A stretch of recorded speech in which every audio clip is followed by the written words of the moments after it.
Ariana Norman, Brittany Rubio, Mason Skirmerhorn, Ronaldo Vega, and Nautica Walton. At 10:20, Mason Skirmerhorn, who's in that room, leaves to go to the bathroom. And the door does not shut behind him. Mason goes down this hallway. He actually passes the shooter in the hallway, and Mason goes into the bathroom. The shooter goes to his second period class. The door's locked. He knocks on the door. A student in that class gets up, goes to the door to open it for him, but sees through the glass at the last second him standing there with that rifle. She steps back from the door. At that exact moment, the teachers also reach the door because they've been looking for this boy, remember? And she sees through the glass him standing there outside their door with that 6-hour M400.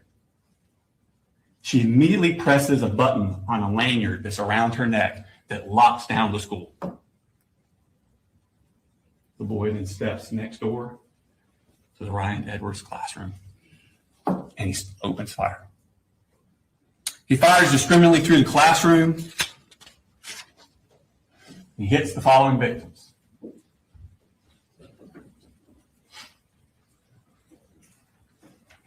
Melanie Lyra Castaneda is seated here. This is the door he comes into. She's seated here. He strikes her in the left arm with a bullet. Natalie Griffith is seated here. Strikes her in the shoulder, the upper arm, and the forearm. Taylor Jones is seated here, struck through the leg. Christian Angulo is seated here by the door. He shoots him through the wrist, into the chest. He would not survive.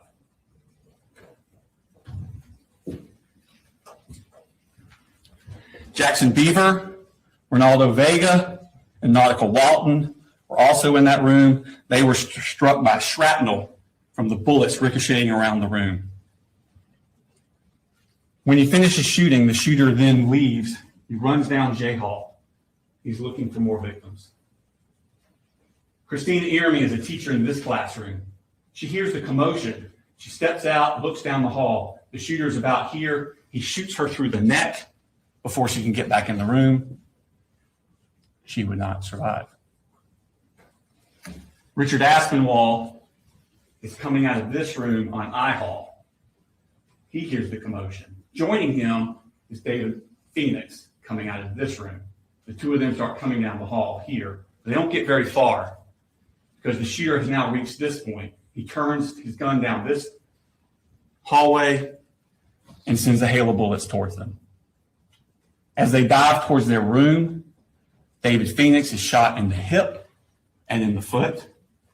Richard Aspinwall is shot in the side and the upper chest. He would not survive. The shooter continues down the hallway. He gets to here, tries to get in this door. It won't open. He turns back and heads this way. At this point, Mason Skirmerhorn is still in that bathroom. He doesn't know what's happening. He comes out of the bathroom. He turns away from the shooter, doesn't even see him, heading back toward his second period class. The shooter takes aim from behind, shoots at him, but misses, hits the wall above and in front of Mason. This startles Mason, and he turns and runs the other way directly at the shooter. He's shot point blank range. He would not survive. Shooter's here. He then aims his gun down K Hall. And Zane Zinni is locked out of his classroom here. He's in the shooter's sights. Now, before the shooting started, two school resource officers, Donovan Boyd and Brandon King, were in the vestibule area, an atrium, I think they call it, in this area, right outside the vice principal's office. They're waiting for the vice principal find this boy and go get him. They're waiting out there in the atrium, and they hear the gunshots coming from this side. And those two deputies ran towards the gunshots. They come down this hallway here, and they turn the corner, and they see the shooter here with his rifle aimed towards Zane Zinni. And they yell for him to drop the gun and get on the ground. And he complies before he gets a shot off at Zane Zinni. The officers rush down here, they secure him, and they secure that 6-hour M400 AR style rifle. And out of his pockets, they find 3 more magazines loaded.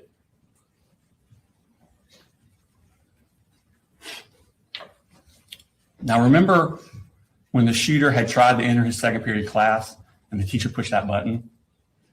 Well, that sent an alarm. It immediately notified law enforcement all over the county. Within minutes, an enormous police and medical response descended upon that school. It was a dramatic and intense scene as the school was cleared and the wounded evacuated. But to make matters worse, they were getting additional threats, fake threats, about other shooters at all the other schools in the county. Law enforcement now had to be diverted to these other schools to clear them, to make sure people were safe. Barrow County deputies Anthony Townsend and Brandon Bazinet were sent to clear Winder-Barrow High School here in Winder. Once they cleared it, then they went next door to Russell Middle School and cleared it. And just as they were finishing that up, they got a call from their superiors. I was trying to say superior and supervisor at the same time. Their superiors to go to a residence in Barrow County and secure it. They were just given an address. They don't know why they're going there. They are just told, go to this residence and secure it until other officers can arrive. Where they're going is the shooter's house. And when they get there, Colin Gray meets them in the garage. And without any prompting, because remember, they don't know why they're there. They don't know who this guy is. Without any prompting, he blurts out, "I knew it. My little girl just texted me. She's in middle school. She said we're in lockdown." I'm like, God Almighty, please tell me your brother didn't do something. Agents with the Georgia Bureau of Investigations arrived shortly thereafter, and they begin a search of the house. And inside that house, in that 14-year-old boy's bedroom, on the wall, they find this shrine, for a better word. Those pictures are all of the same person, Nicholas Cruz. Nicholas Cruz was the person that in 2018 went into Marjorie Stoneman Douglas High School in Parkland, Florida, with an AR-style rifle. And there he killed 17 students and faculty and wounded another 17 more. Investigators look at this and they begin to wonder, who is this kid? His name is Colt Gray. He's the oldest son of Colin Gray. His mother is Marcy Gray.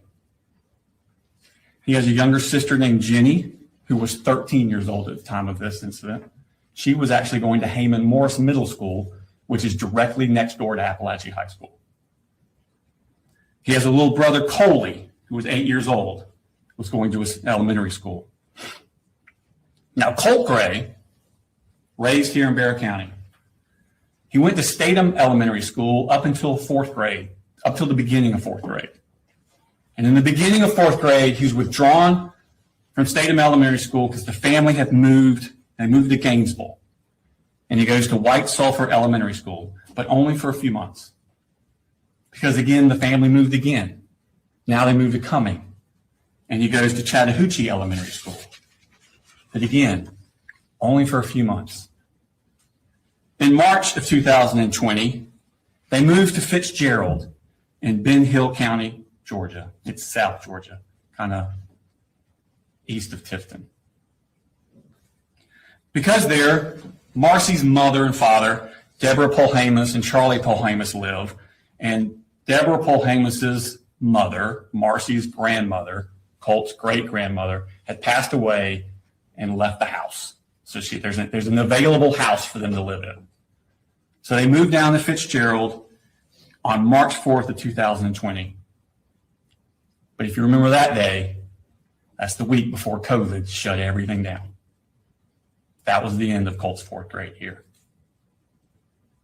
5th grade. Now this is going to be the fall of 2020 into the spring of 2021. That's 5th grade year. Colt goes to Ben Hill Elementary School. But remember, this is when COVID is raging, and it's mostly virtual. He's mostly at home using the school computers.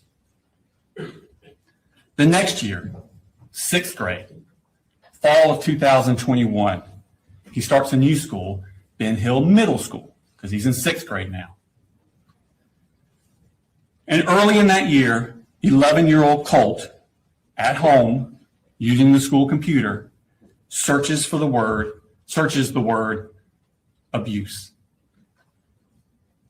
A few hours later, he searches the phrase, how to kill your dad.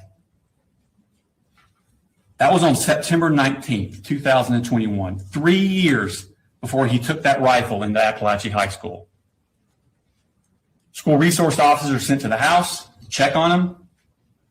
Everything's fine. It was just a mistake. Misunderstanding. But a defects case is opened on the family. But the family leave Fitzgerald and move to Jackson County 6 weeks later in November of 2021. So in November, they come up here to Jackson County, Georgia. But they don't enroll the kids in school until February of 2022. Colt finishes out his 6th grade year at West Jackson Middle School. 7th grade, fall of 2020. 1 year after he searched How to Kill Your Dad, and 2 years before Apalachee, 12-year-old Colt starts Jefferson Middle School. It's his 7th school in 4 years. That Halloween, halfway through the semester, Marcy, his mother, gets drunk, passes out in the car in the driveway of the house. Jenny and little Coley are trick-or-treating, and they get separated. Coley gets lost. Authorities are called. Another defects case is opened on the family. Marcy and the two siblings, little Coley and Jenny, they moved back down to Fitzgerald in November of 2022. But Colt stays up in Jackson County with the defendant. Defects caseworker Tamika Mitchum is monitoring Marcy and the two siblings down in Fitzgerald. And defects caseworker Michaela Anderson is monitoring Colt and the defendant up here in Jackson County. And starting in March of 2023, during his 7th grade year, Michaela Anderson visits his residence monthly. Every month, she shows up to check on Colt, see how he's doing, check on his well-being. And the defendant always says the same thing. Colt's doing well in school, he doesn't need any counseling. But that's not really true. Colt is full of intense anger, and he's having a hard time dealing with it. On Sunday, May 21st, 2023, this is the end of Colt's 7th grade year at Jefferson Middle School. In fact, classes had ended that Friday, and this is that Sunday. And on that Sunday, the Jackson County Sheriff's Office gets a tip from the FBI. There's an app that you can get on your computer called Discord. And this app is popular with video game enthusiasts, but it allows people from all over the world to talk to each other on the computer. And users in a chat room on this app, a true crime chat room, report to the FBI that another user is threatening to shoot up an elementary school. This user is threatening to do this, says they have access to guns, says they plan to do it within the next 2 years. The FBI passes this tip on to Jackson County because when you look at the IP address of that user, it comes back to a Colin Gray and an address in Jackson County. Deputy Justin Elliott and investigator Dan Miller go to that address. Now, the current resident of that address has 2 daughters, and they don't use Discord. But they're new to that address, and they keep getting the mail of the previous tenant, Colin Gray. Deputy Elliott and investigator Miller then go to his new address. They speak with the defendant at his house, and they tell him about this threat on Discord. And they ask him, does Colt have access to guns? Which he does. But the defendant says that he and Colt, they take this school shooting stuff very seriously. And Colt denies to these officers that it was him on Discord. He says his Discord account got hacked. The defendant makes no mention to these officers that less than 2 years before, Ben Hill officers had also been to his house when Colt searched how to kill your dad, also on a computer. But before they left, investigator Miller asked the defendant to please restrict Colt's access to guns. Less than 3 weeks later, when DFACS agent Michaela Anderson goes back out to the house like she's been doing monthly to meet with the defendant, and again, she asks, how's Colt doing? He makes no mention to her of this visit from the sheriff's office. 2 weeks after that, on June 23rd, the defendant signs a lease to move out of Jackson County into Winder. But he doesn't tell Michaela Anderson he was planning on doing that, and he never tells DFACS that he did do that. She just keeps going to an empty house. 2 months later, in August, it's time for another school year. Colt's not at Jefferson Middle School anymore. 13-year-old Colt is enrolled at Heyman Morris Middle School. This is the middle school in Winder that's directly next door to Apalachee High School. This is supposed to be his 8th grade year. But he's withdrawn from that school 3 days later. He never attends it. Instead, Colt goes back down to Fitzgerald to live with his mother, Marcy. And while he's in Fitzgerald, Colt is still filled with anger. He's still having trouble dealing with it. He's becoming violent. He breaks windows. He cuts up things with a knife. He even starts cutting on himself with that knife. These are the scars from after he was arrested after the shooting a year later. Colt's grandfather, Charlie Polhamus, is at his wit's end. He actually calls the police on Colt. And at the beginning of October 2023, just a few weeks after being in Fitzgerald, Colt comes back up here to Winder to live with the defendant. But he does not attend school. 2 weeks later, on October 13th, down in Fitzgerald, Marcy, who you remember is still being checked on by DFACS, tests positive for drugs. She's going to lose the kids. DFACS worker Tamika Mitchum, who's been monitoring Marcy, calls the defendant, tells him to come down to Fitzgerald to pick up the other 2 kids, Jenny and Coley, and bring them back up. He now has sole custody of the 3 kids. Marcy's to have no unsupervised contact. But Tamika Mitchum also stresses to the defendant to get the kids in school and counseling as soon as possible. He does neither of these things.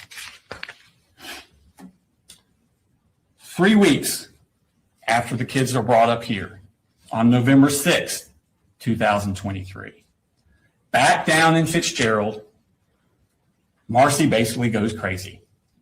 She wants to come up to Winder. She wants her mother, Deborah Polhamus, to bring her to Winder. And Deborah Polhamus says, "You ain't going to Winder." So Marcy duct tapes her mother to the chair, steals her car, drives up to Winder, goes to the defendant's house, keys his truck, and gets arrested. She spends some time in the Bexar County Jail before she's transferred to the Ben Hill County Jail for the charges down there. And while she's down there, she's released on bond to an inpatient drug treatment facility in South Georgia. She has no supervision during this time over Colt. Now, back up here in Barrow County, it's been a chaotic few months for Colt. But that Christmas, after the cuttings and the things with the Jackson County and the moms going crazy, testing positive drugs, that Christmas, the defendant, 7 months after he was told by Jackson County Sheriff's Office of possible school shooter threats and being asked to restrict Colt's access to guns, the defendant buys and gives 13-year-old Colt that Sig Sauer M400 as his Christmas present. And he allows Colt to keep this rifle propped up in Colt's room.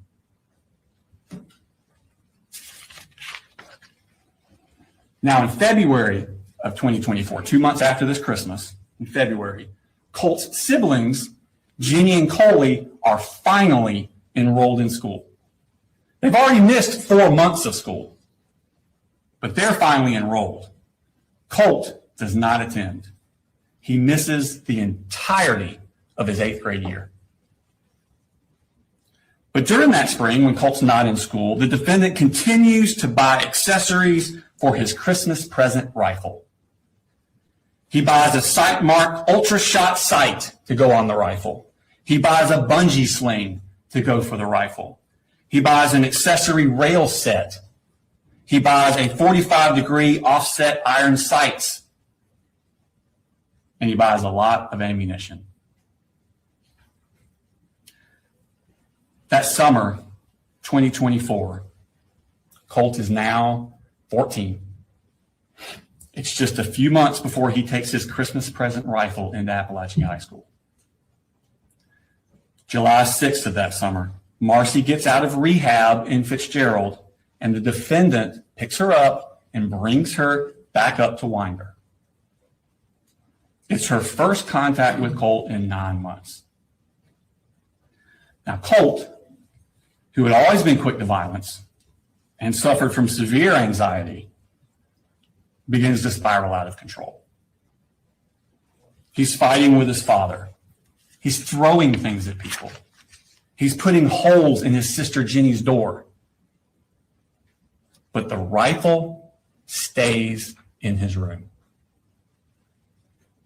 On July 20th, Colt has a panic attack at the house. He comes in the living room and he actually asks his parents to call 911 for him. But they don't call anyone. His mental health becomes so bad that the defendant and Marcy together begin giving Colt Marcy's prescription for Zoloft. They're just giving it to him themselves. They worry he's suffering from depression, but they don't take him to see a doctor. It's around this time that Colt puts those pictures of Nicholas Cruz, the Parkland shooter, up in his room. And the rifle stays in his room. August 14th, 2024, 3 weeks before the shooting. It's Colt's first day of Apalachee. School had started 2 weeks earlier, but this was Colt's first day. He missed the first 2 weeks. He had not been inside of school for 15 months. Not since the sheriff's office came to his door about the threats to shoot up a school. And that morning, Colt again is spiraling out of control. He sends a text message to the defendant at 6:49 a.m. He writes, "I'm sick of your shit. This is the fucking end for you. You fucking caused this." 2 minutes later, at 6:51 a.m., he sends this text message to the defendant. "Whenever something happens, just know the blood is on your hands." His first day of school. And the rifle stays in his room. The very next day, August 15th, Colt skips school. He gets into a fight with his mother, Marcy, when she goes into his room to try and get the rifle away from him. With rifle in hand, he shoves his mother to the ground and she hits her head on the wall. She then asks the defendant to please take Colt's rifle and lock it up. He never does. Marcy then has had enough. She goes back to Fitzgerald, once again leaving Colt into the care of the defendant. And the rifle stays in his room. The next day, after this altercation with his mother, Colt asked the defendant to get him 150 rounds of ammunition. The defendant responds to him, well, he needs to pay for everything first, but he will. He will. Now, Marcy's down in Fitzgerald, the defendant's up here, but they're still communicating with each other by phone and text. And they begin to worry that Colt needs to be institutionalized. He needs to go to an inpatient facility. He's so bad. They search for places and resources, but the defendant never follows through. He never takes Colt to see any professional, and the rifle stays in his room. August 26th, 9 days before the shooting, Colt has another panic attack, this time at school. It's one I referred to earlier in the opening. It's only his fourth day he attended school. Remember, he missed the first 2 weeks of school, and he skipped school 5 of the next 8 days. Colt leaves his second period class that day. He goes to the counselor's office. He's too distressed to go back to class. They call his father, but his father can't come to get Colt. Colt ends up spending the entire school day in the counselor's office.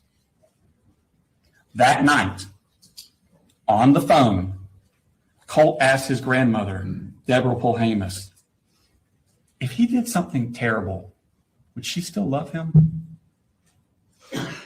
This bothered her so much, Deborah Polhamus, that the next morning she drives up to Winder from Fitzgerald. And on the way, she calls Advantage Behavioral Health Systems. It's a crisis stabilization inpatient place in Athens, Georgia. She talks to them on the phone, and they tell her he must be brought in by a parent. Marcy's in Fitzgerald. The defendant is here. They tell her that Saturday is a great day to come in because most people don't realize they're actually open on Saturdays, and you can just walk right in. But he needs to be brought by a parent. Deborah asked the defendant to take Colt on that Saturday, which would have been August 31st. He doesn't. Wednesday, August the 28th, Colt skips school. This is 2 days after that panic attack, the day after Deborah Polhamus is called crisis advantage behavioral. Colt tells the defendant that he hears voices telling him what to do. This is 3 days before the defendant is supposed to take Colt to advantage behavioral, and 1 week before the shooting. At 7:44 a.m. that morning, Colt texts the defendant, "I have to kind of dance around the inconvenient truth at times. I have no control over what these things say and tell me to do." And the rifle stays in his room. Colt skips school again the next day, which is a Thursday. That Friday and Monday, school is closed for the Labor Day holiday. And that Tuesday, September 3rd, Colt skips school again. That brings us back around to that Wednesday morning, September 4th, 2024. Those pictures of Nicholas Cruz are still on his wall, and that rifle is still in his room. The defendant leaves to take little Coley to school. Jenny leaves on her bus for Heyman Morris Middle School, which again is directly next door to Apalachee High School. Colt gets his rifle, gets extra magazines, puts them in his book bag. He wraps a poster board around the part of the rifle that sticks out of the bag, and he takes a hat with a Fender guitar logo on it, a stocking hat, and puts it over the top so you can't see it. And then he heads out to meet the bus. A few hours later, just like he'd been warning he was going to do, Colt murders 4 people. Now, after the shooting, which I'll remind you happened at 10:22 a.m. So after that, at 11:01 a.m., Jenny, the daughter, texts her father, 3 people are dead at the high school. The defendant texts back a minute later, "How do you know? How do you know?" She responds, "People are saying, and there was an email. Please, I'm scared." She then texts the defendant, "I can't call you. I'm in a lockdown." At 12:19, the defendant texts Jenny, "Jenny, have you talked to your brother?" Jenny replies, "No.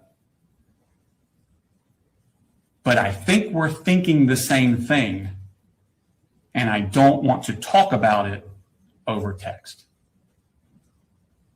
1 minute later, the defendant replies, "Yep, 10-4. I'll be here in just a few. Let me know when you get back in the building and when I can come get you." A few minutes later, the defendant arrives at his home, not Jenny's school, not Apalachee. He goes home, and he runs straight to Colt's room. He has to confirm what he already knows. He goes straight to Colt's room to see if that gun is missing. And it is. Moments later, Anthony Townsend and Brandon Bazinet arrive at his house, and he utters those words, "I knew it." Now, ladies and gentlemen, the charges in this case, it's the same acts that he did. The charges are divided up between whether or not the victim of those acts was a child or an adult.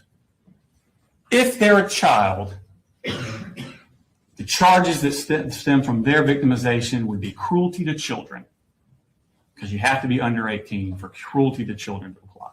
But through his negligence of allowing Colt to have this gun, knowing what Colt was going to do, he caused cruel and excessive physical pain to the children.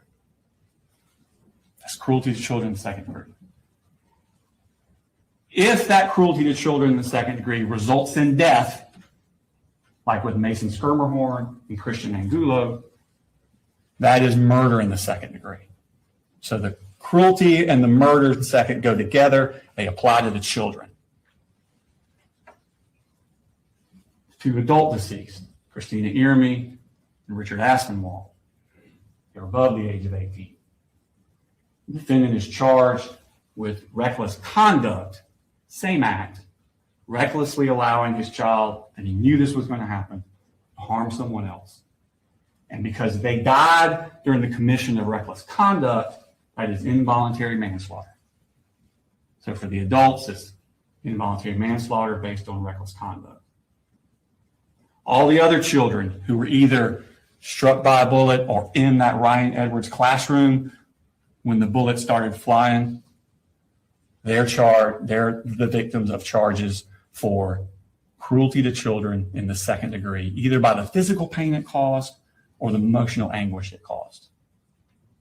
And the adults that were injured or put in harm's way, David Phoenix, Stephen Edwards, and Cassandra Ryan, those three adults, they're charged, they're the victims of the reckless conduct. Now, at the end of the case, we'll come back before you and ask you to render a verdict of guilty. Thank you. Mr. Hobbs, take session. Good morning, ladies and gentlemen. Before we talk about evidence, before we talk about the law, we have to begin with what every person in this courtroom already knows. What happened at Apalachee High School was tragic. It was horrific, it was terrifying, and it was heartbreaking. Nothing said in this courtroom can change that. Nothing that I'm going to say is meant to diminish that. You're going to hear emotional testimony. You'll see photographs. You'll see videos. You'll hear about the fear, the chaos, and the terror that Colt Gray inflicted on that school and this community. But your job is not to decide whether or not that was tragic. We all know that it was. Your job is to decide something much more specific. Your job is to decide whether or not Colin Gray knew what Colt was going to do. Because the state is not just prosecuting the shooter in this case, they're prosecuting the father as well. I want you to remember something as we begin. The courtroom is not a place where we punish people because we're angry, where we punish people because we're grieving. It's not a place where we punish people because we feel someone has to pay. This is a place where we follow the law. And the law requires proof, and the law requires evidence. And the law requires that the state prove its case beyond a reasonable doubt. That burden never shifts, not for a single moment. The state's theory will be simple. They'll tell you that Colt Gray allowed his son access to firearms and ammunition. Colin Gray had warning signs, and then Colin Gray, knowing that these were warning signs, consciously disregarded those warning signs. That he should have known his son would, not could, that his son would harm someone. And because the son later committed this school shooting, therefore Colin Gray must be guilty, must be criminally negligent, because he knew this would happen. That's their theory. But what you'll learn from the evidence is that case is not that simple. The evidence will show a teenager who is struggling mentally, a teenager who is deceptive, a teenager who hid his true intentions from everyone, from his family, from his counselor, from his siblings, from DFACS, from law enforcement, and most especially from his father. The evidence will show a father who did not ignore his child. He did not abandon his child. He did not turn his back on his child. The evidence will show between Colin Gray and Colt Gray daily contact, daily effort, and active steps by Colin Gray to seek mental health intervention for his son through the school. The evidence will show that the most important facts, the planning of this shooting, the concealment of this shooting, and the timeline of this shooting were hidden by Colt Gray from his father. That's the difference between tragedy and criminal liability. And this case is about whether the state can prove criminal liability by showing that Colin Gray knew that Colt was going to do this, knew that Colt was going to harm someone else.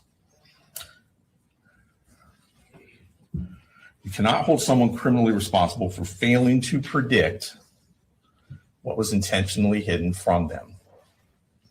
You'll learn about Colt Gray's state of mind that at the time no one knew. You will learn that months before the shooting, Colt had notes hidden on his cell phone from April of 2024, private notes that appear to be the planning stages of this shooting. Those notes were not known to Colin Gray. Those notes were not shared with Colin Gray. There's no evidence of that. You will learn something else. The plans reflected in those notes show that the shooting was initially planned for February of 2025 to coincide with the anniversary of the Parkland High School shooting committed by Nicholas Cruz. The plan reflected in those notes was that that time was going to be when the shooting happened, not in September of 2024. Something changed. The evidence will suggest and support that Colt accelerated his plan. And there's evidence suggesting that that acceleration was tied to the fact that Colin Gray was actively seeking mental health treatment for his son through the school at that time. There are emails to the counselor. There's paperwork he filled out. There was already in motion, already in place, an appointment for Colt to meet with the counselor and to meet with the mental health specialist the very next day, September 5th.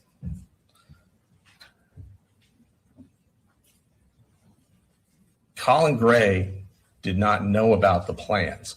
Colin Gray did not know that Colt was planning to do this and that he would, in fact, go harm someone else.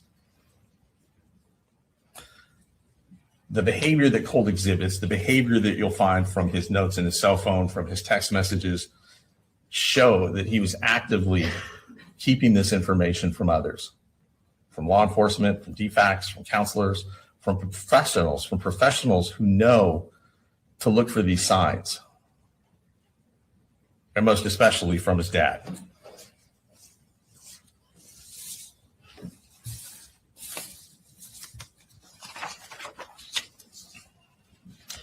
The state will point, and they've already mentioned to you, an incident in May of 2023 when two Jackson County sheriffs went to Mr. Gray's home to talk to Colt.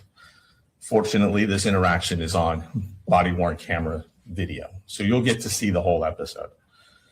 You will see that Colin Gray is cooperative. You'll see that he brings his son out. He tells the officers that he takes this kind of thing seriously. He tells the officers, you tell me that he did it and those guns are gone today. That is on video. That is undeniable. But the officers don't tell him that. The officers say that they're not sure that it was him that made the threat. He tells the officers that he has a gun in the home. He says that he has a son who is somewhat isolated, who's on the computer a lot. He says that when he was young, he used to enjoy hunting with his father, that they would go deer hunting. And so he was introducing Colt to deer hunting, that they had gone out a year before. Colt had killed his first deer, that the gun that they had was for deer hunting. The gun was to get him outside, which the officer in the video approves of. Get him away from the computers. That's good. But Colin tells the officers, if you think this is him, tell me, because those guns are gone today. And that is not what he's told.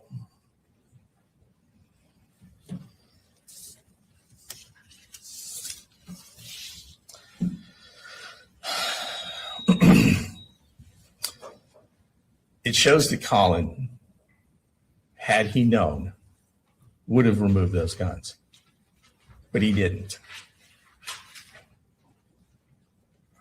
Let's talk about what Colin actually did, because this case is being framed as if Colin Gray didn't do anything. The evidence will show the opposite.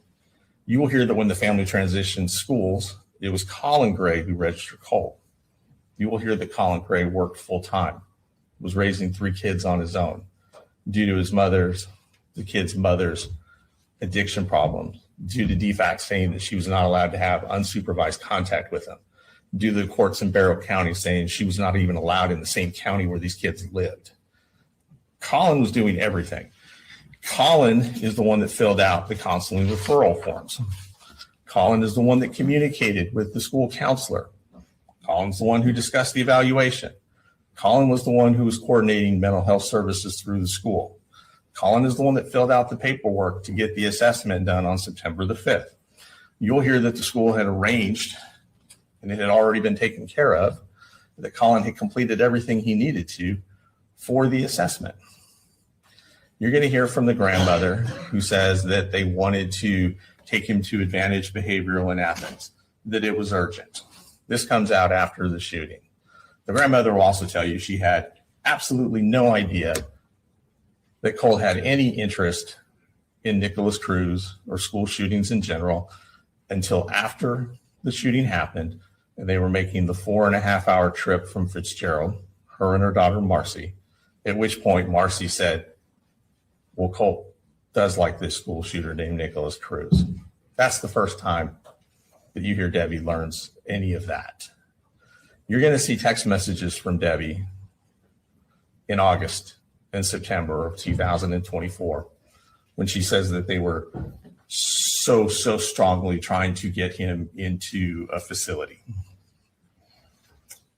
What you're not going to see in those text messages is any urgency on Debbie's part. You're not going to see anything from Debbie saying, get the guns out of the house. You're not going to say anything from Debbie saying, I'm worried about Colt. We need to get him there today. Nothing. They don't talk about it at all. Debbie doesn't mention it one bit. Now, she mentions it in hindsight after the fact, and Marcy does the same thing. Who's Colin Gray? He's a working father raising 3 kids by himself. He had responsibilities. He had a job. He had a family to keep afloat. He had 2 other kids besides Colt. He was involved. You'll see his text messages to his children. You'll see his text messages to Colt. This is not a parent who's turning his back on what's going on right in front of him. Let's talk about what you're not going to hear. Because sometimes what you don't hear in a case like this is just important as what you do. Sometimes the absence of evidence tells you more than the evidence itself. You will not hear a text message where Colt says to his dad, I'm going to shoot a school. I'm bringing a gun tomorrow. I have a plan. I'm going to hurt someone. You won't see a single message like that. You will not hear that Colt ever told his father about the notes on his iPhone. You will not hear that Colt ever showed his father a plan. You will not hear that Colt told his father he was accelerating the plan. You will not hear that anyone called Colin Gray and said, your son is about to commit a shooting.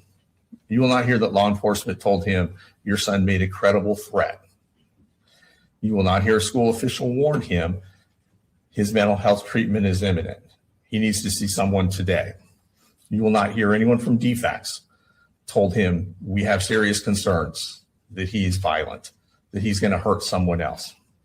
You will not hear anyone say that they contacted the police on September 3rd and said there's a school shooting about to happen. You will not hear that Colin Gray encouraged violence. You will not hear that he glorified violence. You will not hear that he dismissed a specific credible threat. In fact, you'll hear something entirely different. You'll hear that Colt suffered from anxiety. You'll hear that Colt suffered from depression. You'll hear about his panic attacks.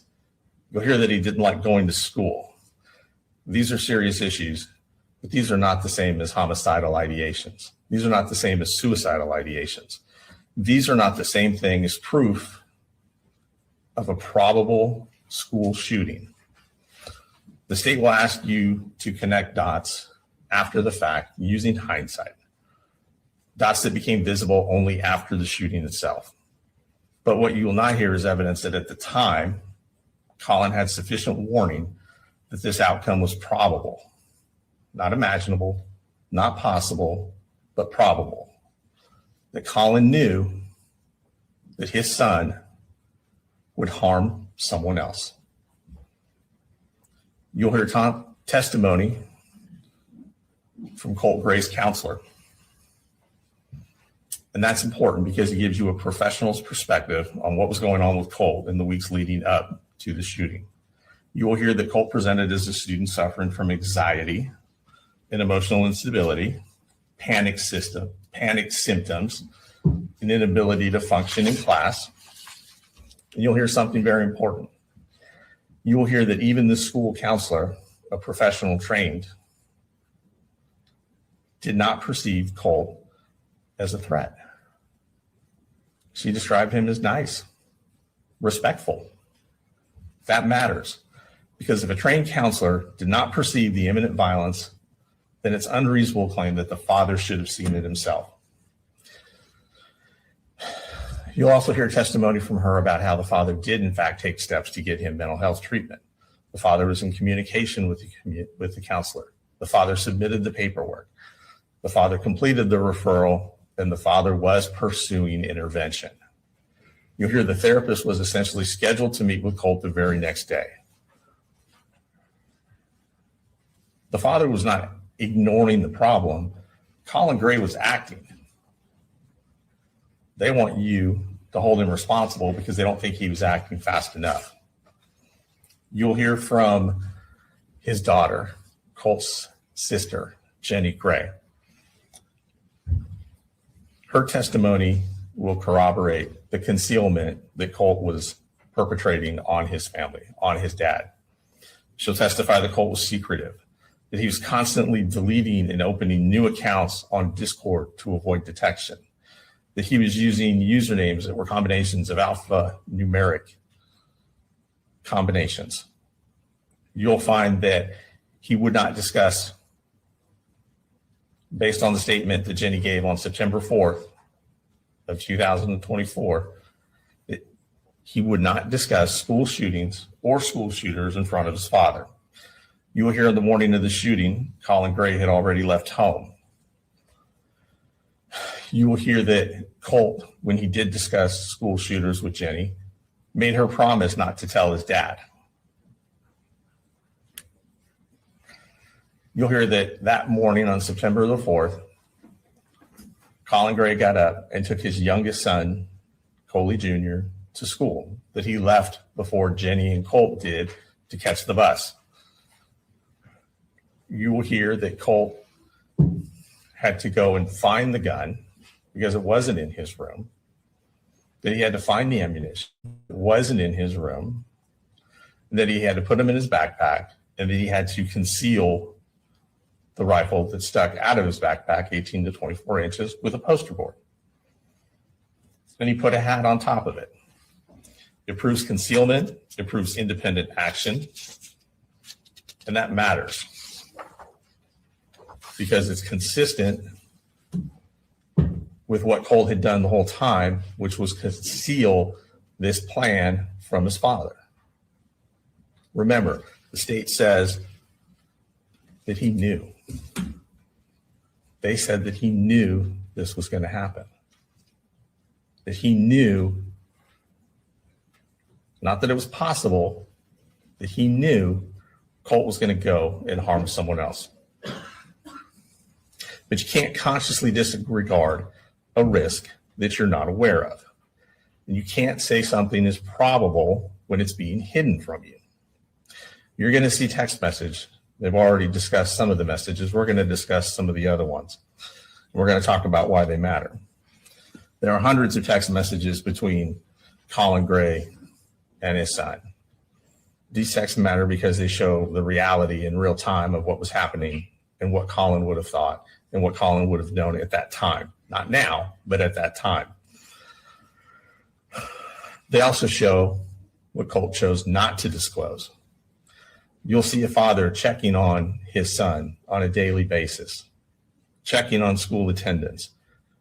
Did you make it to school? How's your day going? How was your day? What are you doing after class? You'll see encouragement. I'm proud of you. I love you. You're a good young man. This is not an absent father. This is not a father not paying attention to his child. You'll see daily involvement.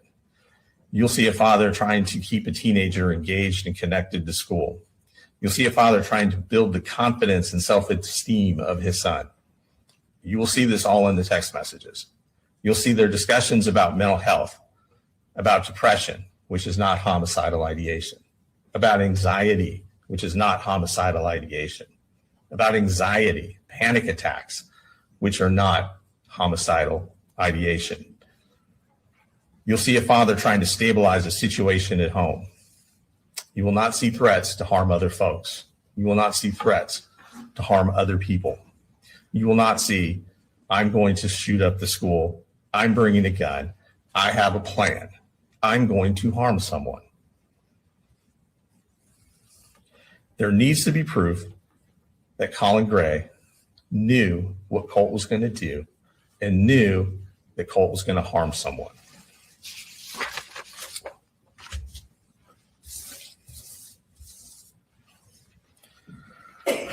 The text messages show something else as well.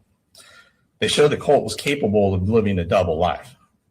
He could text his father, love you, and have a good day, while simultaneously writing plans on his phone about shooting up the school. He could talk about liking school. School was good. The kids here are mature, referring to the Apalachee High School. They gave me a nickname. The teacher said I'm the tech guy. And you'll hear Colin respond happily that his son seems to be finding his way for the first time in a while in school. He could talk, Colt, about school being good, about having a good day, and what they're going to have for dinner, while also planning on how to sneak a rifle into the school. That's not something a father can foresee. He asked about ammunition. You'll hear evidence that they went to the gun range. You'll hear evidence that he taught his son safety. You will not hear evidence that Colt requested ammunition because he was getting ready to do a school shooting. That conversation is not a threat. There's no mention of harming anyone else. There's no talk of a timeline. The state's going to ask you to interpret these ordinary messages with extraordinary hindsight. But the law does not allow hindsight convictions. You're tasked with determining what Colin Gray knew in the months leading up to the shooting. It requires proof of what he specifically knew at that time. You'll hear from the mother, Marcy Gray. She'll try to convince you that she warned everyone and no one listened. The evidence will show that she did not share the most important information she knew about Colt with Colin. You've already heard the relationship was not smooth.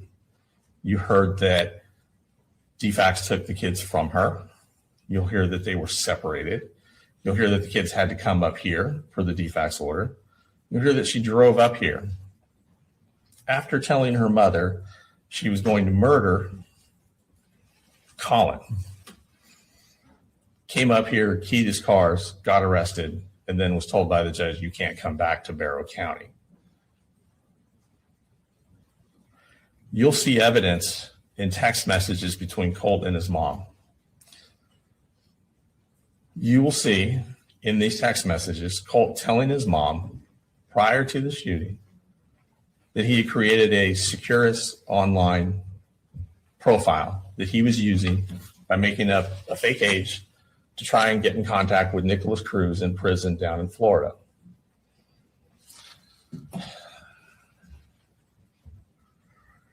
He will text her that he had emailed Nicholas Cruz a couple times, and he'd even put money on his commissary. Marcy's response is to ask him where he got the money. And he tells Marcy in a text message, I told Dad it was to buy a video game on Steam. To which Marcy responds with a laughing out loud emoji. Marcy knew that he had this interest in Nicholas Cruz, but she did not share it with Colin. Immediately after this conversation, you will not see a text message from Marcy to Colin say, hey, did you know he's been emailing a mass murderer in Florida? Did you know that he put money on this mass murderer's commissary account that he told you was for a video game? She doesn't share any of that with Colin. She keeps that to herself.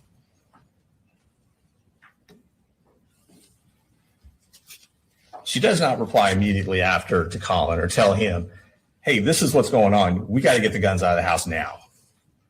No, she responds with a laughing out loud emoji. That's how serious she took it.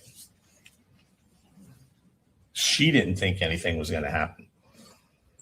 Remember, the evidence will show that even she, with the information that he did not have, did not believe there was an imminent threat and did not believe that Colt would harm anyone else. She didn't call law enforcement. She didn't seek an emergency mental health evaluation. You'll hear evidence that after the shooting, her conduct is inconsistent with what she tells the police.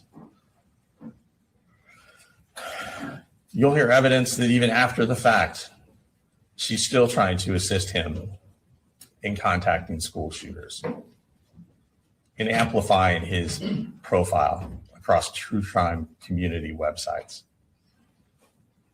And that matters because credibility matters and bias matters. You will see that the state is asking you to convict Colin largely based on a hindsight narrative provided by witnesses who are not credible, that did not recognize the warning signs in real time. You will hear from the victims in this case. Their testimony will be emotional. And it's important to understand what happened inside that school. But respectfully, their testimony will not establish what Colin Gray knew and didn't know. They can't tell you what was said in the home. They can't tell you what was concealed. They can't tell you what was sent in text messages. And they can't tell you what warnings were communicated to Colin Gray.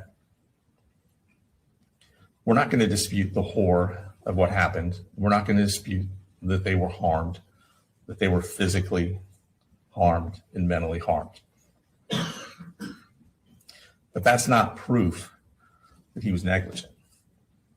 That is not proof that he knew what was in Colt's heart, that he knew what Colt was planning, and that he knew that Colt was going to harm someone else.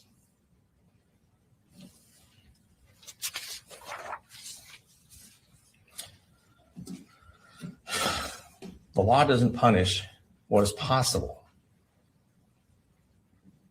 The law does not punish what is conceivable. He is charged with knowing what would happen. He is charged with knowing his son would harm someone else. In life, almost anything is possible. It's possible that a teenager who's angry might get into a fight. It's possible that a teenager who's depressed might run away or make up excuses not to go to school.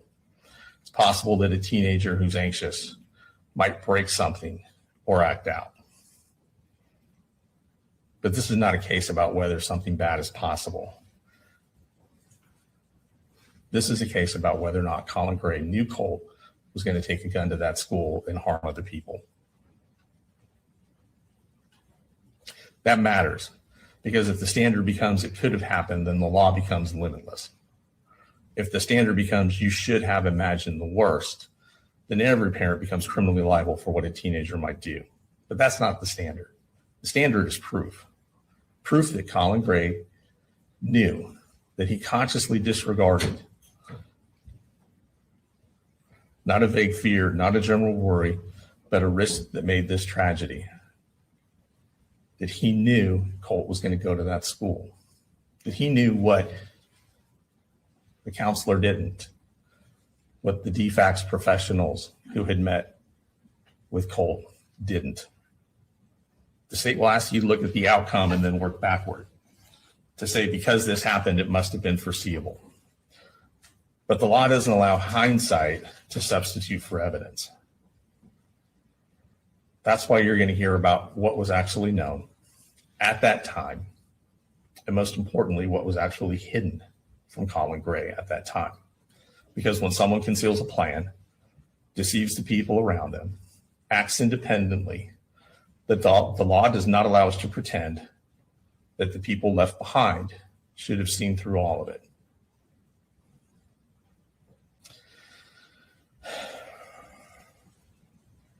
They're going to say that common sense means you should have seen this coming.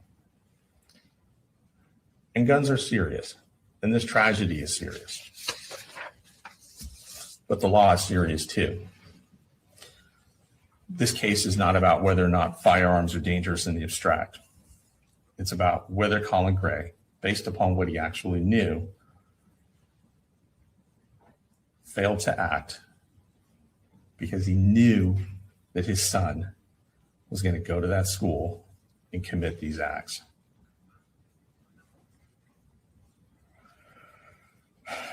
In a case like this, there's a natural human instinct. When something this awful happens, we want an explanation. We want someone to blame. We want a story that makes sense so that we can take steps to make sure something like this never happens again. It's very easy and it's very human to look at the end result and believe that someone somewhere must have known. But the evidence in this case is going to show something that's deeply uncomfortable. Sometimes the truth is that the person who committed the act was hiding it. Sometimes the truth is that a family can be struggling, a child can be spiraling, and people can try to get that child mental health help. And still, something unthinkable can happen. It's not satisfying and it doesn't give anyone peace. But the criminal courtroom is not here to provide a scapegoat. It's here to provide justice. Being a juror, providing justice, that requires discipline. It requires that we do not convict someone because we're horrified. It requires that we do not convict someone because we wish they would have seen it coming. It requires that we do not convict someone because we feel like there must be some accountability somewhere. The state has chosen to put the father on trial for what the son did. And at the end of this case, you'll be asked to decide whether the state has proven beyond a reasonable doubt that Colin Gray knew his son would go to that school and commit these violent acts. And at the end of this trial, you will find the state cannot prove that beyond a reasonable doubt. And we will ask you to return the only verdict that the evidence can support, which is not guilty on all counts for Colin Gray. Thank you.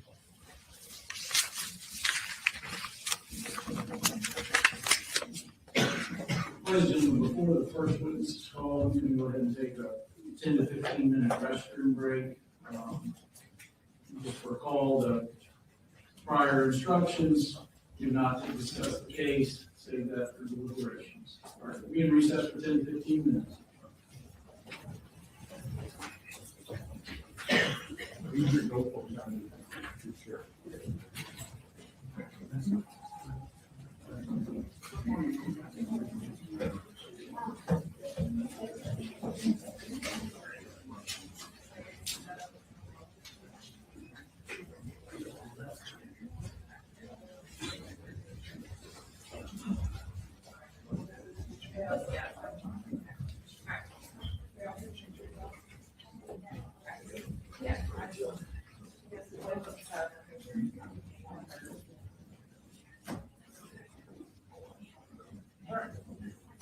We'll be in recess.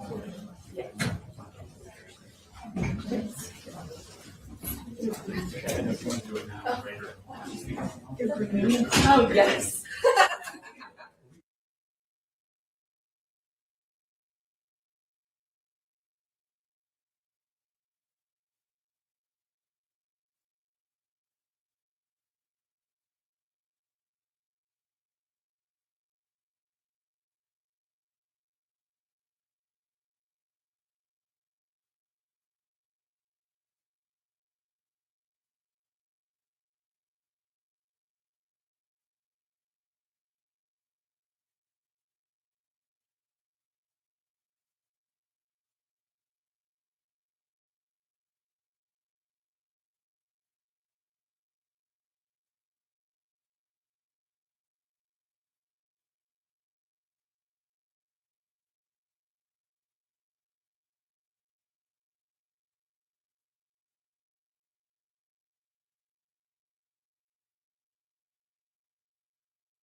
You might settle down very quickly.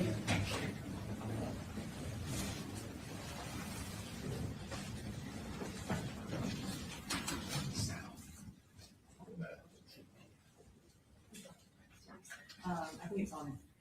It says please wait. Oh, it's on your team.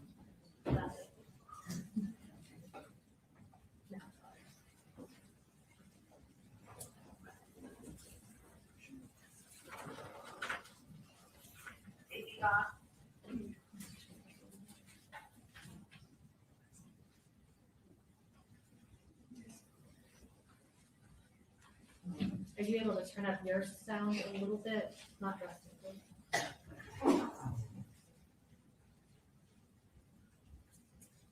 Is that where you want it? That works, Your Honor. Okay. Y'all ready for the jury? Your Honor, we do have one thing to take outside the presence jury. Mr. Hobbs in his opening made several references to things Colt was going to say. We would object any hearsay. Go ahead, Mr. Hobbs. No, that's my understanding of the law. We won't bring any hearsay from Colt. There are some text messages we think can be authenticated that we will be asking to get into, but we'll do that when it comes up. All right. Otherwise, ready? Yes, sir. All right, bring the jury in. Yes, sir.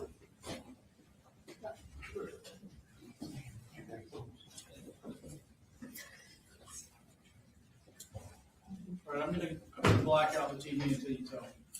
Okay.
All right, now was my back problem guy gonna, okay, there you go. I'm good on you.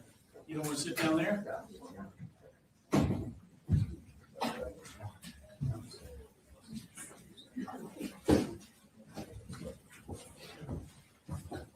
Y'all be seated. Audience.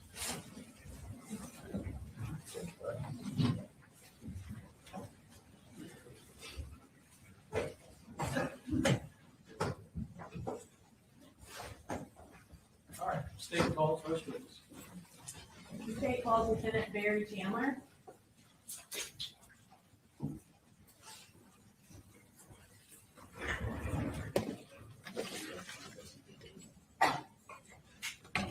Please raise your right hand. Do you swear to tell the truth, the whole truth, and nothing but the truth, so help you God? I do. You can have a seat. Will you go ahead and introduce yourself to the jury? My name is Barry Chandler. And what do you do? I'm a lieutenant with the Barry County Sheriff's Office.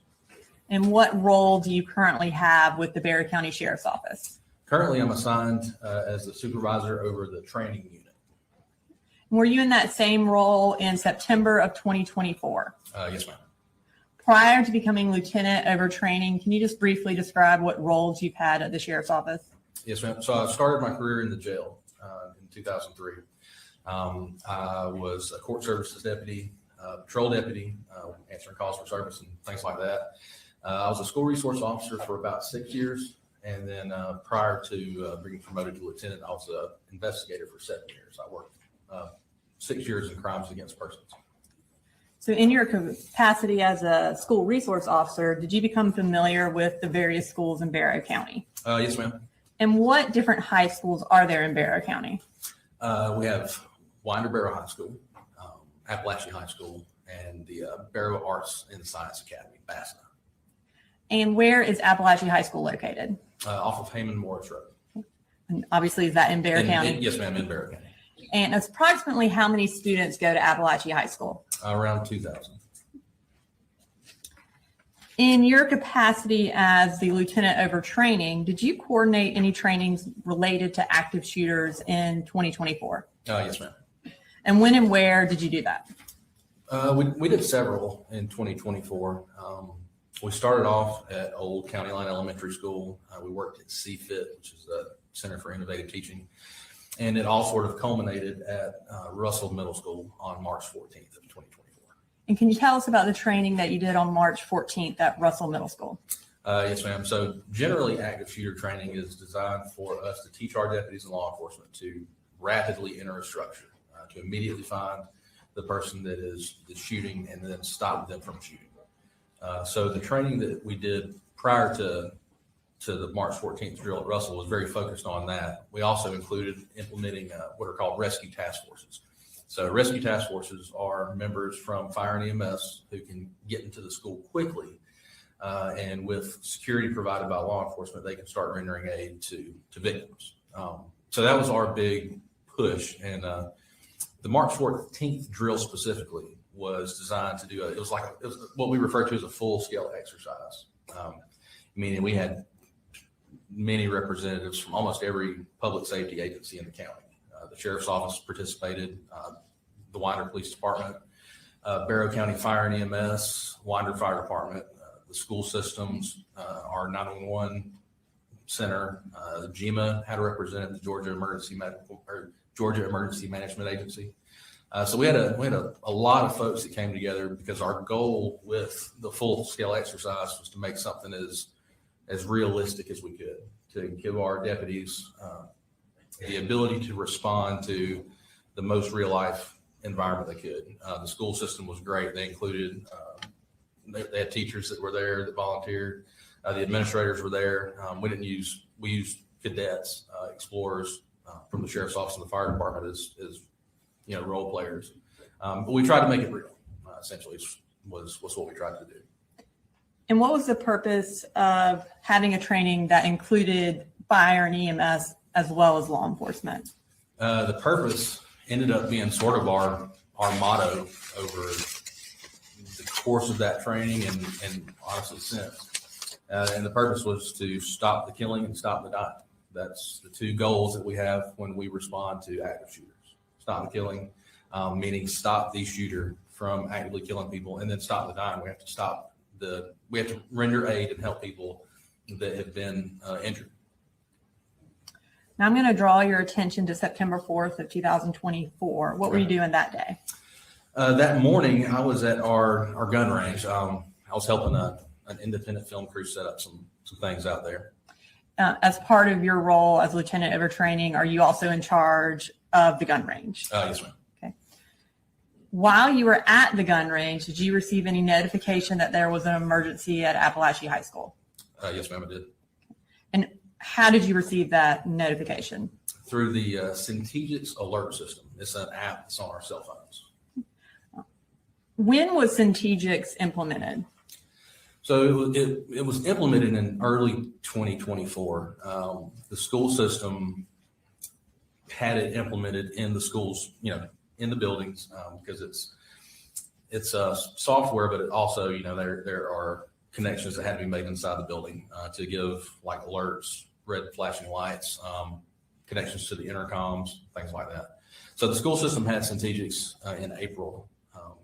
Centegix was connected to our 911 center over the summer, and then by August, we at the sheriff's office all had access to the app. Can you just kind of describe for the jury how that system works? Sure. So Centegix, again, it's a system that essentially initiates and alerts law enforcement and fire and EMS as well of any emergency at a school. So, for example, when the Centegix button is pressed, it puts the school in the hard lockdown. So exterior doors are locked. That lets the teachers know that they need to get into their classrooms, make sure the doors are locked, and that their lights are turned off and kids are hidden out of sight. So that's essentially what it does. It it does that, and then it lets the teachers know, hey, you need to go into hard lockdown. All of the smart screens that are in the classrooms, whatever they're doing on those, they're taking over, and then the warning flashes on the screen that they're in hard lockdown, and there's an audible tone that goes throughout the school, and like I said, red flashing lights. As far as Centegics, how many times does someone have to push the button for it to go into hard lockdown? 8 presses, 8 rapid presses in order for Centegics to go into hard lockdown. So does that ensure there aren't any accidental presses that ultimately end in? Generally, yeah, it is a heavier number. We still have the occasional, accidental activation, but having a number like 8 presses makes it a little less common, I guess. And Your Honor, may I approach the witness? Yes. I'm going to show you. Yes, sir. I'm going to show you what State's Exhibit 1. Do you recognize that? Yes, ma'am. What do you recognize that as? This is it's basically a screenshot of Apalachee High School. It's an overview, but it's from the Centegics app. Okay. And is it a fair and accurate copy of the overview of Apalachee from the Centegics app? Yes, ma'am. Your Honor, at this time, I'd like to introduce an evidence, State's Exhibit 1. No objection, I assume they're demonstrative. Your Honor, I won't go back to the jury. I think that's something we can discuss later. I'll admit it into evidence. It's going to decide later whether it goes out. We could display that. Can we have access, Your Honor? Sorry. It's okay.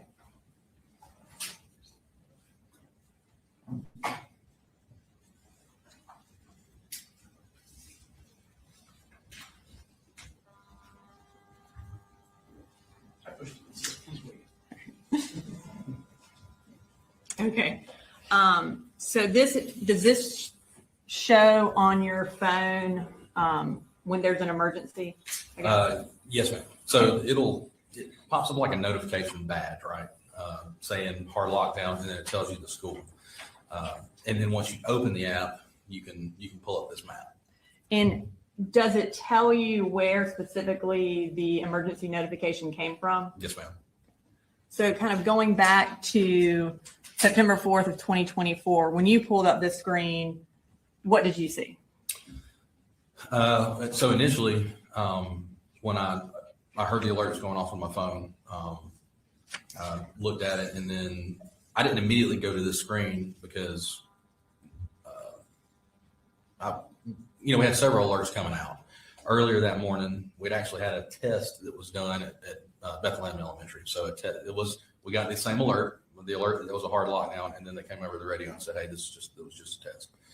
So initially, I look at it and then was like, I wonder if they're having a test in Apalachee. And then the second alert comes through, and then the third. So instead of opening the app immediately, I went to my truck and I got on the radio and turned the radio on, my police radio. I don't recall if I ever opened up the map. I do recall seeing Miss Lancaster's room. I just saw the alert from Miss Lancaster's room. And so at the initial time that you received this emergency notification, did you know what was going on at Apalachee? No, ma'am, not initially.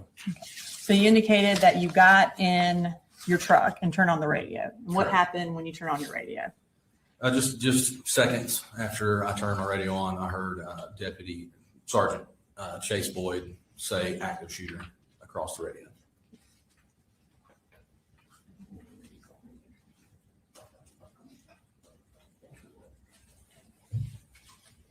I have in my hand State Exhibit 2.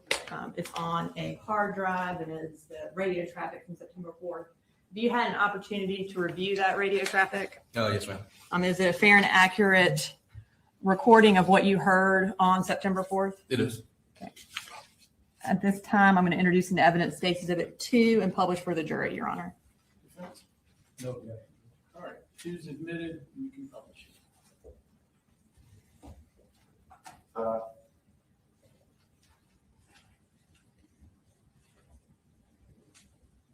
Safety Bond, you have traffic. Sure. Active shooter. Active shooter at Apalachee High School. And you said it was from Deputy Boyd, and who is that? Sergeant Boyd he's a supervisor with the SRO division. He's one of their immediate supervisors. So when you heard that, what did you do?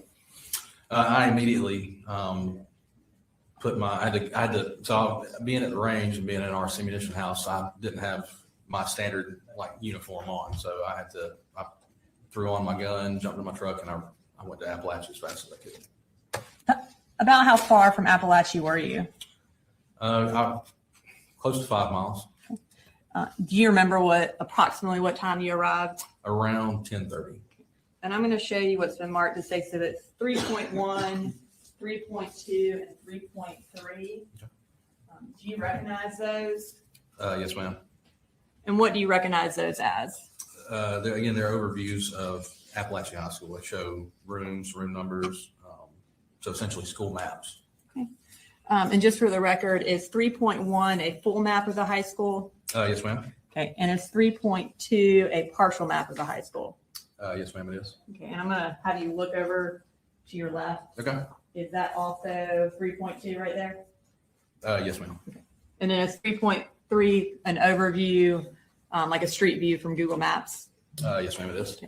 Your Honor, this time I'd like to introduce into evidence states exhibits 3.1, 3.2, and 3.3. Defense? Same objection. Good. Just as far as going out. Whether it's demonstrative or not, okay. Right. All right. 3.1, 3.2, and 3.3 are all good. All right. Now we're going to start with 3.1, if we could display that for the jury. All right. So is this the full map? Yes, ma'am, it is. Can you, and I'm going to hand you this because Okay. you need it. Can you show us on there where you went when you arrived? And so I entered the school through the front door. Front door is going to be here. I made my way to the main atrium, and then from the main atrium, I moved down F Hall until it intersected with J Hall. Once it intersected with J Hall, I made my way. So I could see a large law enforcement presence, obviously at this point. So I moved down towards the end of J Hall, and that's where I came into contact with Sergeant Boyd, and he had the shooter in custody. Okay. And when you arrived, who else was there? A lot of folks. When I initially went through the front door, I saw Sergeant Maxwell. I remember seeing one of our investigators, and so but when I made my initial approach, until I got to the atrium, I think I was by myself. And were EMS already there as well? Yes, they had just gotten there. I believe. And for you, what was your purpose of making entry? To make sure that the shooter was, number one, secured, to make sure that we didn't have any other shooters in the school, and then to begin to render aid and work towards the bigger picture of securing the entire school. Were the skills that y'all learned in March utilized that day? Oh, yes, ma'am. And how so? So a lot of the people that we spoke to after the event said that, it's extremely stressful. I can't put into words how different the actual event is than all the training that we've done over the years. And we've done it since, I've been at the sheriff's office since 2003. And in 2004, we did an active shooter drill at Apalachee High School. So the words can't put into perspective the amount of stress. But most of the guys that I talked to, they were like, it just felt like training. And Judge, I'm going to object to most of the guys that you talked to and what they may have said. Just describe it from your perspective. I'll sustain the objection. Thank you. It made it more where it was like it was something that they had seen before, which is not very common. It was something that we needed to do for the deputies. And what was the result of the coordinated response by EMS and law enforcement that day? So the result was we were able to fully secure the school. Every patient that was injured that could have been saved was saved. We refer to it as we had 0 preventable deaths, which was unheard of in active shooter scenarios up until September 4th. You can have a seat. Okay. I won't have you do anything It's on all right. that for a little bit. After you made entry and went to the end of J Hall and observed that the shooter was in custody, what did you do after that? After making sure that the shooter was in custody, I got a team of deputies and we began moving down. So sort of, again, looking at the big picture, seeing where people were at, realizing where we needed resources. It didn't seem like anybody was fully down F Hall. So I took a team of deputies down F Hall and we began making sure that the classrooms that there weren't any other injured people in the classrooms, again, that there wasn't another shooter, and then just securing those areas. And as you were securing them, were y'all also evacuating students? Not initially, but fairly soon after we started clearing. The evacuation process didn't take too long to get to. And I'm going to go ahead and bring up State Exhibit 3.3 behind you, which is the Google overview. So can you, and I think I lied, you are going to look at the map real quick. Can you show us on there where the school is and just kind of orient the jury to what we're looking at? Yes, ma'am. So Heyman Morris Road, this is Apalachee High School. The front door is right here. And then you have the rear parking lot where the buses go, and then the football field. And the football field is surrounded by a chain link fence. And when y'all evacuated the students, where did y'all ultimately evacuate them to? To the football field. And when parents arrived to come find their children, were they eventually allowed to go to the football field as well? Yes, ma'am, they were. Approximately how many law enforcement officers responded to Apalachee High School that day? I believe that the number was close to 400, if not a little more. And how many different agencies, if you know? There were 56 that we made note of.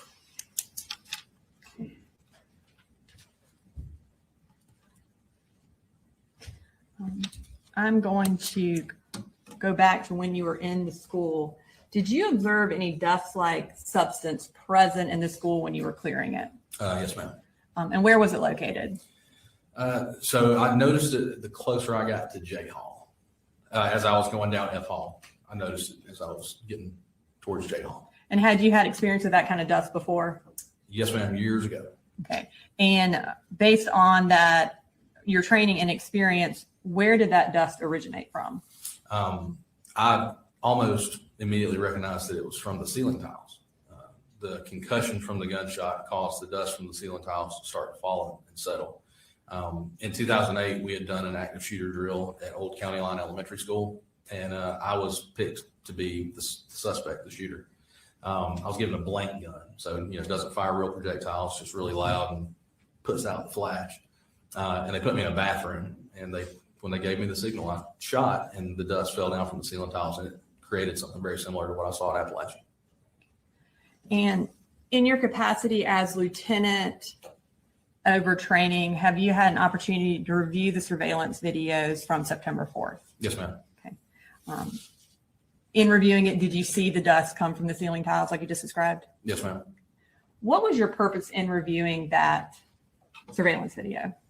Just to review the actions of our first responders, of the deputies, of fire and EMS, and to learn if what we did well, what we could have done differently, and then to implement that into training. After watching that video, did you become aware of the path that the shooter took on September 4th? Yes, ma'am. Okay. At this time, I'd like you to go through that path for the jury. Okay. And if you could use the large map over there.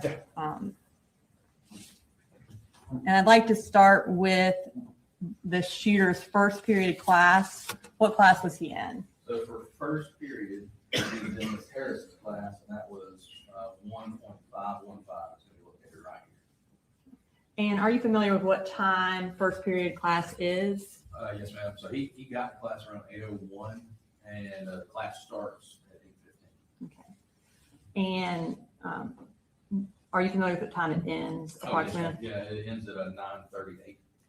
After he left first period class, where did he go for second period? So he leaves first period, and then he goes to Miss Catherine Greer's room on J Hall, room 2.151, and that was where that was the second period. That's where he went next. And what time does that class start? 9:38. 9:45.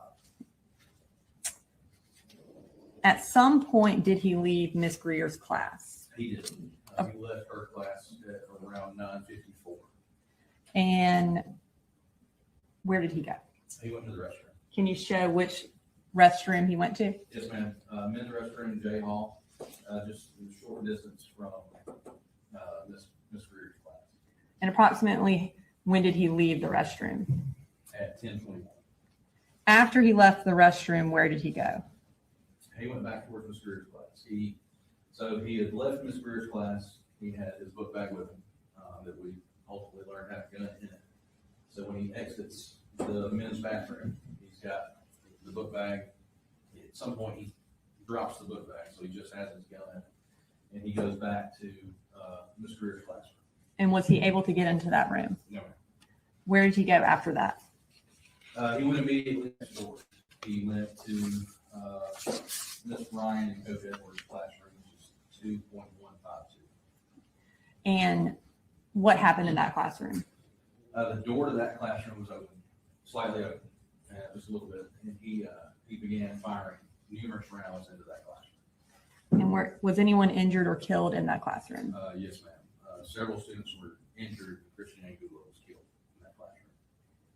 After he left Miss Ryan's classroom, where did he go? So after he shot here, thankfully, unfortunately, as Christian was, after Christian had been shot, he used his foot to close the door. So he restricted access to the shooter after that. The shooter moved back down the hall towards the restrooms that he had come from.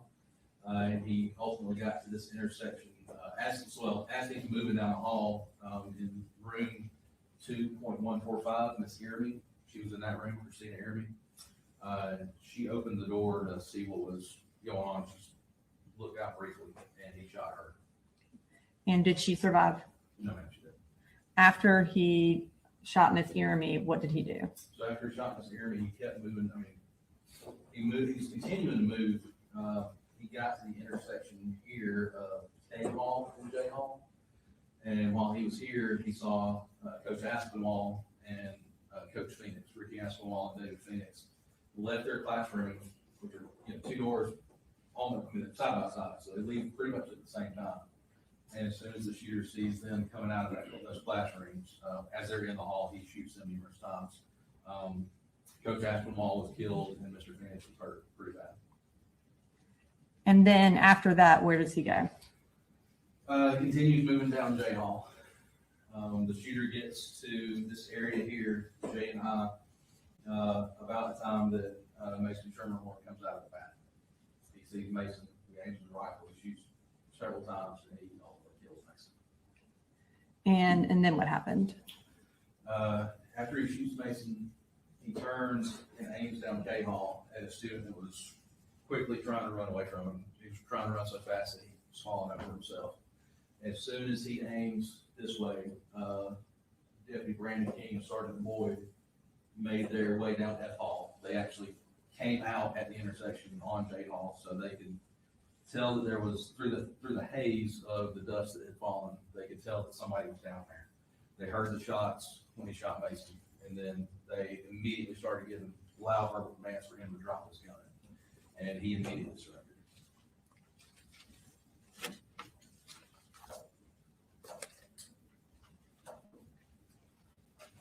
All right, Lieutenant Chandler, I don't have any further questions for you right now. Ross? Good morning, Lieutenant. Morning, sir. I only have a few questions for you. How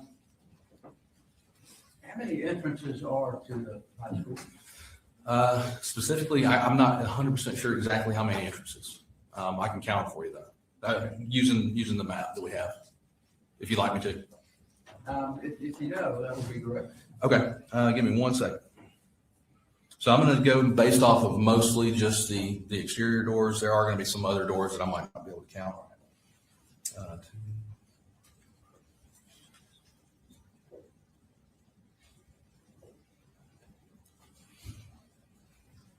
I would say upwards of, I'd say a little more than 15 exterior doors. Okay. And are all of those doors secured when the kids first come in? Yes, sir. So other people can't get in from other places? Correct. They're supposed to be, yes, sir. So all the students have to go in through the front? No, sir, not necessarily through the front. So basically, I think the way they have it set up is car riders will go through the front, and then the bus riders will go through the back side of the school. Okay, so you got actually two. Two main entrances, yes, sir. And the entrance that Colt made would be from the bus. Correct, yes, sir. And do you know what time that bus arrived? Slightly before 8. Okay. Do you know how many children were on that bus with him? No, sir, I don't. I assume you didn't take possession of any evidence at all? No, sir. My role after the initial response was that I did supplement CID's efforts, but I didn't specifically collect evidence. Okay. Nothing further. Thank you. Judge. Based on crossing and redirect? Your Honor, may Lieutenant Chandler be excused? Yes. All right, thank you, sir. Yes, sir. Thanks. Second. Is the next witness a long one? We made break for lunch before crossing, so. Maybe about 20 minutes. Okay. Go ahead. The state calls Dr. Matt Thompson.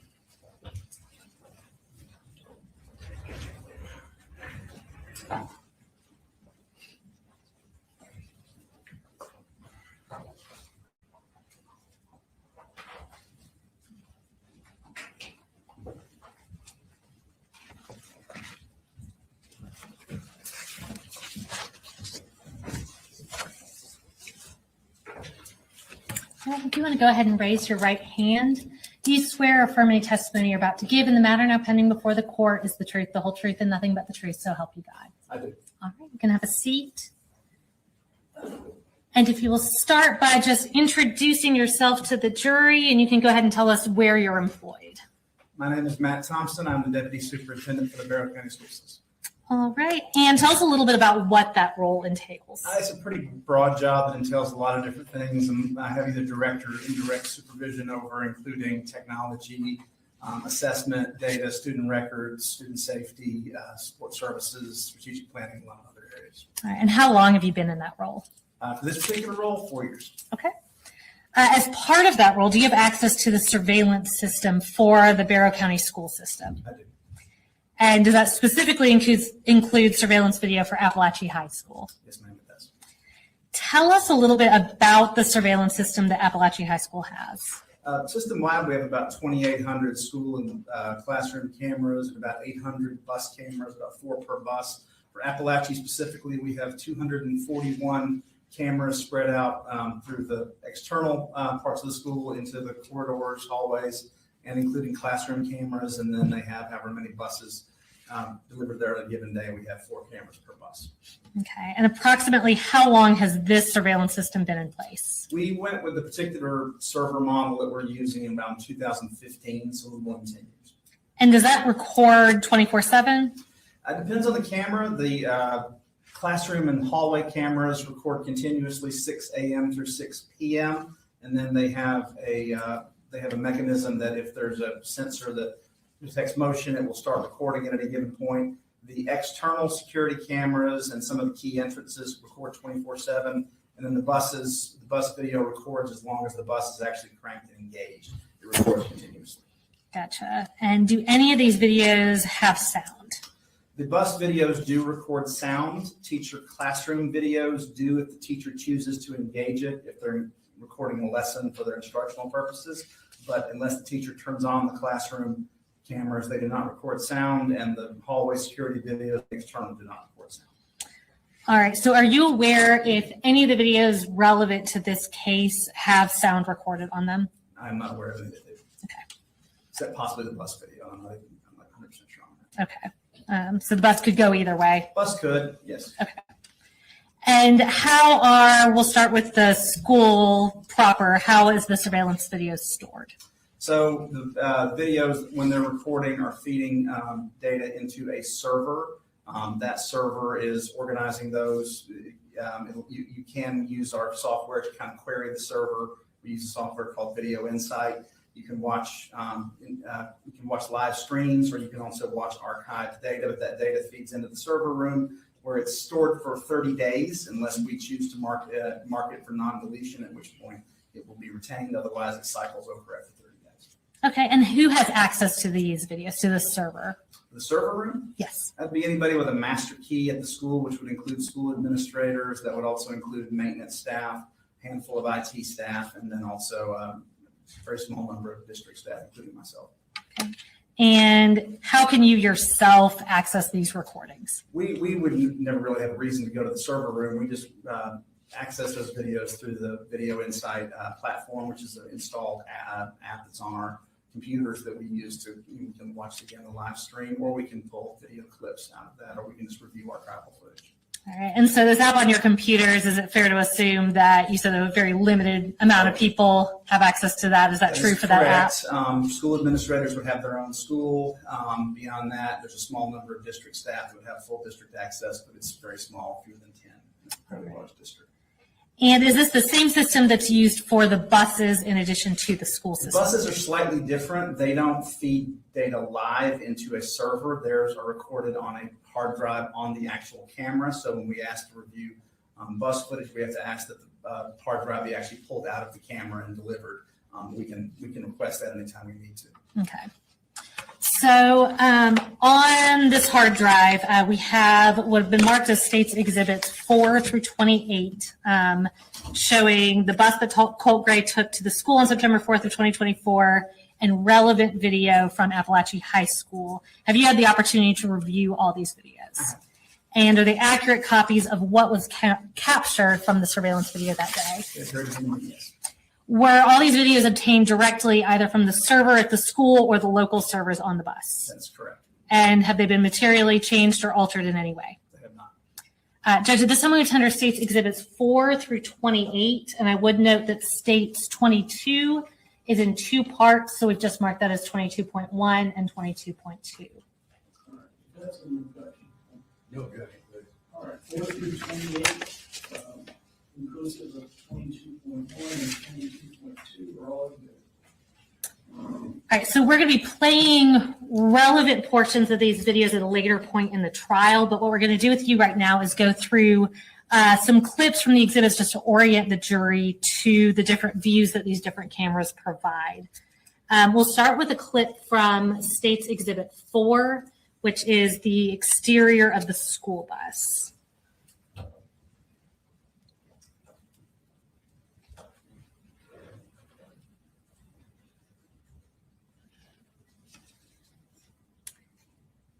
And looking at this video, is that the video that you obtained relevant to this case It is. or a clip from it? And One clip, is yes. the timestamp and date accurate on this video? They appear to be accurate, yes. Okay.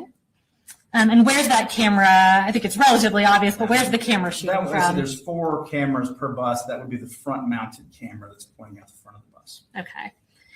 Moving on to a clip from States Exhibit 5.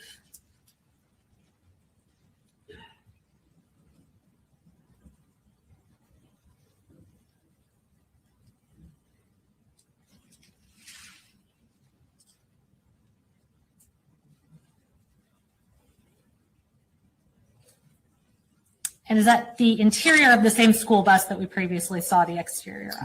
That would be the camera that's pretty standard mounted behind the drive. Okay, and once again, is the date and timestamp accurate on that video? It appears to be, yes. All right, now shifting to cameras at the school, we're next going to show a clip from States Exhibit 6.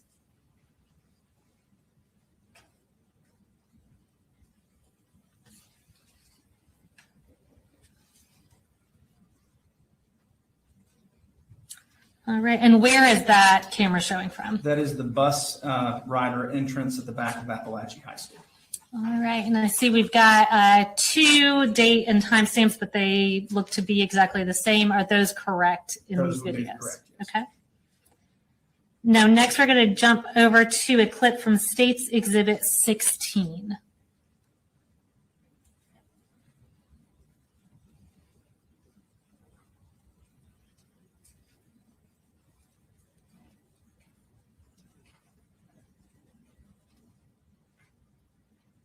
All right, so this one obviously looks a little different or significantly different from the other videos we're looking at. Can you just kind of explain what we're looking at here? This is one of the classroom cameras. This is actually, I believe, in Miss Suzanne Harris's classroom. They're mounted at the center of the classroom, or not every classroom is perfectly square, so sometimes they're configured as close as we can get it, and they provide a fisheye view of the entire classroom. Some of the newer ones can be actually angled a little bit if a teacher wants to use them for instructional purposes.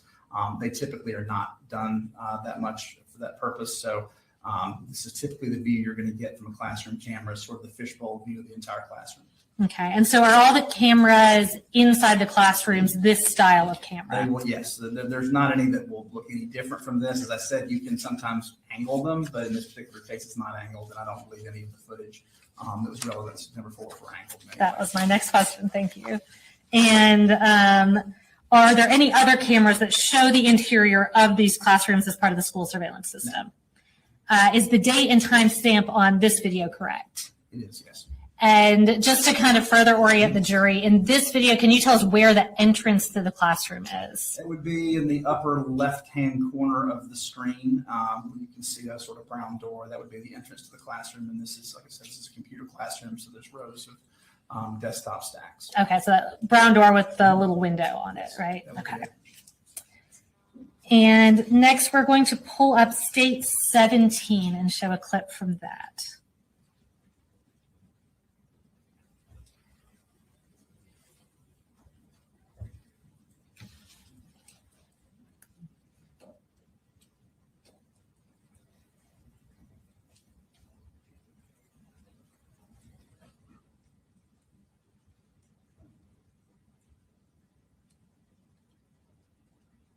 All right, and tell us what we're looking at here. This is just a pretty standard example of one of the hallway surveillance cameras that's looking down a hallway. Actually, I'm not 100% sure which hallway that is. Likely K Hall would be my guess, but it's one of the.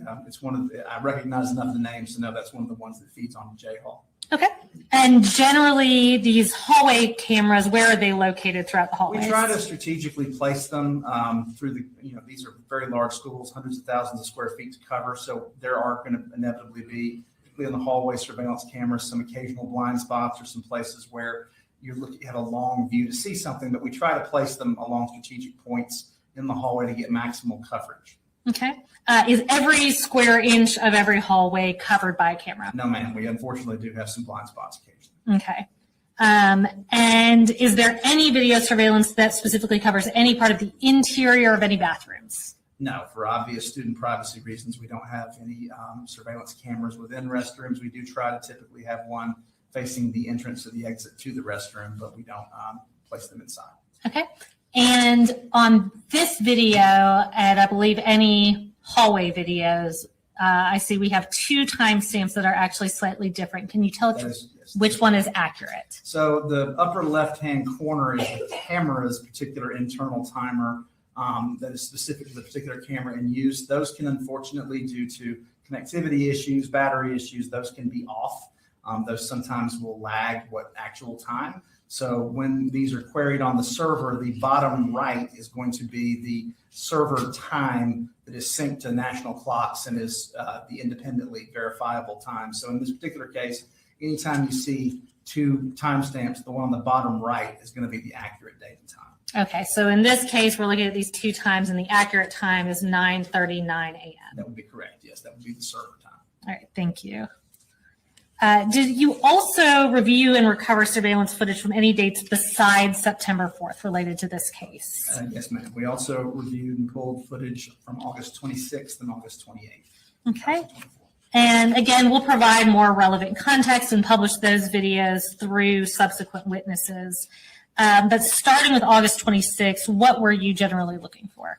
That was the last day Colt attended school prior to September 4th, and we were particularly interested in verifying that he spent the majority of that day in the counseling suite. So in this particular case, we pulled videos related to his first period class, his second period class, and then his moving into the counseling suite for the majority of the rest of the day.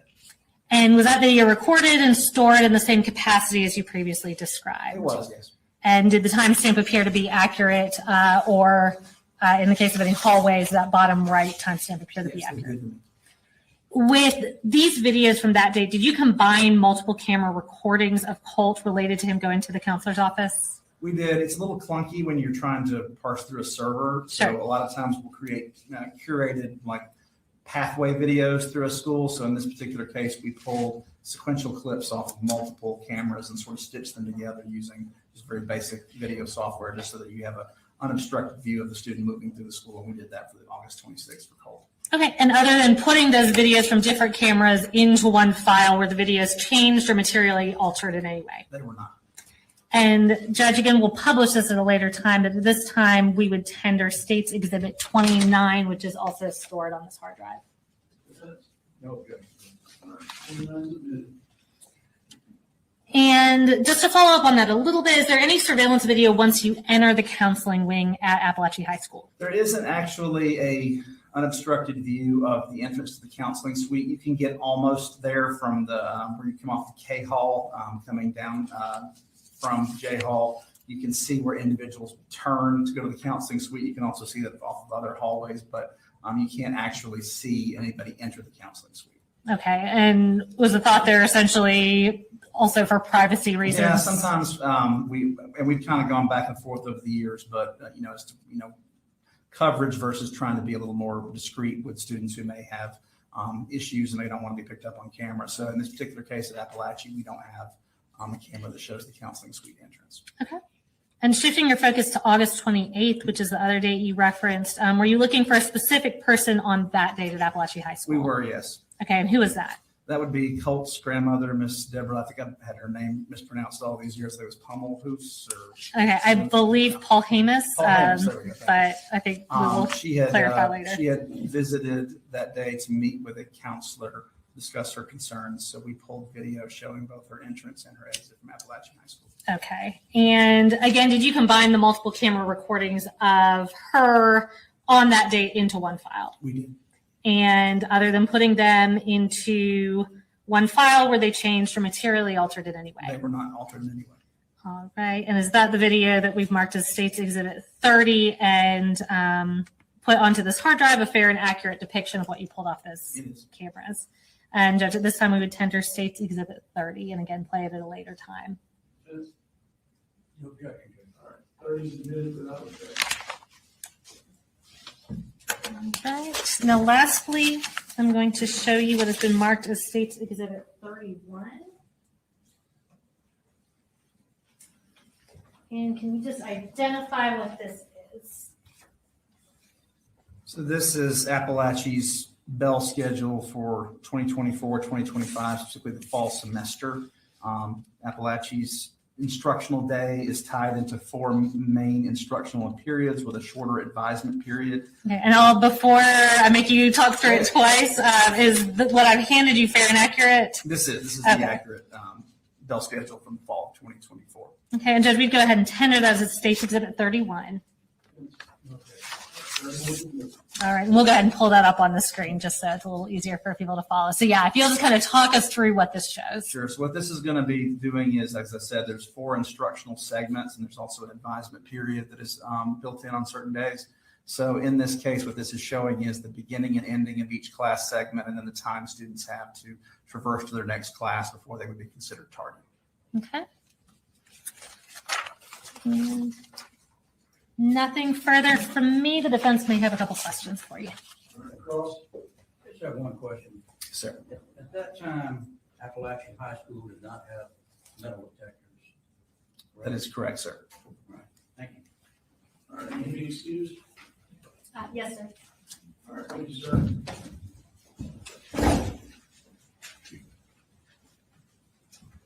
All right. We can go ahead and take our lunch break. 12:10, break till 1:10. Here's we point out to you as you go to enter the jury room, before you turn in, there is a microwave and sink right at the end. And of course, you have footage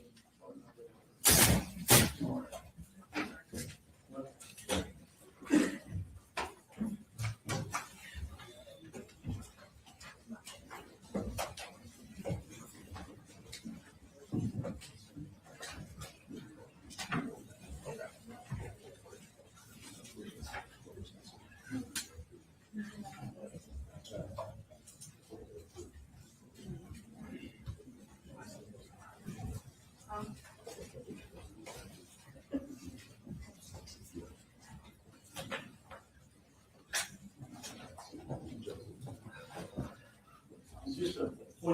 the attorneys, it appears that the podium mic is a little weak. I've got it turned up a little louder, but if you're away from it at all, it's to the extent you care, it's not really picking up. Is that for the jury's benefit or the court reporter's benefit? I would say the court reporter mostly, the way our sound system works, if you're not right at a mic, it's not picking it up. Obviously, she's close to you there, and she can hear you, but just so you all know. Can you put a different mic on there? We have an identical looking one. I didn't know if this was. I think we tried it already. All right.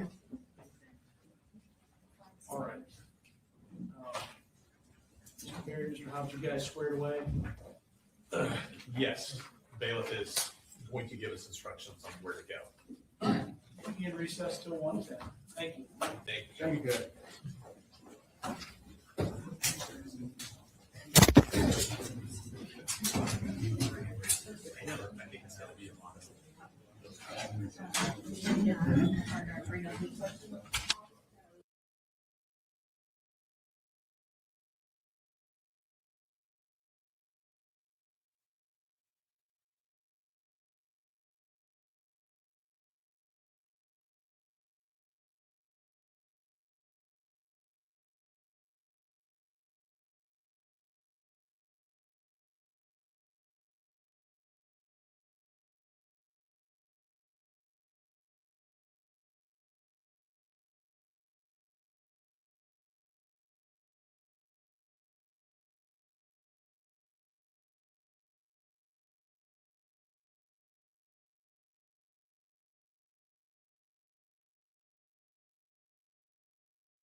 I got it, I'm sorry.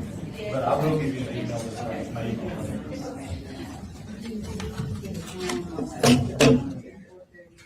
Hello. Hi.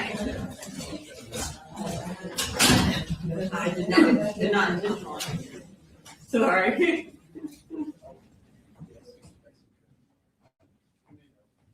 Yeah. How you doing? No.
And then you wouldn't be on the third floor.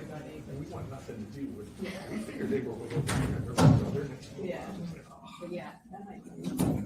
Okay. We'll talk to you guys after. Remember what you can't film.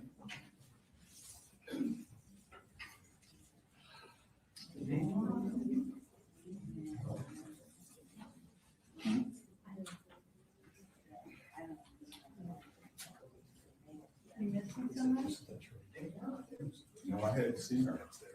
I thought she was back there with you. You know she's gonna be upset that you left her.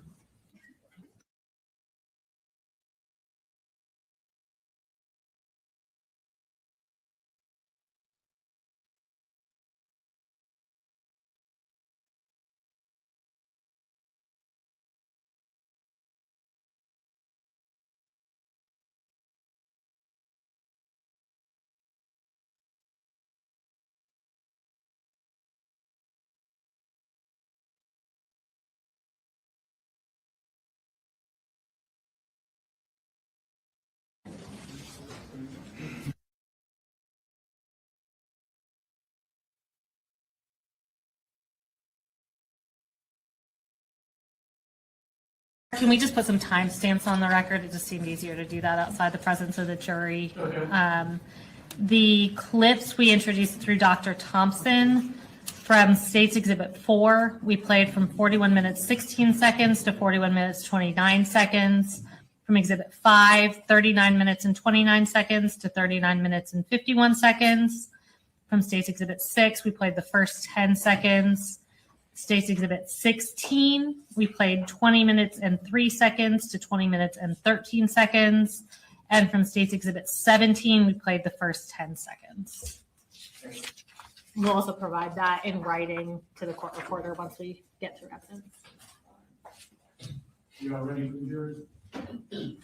Yes, sir. All right, bring them in.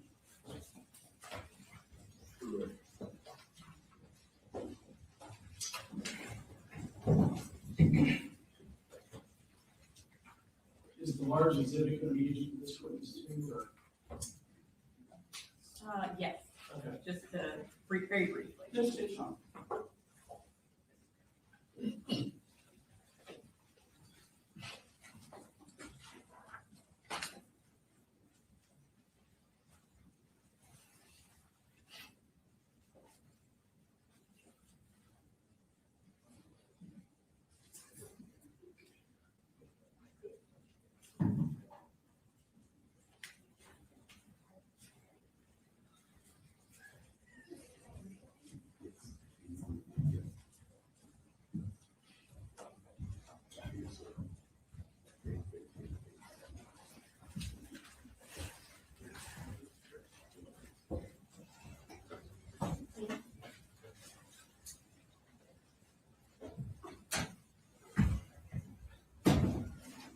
Everyone can be seated.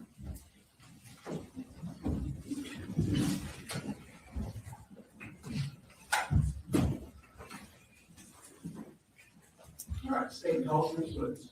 State called Suzanne Harris.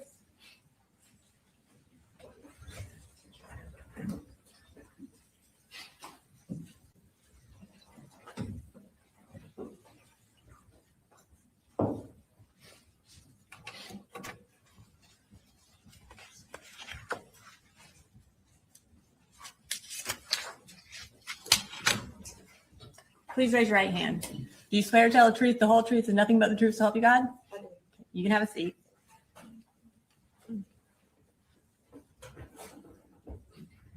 Will you go ahead and introduce yourself to the jury? My name is Suzanne Harris. I was a teacher at Apalachee High School. I've been in the county for 14 years. This is my 18th year teaching.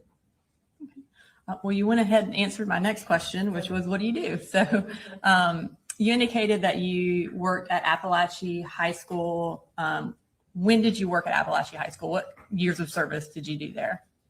I worked there until December of this past year. So I've been there for 4.5 years. And while you were at Apalachee High School, what subject did you teach? Computer science. In September of 2024, were you teaching computer science at that time? I was. And I'm going to ask you if you could show me on that map right next to you, which was your classroom?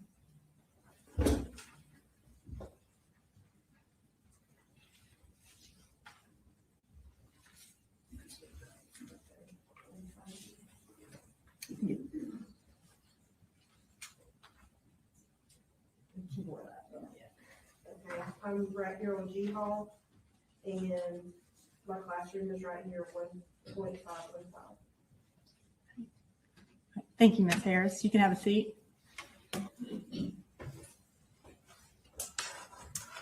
I am going to draw your attention to September 4th of 2024. Were you working at Apalachee that day? I was.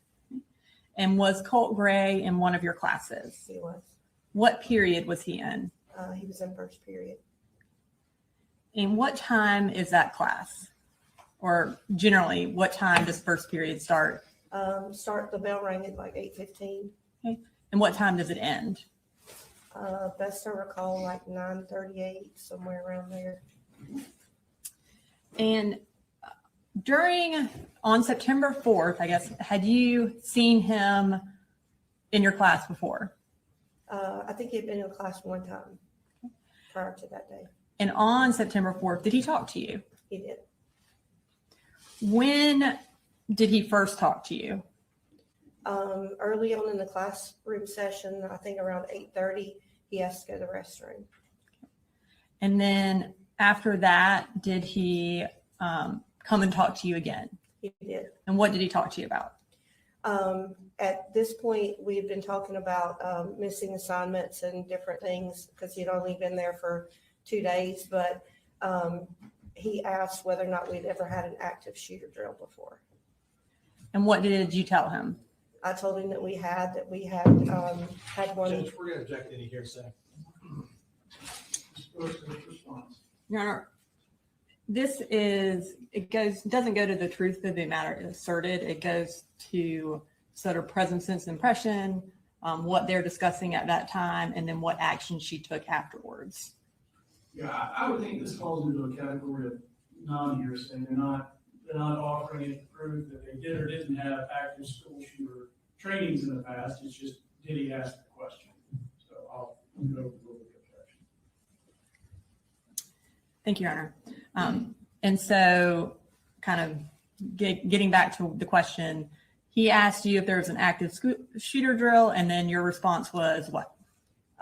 Yeah, we actually had one last week, but he wasn't there for the drill. And was there any further discussion about that? At that moment, I did ask him what school he went to because I was concerned, like, why would you, had you worked in or been in a school that it would have made you nervous about school shooting? And he told me that that he had been at Jefferson High School, middle school, excuse me, in the 8th grade. And I asked him if he knew Elaine Murphy, who's one of the teachers at Jefferson. Judge, I'm going to object any hearsay.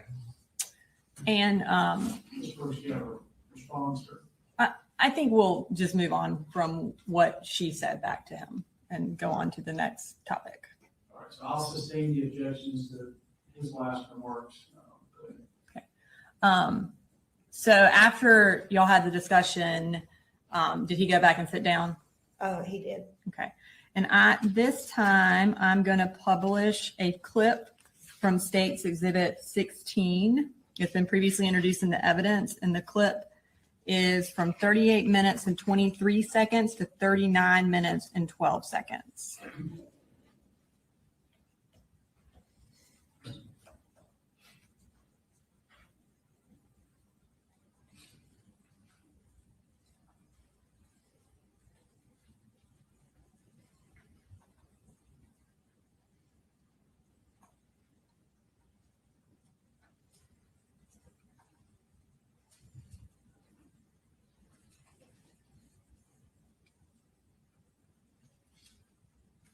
I'm going to pause it briefly. Can you kind of tell the jury, just so they can make sure they see where you are and then also where Colt Gray is? Sure. So over to this side over here, where you see the gold and white striped bulletin board, that's where my desk is. And is that all the way on the left of the screen? yes.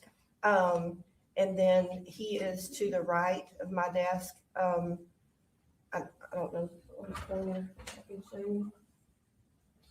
So I'm here and Colt is here, and this is where he was sitting. Okay. And this was Alex Johnson, and this was Tyler Graham. It may facilitate things with these fish I've used, kind of refer to like the face of a clock, 9 o'clock or. That is a good idea, Your Honor. And as far as the exit or the entrance to the classroom, the door, is that around 11 o'clock? It is. All right, thank you. All right, we can finish playing the clip.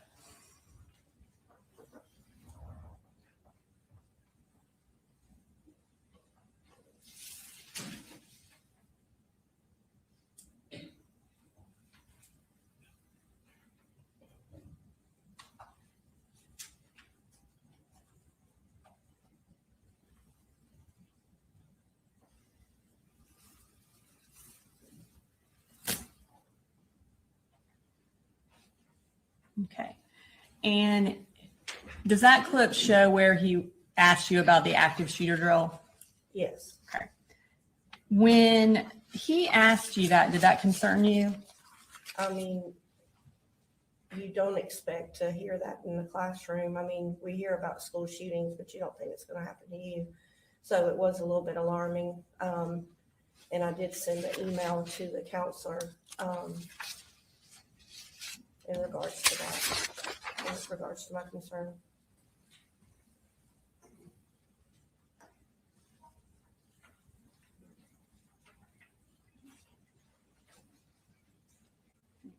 I'm going to show you what's been marked as State Exhibit 32.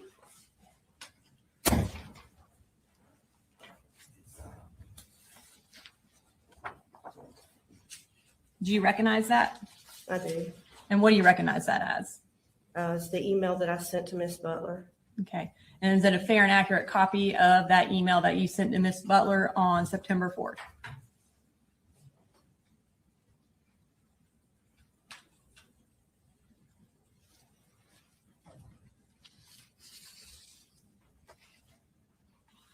Yes. Okay. Your Honor, this time I'd like to introduce into evidence State Exhibit 32. No objection. All right, 32 is good. Okay, if we could display that for the jury. Okay, so you indicated that you sent this email to Miss Butler. Can you tell us who Miss Butler is?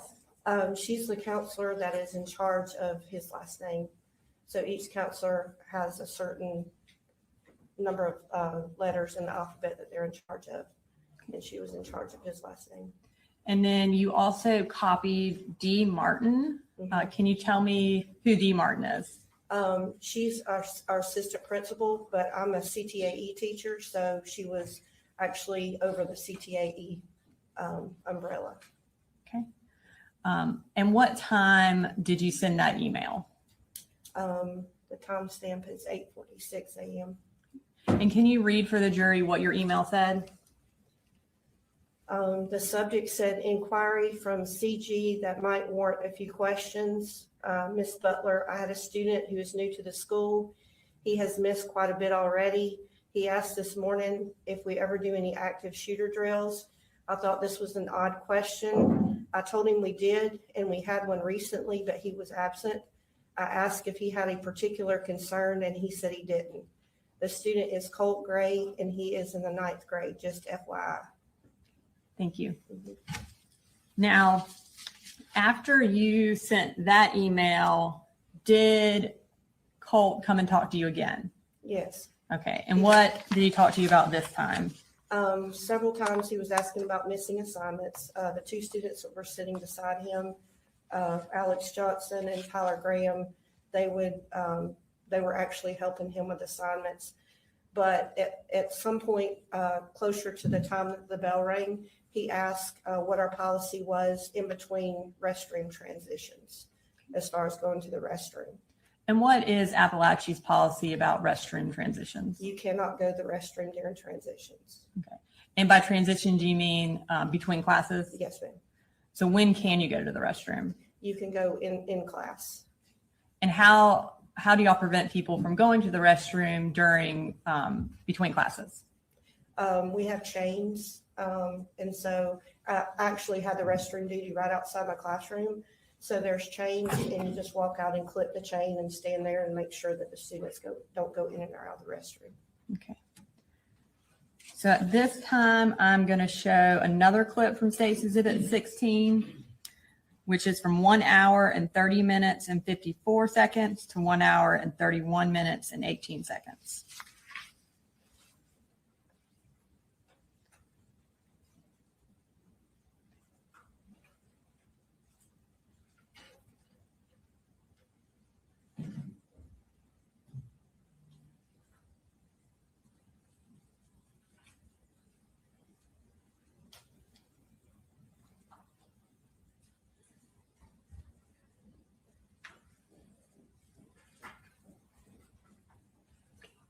Is that when he asked you about going to the bathroom or what the bathroom policy is? He did, and I reached over to grab the bathroom pass. That's what the thing I was reaching for.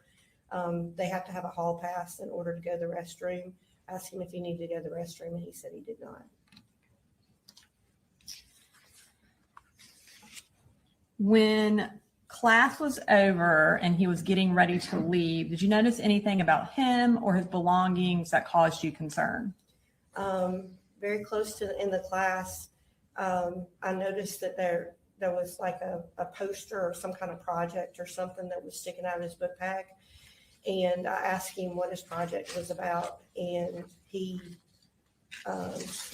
didn't really have much to say about the project, but he did tell me that he would show it to me later if I wanted to see it.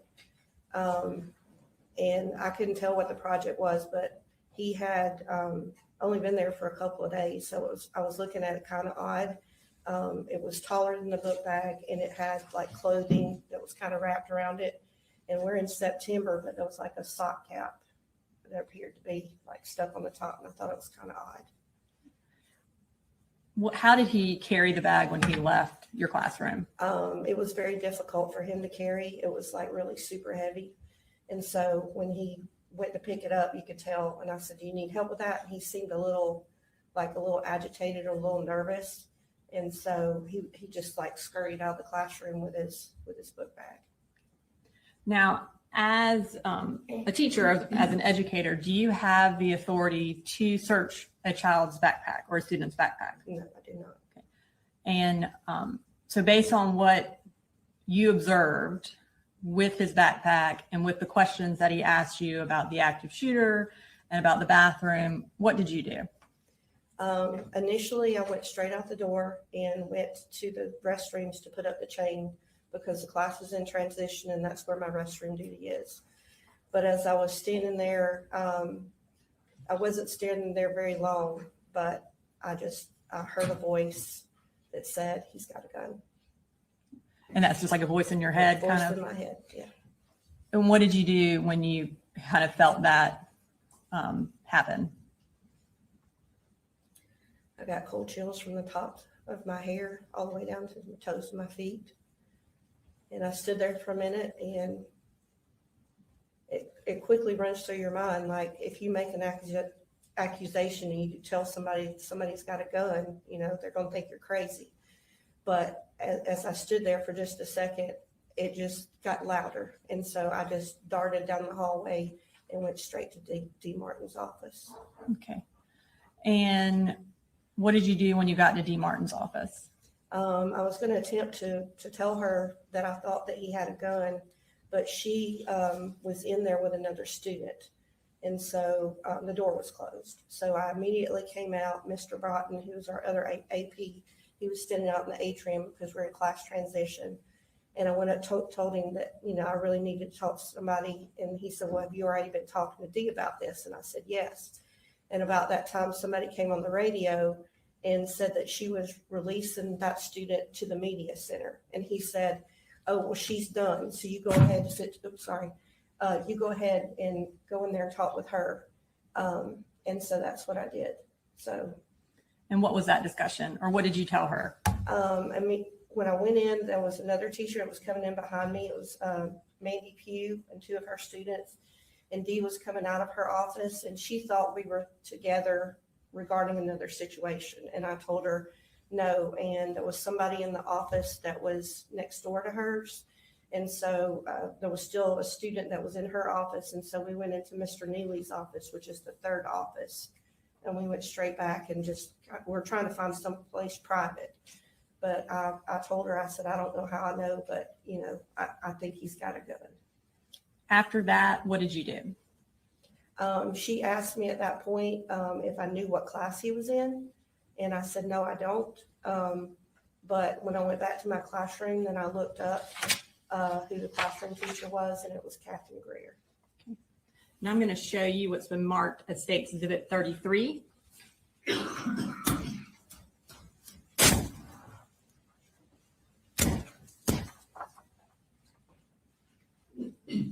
Do you recognize that? I do. And what do you recognize that as? It's the email that I sent letting Dee know what classroom he was in. And is that a fair and accurate copy of that email? Yes, ma'am. Your Honor, at this time I would like to introduce into evidence State's Exhibit 33. No objection. And we'll go ahead and publish that to the jury. And again, you indicated that this was to Dee Martin. Can you tell us the time that you sent that email? The time is at 9:52 a.m. And can you tell us what the email said? Colt Gray is with Miss Greer during second period. FYI, thanks.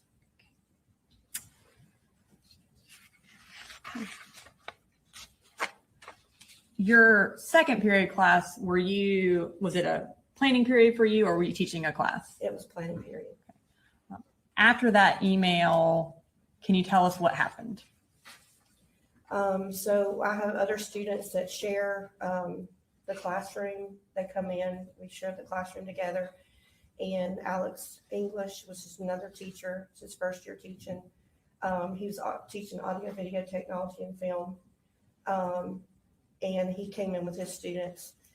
And so at some point during the class, I was just really nervous, and I just stood up and kind of addressed the whole class without asking him first. I just was very stern, and what I said was, don't ask me how I know, don't ask me any questions, but do not leave this classroom unless it's an absolute emergency. Because I just felt in every fiber of my being that something was wrong. At some point, did you become aware that there was shooting going on in the high school? Yes. At one point, Alex kind of came towards the door, and we kind of stepped out in the hallway, and I told him what I was suspicious of. And he was like, oh gosh, that sounds, scary or whatever. And I said, I don't know how I know, but I just felt like that something was going to happen. And so I came back in the classroom, and shortly thereafter we saw the lockdown screen, and we went into lockdown. And eventually, were you able to hear the shooting, or did you just become aware that something had happened? No, I actually heard the shooting. It's our protocol to go out, like to open up the classroom door to kind of look to see who's in the hallway, if there's any kids in the bathroom.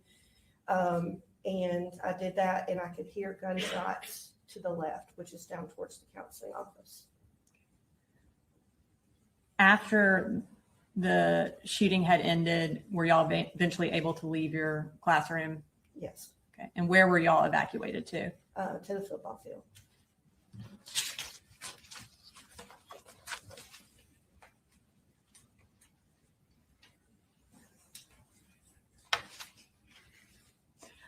And I'm going to play one more clip for you, which is the clip for when Colt was leaving your classroom. And it is from 1 hour and 39 minutes and 11 seconds to 1 hour and 40 minutes and 14 seconds. And that's, again, from State's Exhibit 16.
And just to be clear, did you ever actually see a gun? No.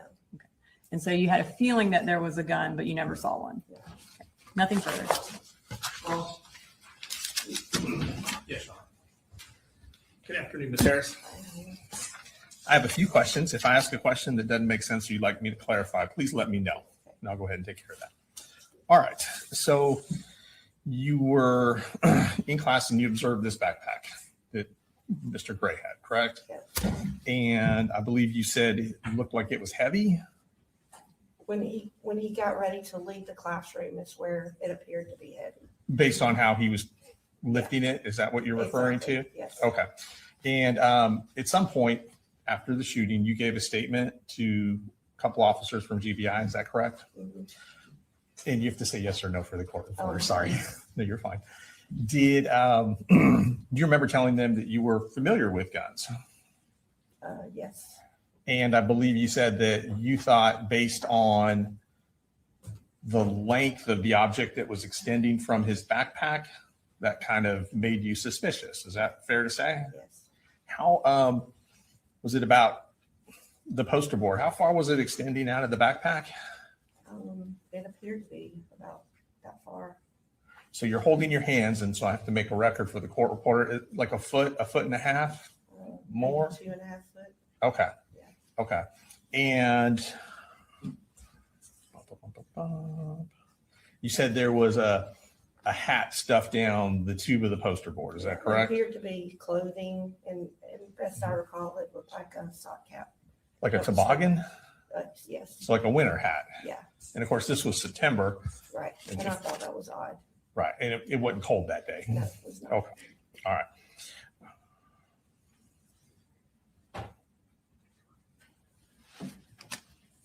Okay, I think that's it. Let me check one other thing. And you said we saw from where he was sitting in class on the video, he was sitting next to a couple other students. Mhm. And without telling me what anybody said specifically, your memory is that they were engaging in conversations regarding missing assignments? Yes. Okay. Can I have 1 second, Judge? 1 second. Make a little bit.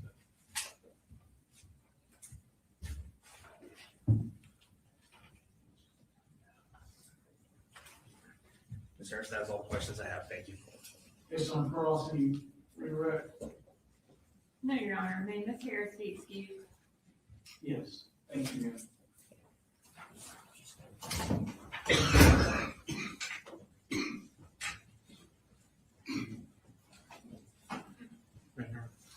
Yes, state calls next week. They call Captain Greer. So there's busy where I'm in the habit of just excusing witnesses when they ask for someone that you don't want to be excused.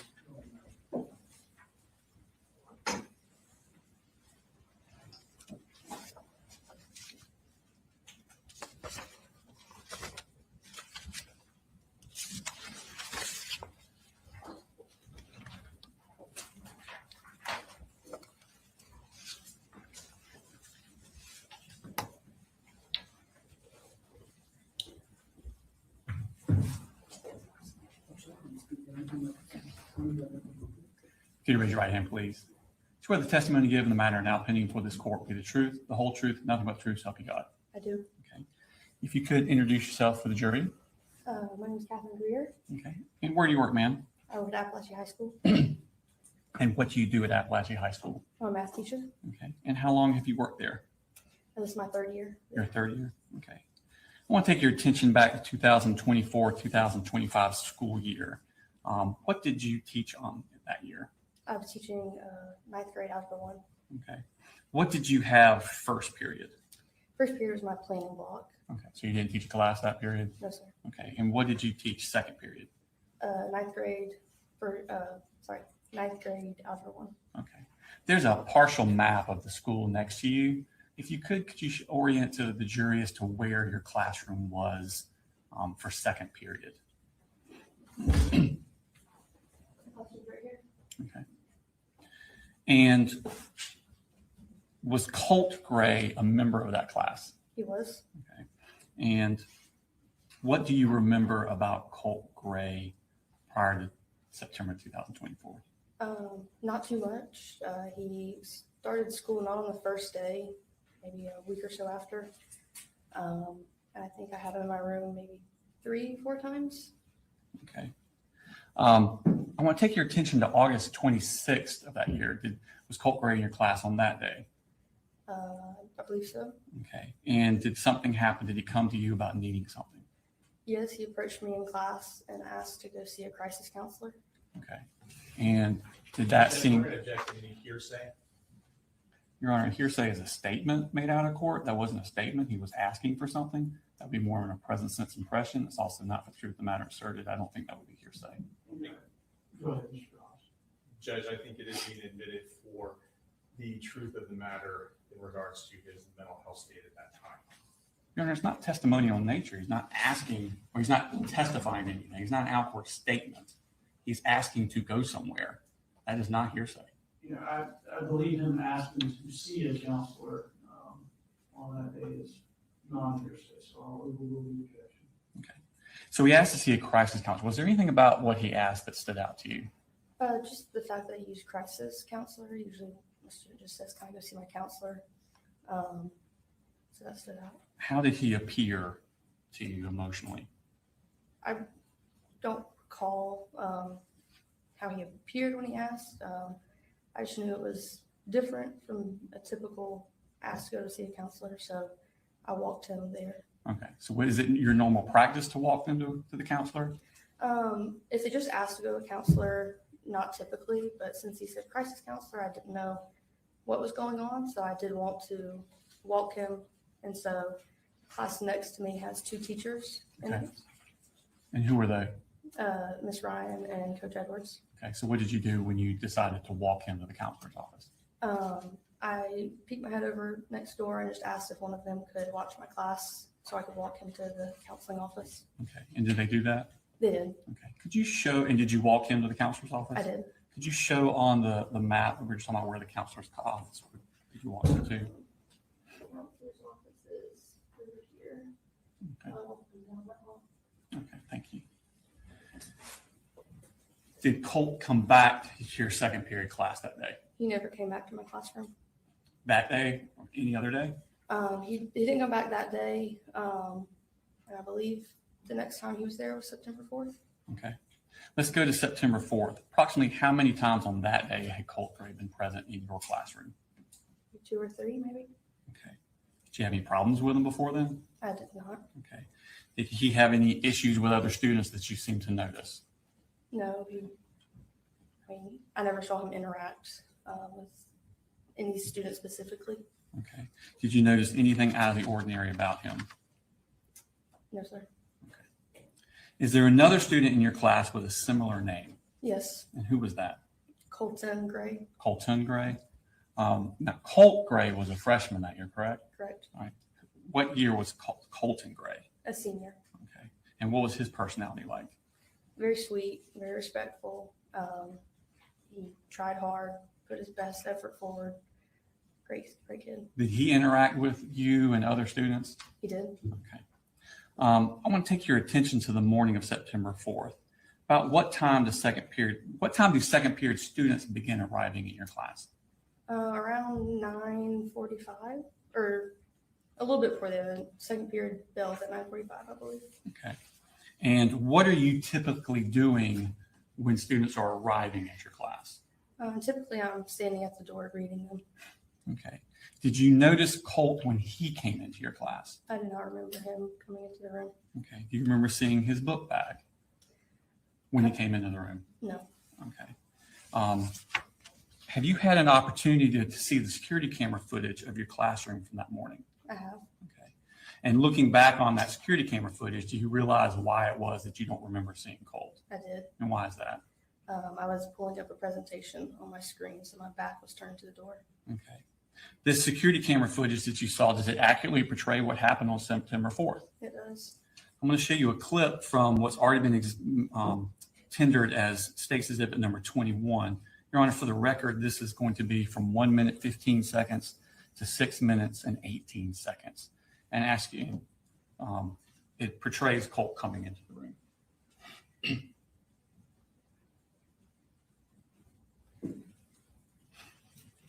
Is that you at the 4 o'clock position? It is Okay. And what are you wearing? Is the color? green, Okay. And where's the door in this? diagonal to me Okay. on the other side of the wall. All right. Thank you. Play.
Kid that just entered the room. Who was that?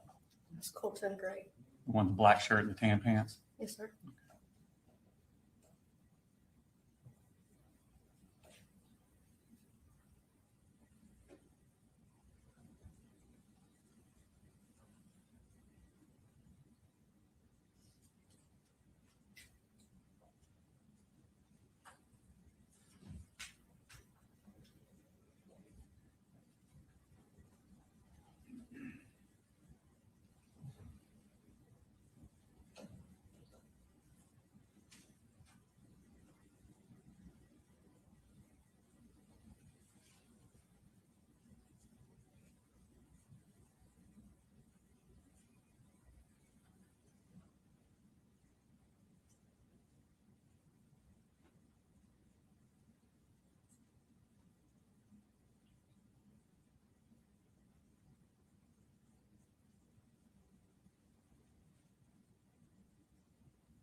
So at this point, class changes ended.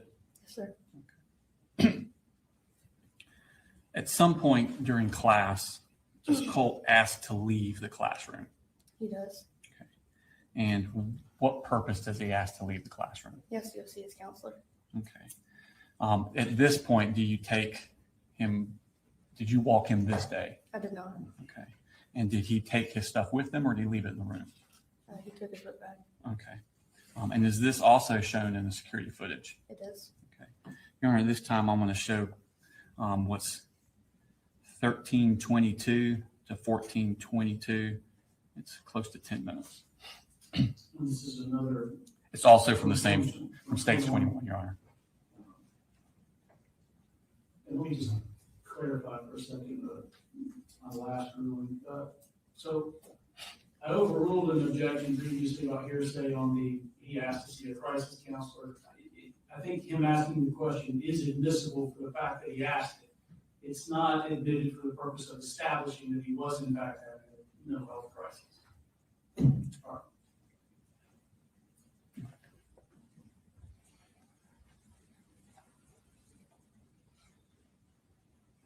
So if the last clip ended at 9:45 and this is 9:53, we're now about 8 minutes into the class. Okay.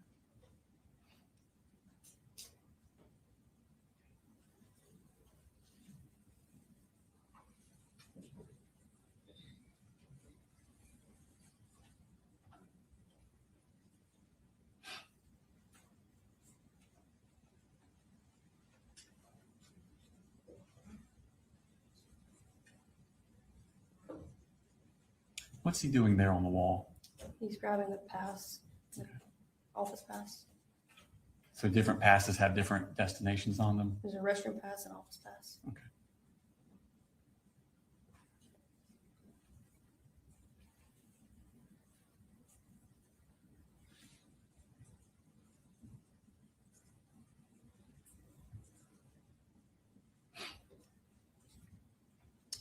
After he leaves at this point, does he come back inside the class? No, no, sir. Okay. At some point after Colt leaves, does Colton Gray also leave the class? He goes to the restroom. Okay. Does he do the pass thing also? Yes, sir. Okay. And does he take his belongings with him or does he leave them in the classroom? He left him in the room. Okay. Is this also shown?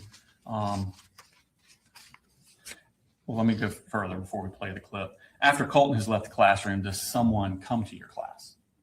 Yes, Miss Martin, Okay. And who is Miss Martin? assistant principal. Okay. Why is she coming to the class?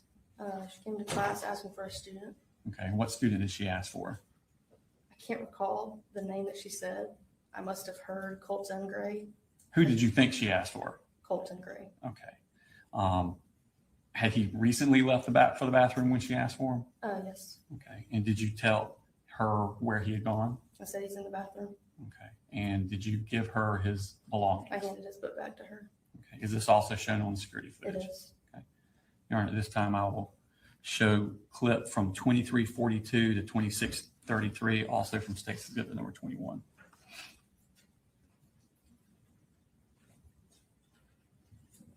So now we're at 10:03. So this is about 9 minutes after Colt left.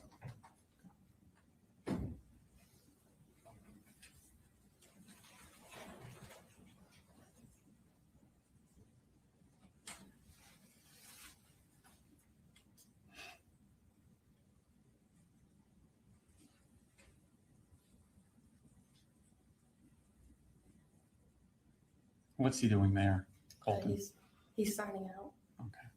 So you have to get a pass and you have to write on the. Put your name down. Okay.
Is that Miss Martin coming in there? It is.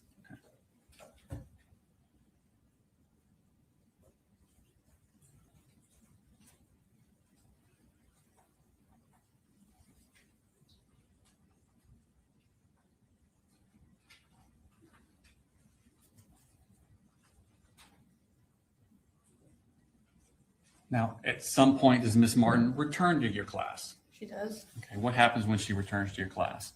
She told me that she needed Colt Gray. Okay, and what did you tell her? I said he went to the counseling office. Okay, does she then leave at that point? She does. Is this also shown on the security footage? It is. Remember, this time on State's Exhibit 21, I'll show clip from 30:25 to 30:53.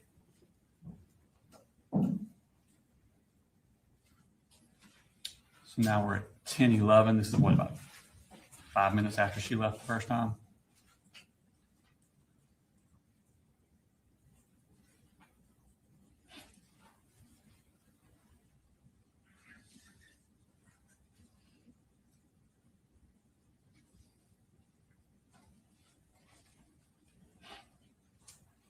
Now, after she leaves there, does she, and when I say she, I mean Miss Martin, does she communicate with you any more about Colt Gray? She does. What does she do? She intercommed into my room. I'm sorry, she what? Intercommed Okay. into my room. So she got on the intercom? Yes. Okay. And she asked me to check my email. All right. And did you check your email? I did. She was asking around what time he left the room. Colt left the room. Okay. I'm going to show you Smart State Exhibit number 34.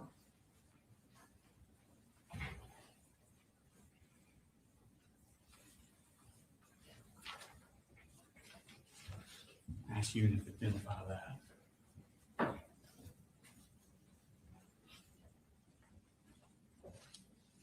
What is that?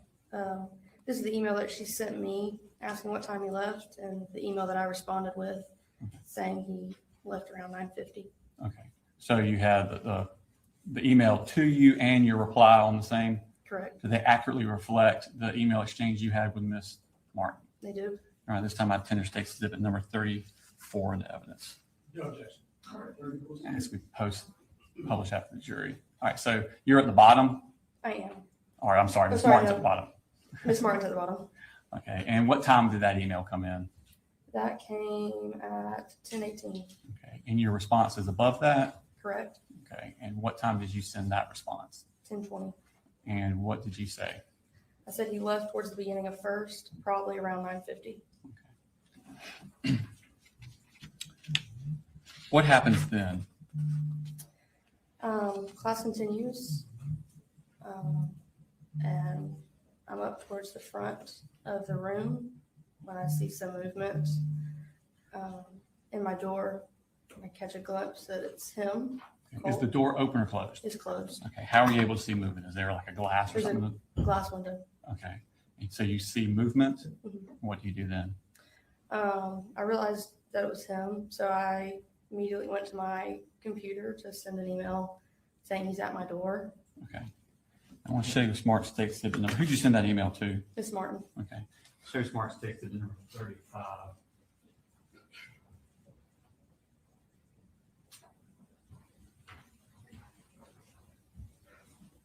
Let's see if we recognize that. Yes. And what is that? That's the email that I sent to Miss Martin saying he just came back to class. Okay. And is it an accurate reflection of the email that you sent to Ms. Martin? It is. Around this time, I tender State Exhibit number 35 in the evidence. No objection. All right, 30,000. Post that. So what time did you send that email? I sent that at 10:22. Okay. When you send that email, what happens? I sent the email and I guess immediately Miss Martin came back on intercom and said he's at your door. And at that point I'm walking towards my door and I said yes. I got to my door and I saw that it was him and that he had a gun. Describe how he was holding the gun. I guess just across his body. Okay. And what type of gun was it? I mean, I don't maybe know what type, but just. It was a large gun, a rifle, I guess. Okay. What did you do at that point? I said, he's got a gun. I told the kids to get in the corner. I started pressing my teacher's badge. All right. Tell me about this strategic bag you're referring to. All the teachers have a badge at home. Sorry. That's fine. Take your time. If you press it 3 times, admin and an officer and the nurse are coming. If you press it up to a certain amount of times, it just alerts to the police department and the school, and sets off an alarm in school. How many times do you think you pushed it? Good amount. Couldn't tell you how many specifically. Okay. When you push the button, what happens then? All the kids come to the corner. And there was a kid that was in front of the door that decided to drop where he was. So I crawled over and grabbed his hands. I reached up and flicked off the light. And I went back over to the kids in the corner. Did he ever come into your room? He did not. Could you hear the gun being fired? I could. Okay. How many shots do you think you heard? It was 2 sets. And it just sounded maybe 5 or 6. Could you tell where they were coming from? As in, Where in the school they were coming from? my hall, J Hall. Is this what you're describing reflected in the security footage? It is. All right, this time I play stakes 21 from 37:53 to 41:45. Is this part of what we discussed at the motions hearings on Friday? No, Your Honor.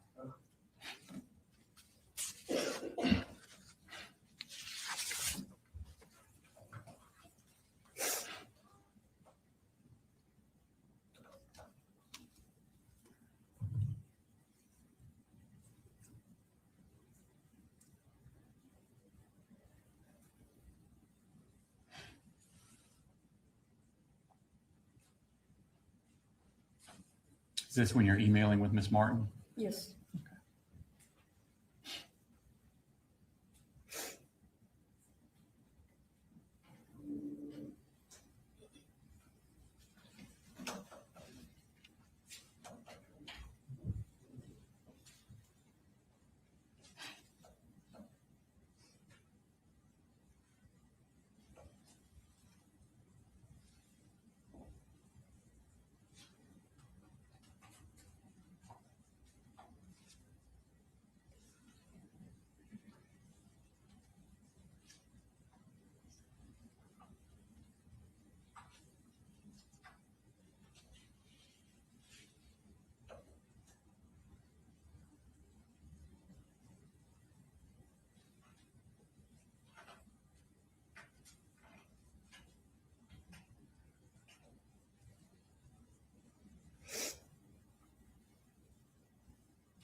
Is that him in the door there? It is. Is this you sending the email? Yes.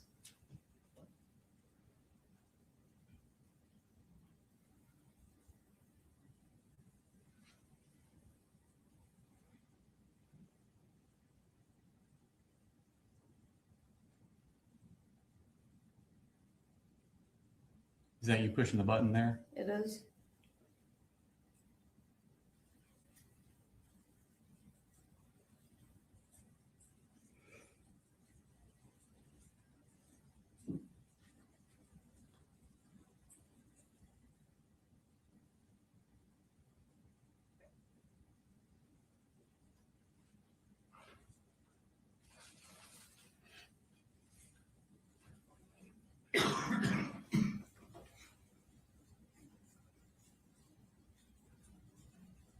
Is this what y'all are trying to do during the shooter drill? Yes, sir.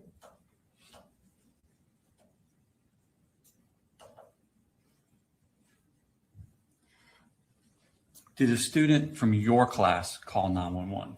It did. Okay. And who was that girl's name? Jaylene, Okay. Have you heard that 911 call? I have. And is that Jaylene's voice on the call? It is. All right, this time I'll tender state exhibit number 36. Okay.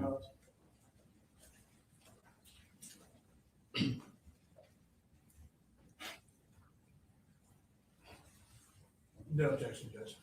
All right, 36 is in Your Honor, that this 36 is the business certification record, and 36, the call itself is on the hard drive. We're going to play a clip that is 5 minutes and 42 seconds long. 5 minutes 42 seconds long.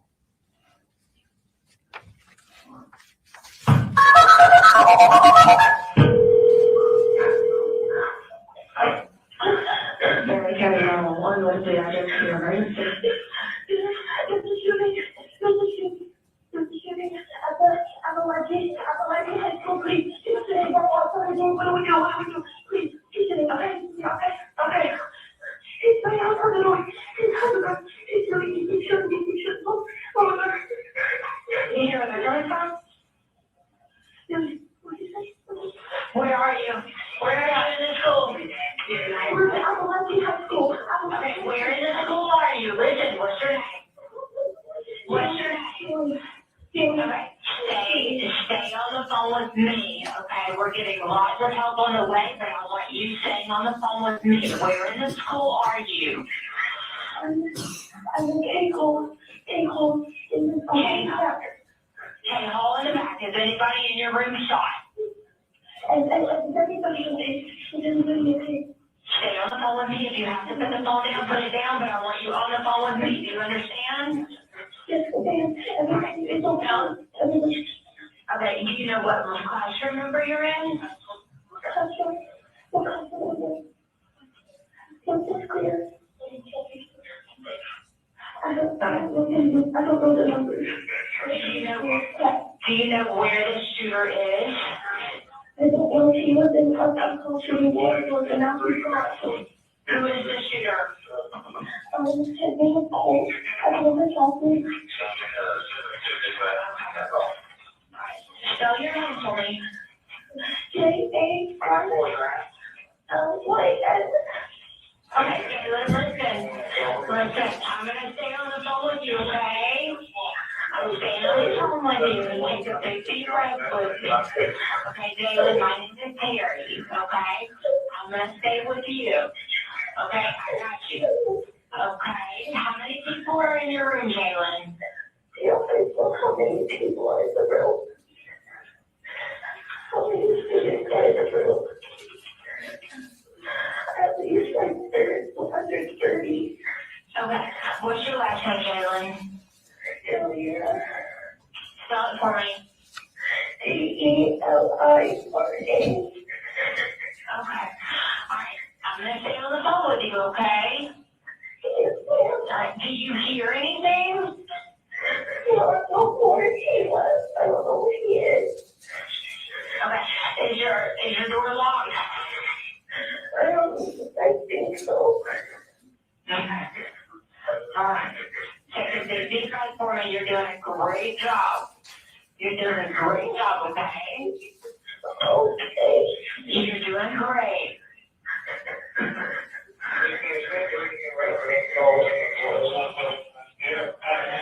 You're doing a great job. I want you to let me know if you hear anything. Okay? All right. Is your door locked? Is there anything in front of your door? No, it's open. No, there's nothing. Okay.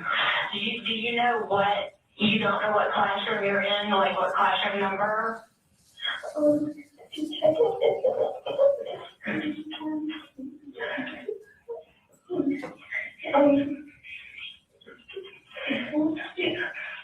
It is room 2.151.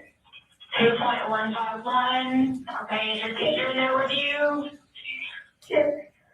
Okay. All right, what's your teacher's name? Miss Greer. Miss Greer? Okay, where is she at right now? Or is everybody hiding? Yes. Okay. I got a whole lot of people coming and I got a whole lot of people there. But I'm staying on the phone with you, okay? I'm not going to go anywhere. I'm going to be right here with you. Okay. You're doing a great job. I want you to let me know if you hear anything at all. Okay. Do you know what Colt looks like? It was like dyed blonde hair. Dyed blonde hair? Glasses.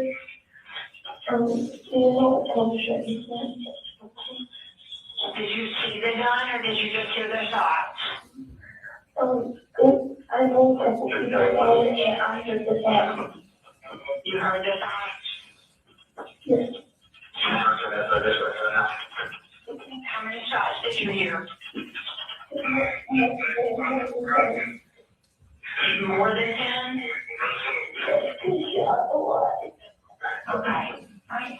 Take a big deep breath. Big deep breath. I know you are very scared, but you're doing great.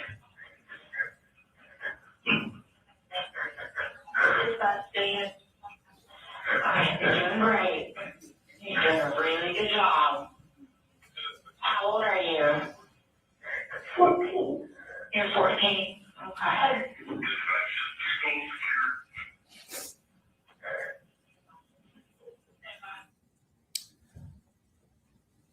How long did y'all stay in the room before the police arrived?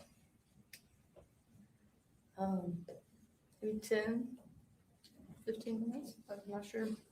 What happened after the police arrived? Our door was unlocked by an SRO that came in. He asked us if there was anyone in the room that wasn't supposed to be there. I answered no. He closed the door, said he would be back. He came back to the room and told us to stand up and walk outside with our hands up. And did you do that? We did. Where did y'all go? We walked out of J Hall up the hill, I guess to like just a lawn area. Mm-hmm. And then I guess once more classes started to come out, we walked towards the stadium. Okay. Did y'all go to the football field? We went to the football field. What was the scene like on the football field? I just started helping make sure kids got into the bleachers, and then it became chaos pretty quickly with lots of families coming looking for their kids. And how long were y'all out on the field? Hours. At some point, were you interviewed by law enforcement? I was. They asked you about the same type of questions I asked you. Yes, sir. Did you answer them about the same type way? Yes, sir. Just a second, please. I have no further questions. They may have some for you. Cross. Yes, John.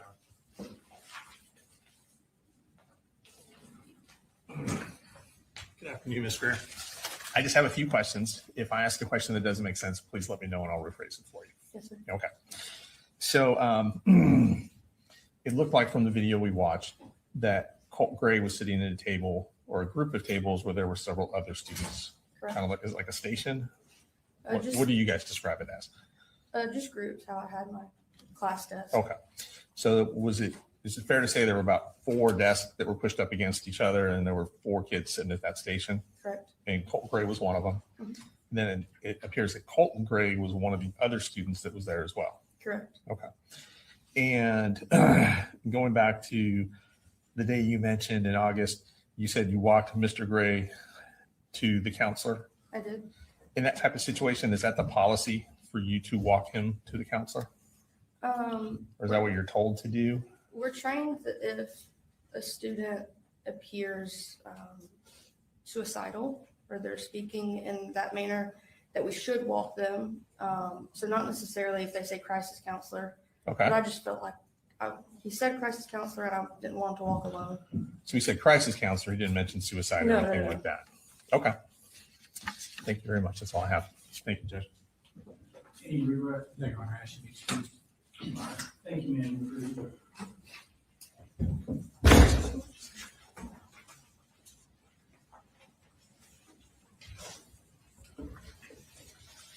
State calls. State calls Jason Wilkerson.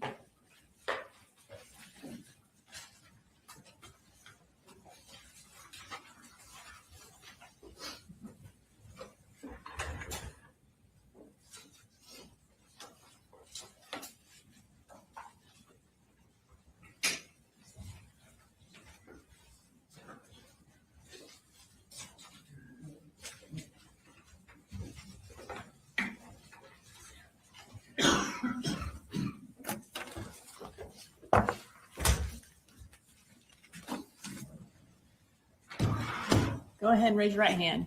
Do you swear to tell the truth, the whole truth, and nothing but the truth to help you God? Yes, ma'am, I do. Can you introduce yourself to the jury?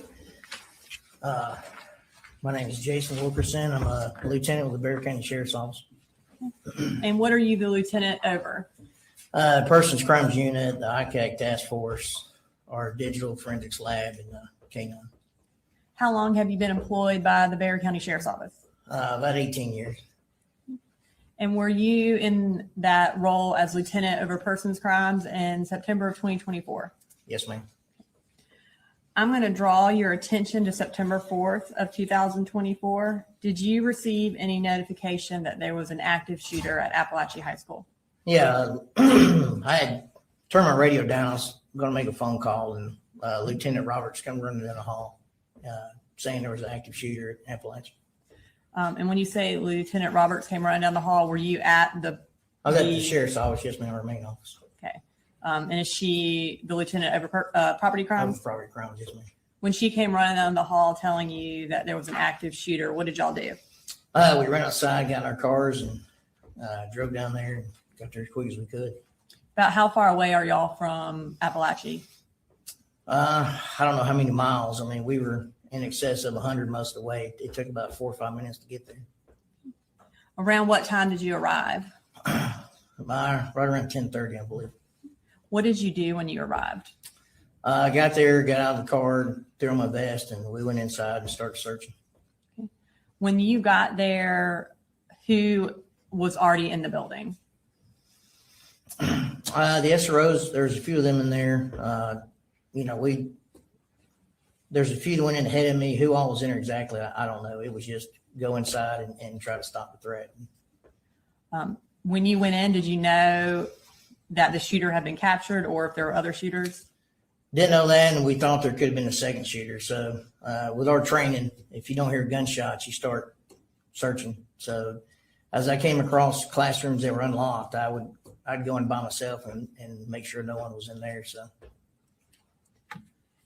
when you were searching, did you come across any injured individuals? yeah. So on the back hall, J hall, there's a student got my attention. And that was Miss Irma's classroom. So I go in there to see what was going on. There was a female laying in the floor. There's a lot of blood. The student that helped her, he had done a really good job. He had held pressure. Her bleeding had stopped. And I knelt down to try to help her out. And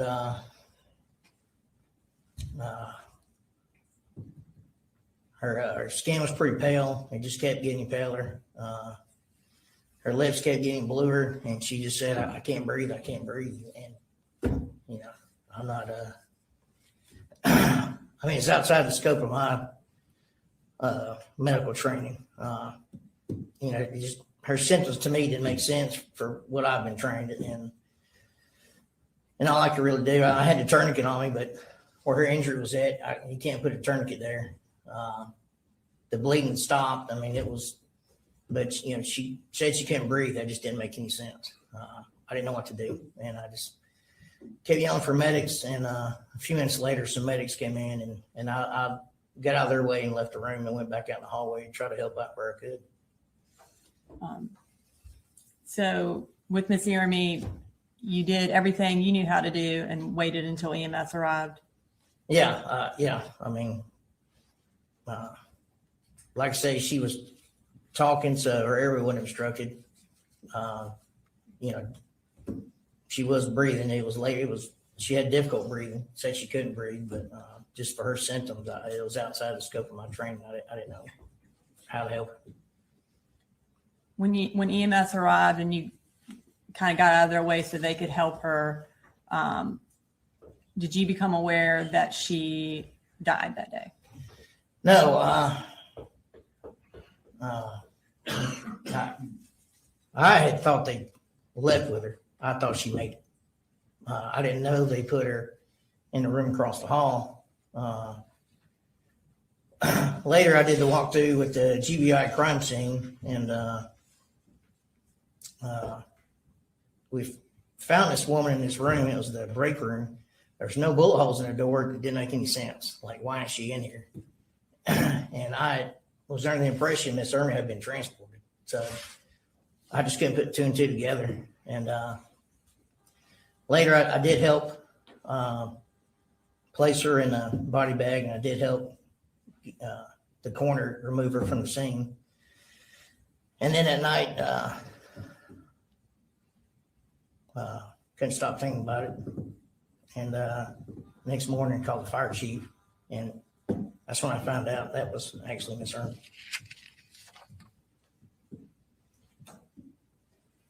I'm going to show you what the Martin Estates is in at 41. Do you recognize that? Yeah, that's Christine Irma.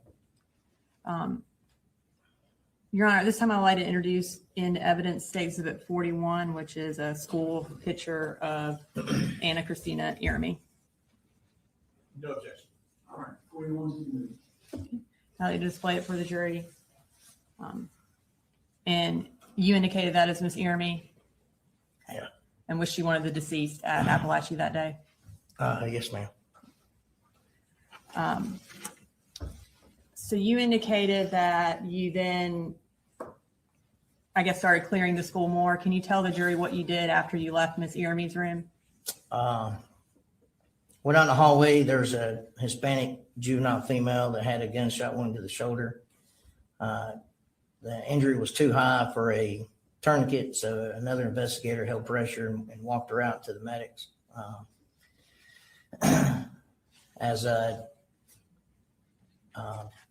Once the window was evacuated, we started evacuating some students. At this point in time, the suspect was still in custody. He was still laying on the floor in handcuffs. So I moved him to an empty classroom. I told the deputy to keep an eye on him, and I needed him interviewed. So I ran to go find investigator Jason Smith, found him in the cafeteria. And I said, hey, we got one in custody. I need you to interview him. And we go running back, and I put those two in a room together, and that's where investigator Smith conducted his interview.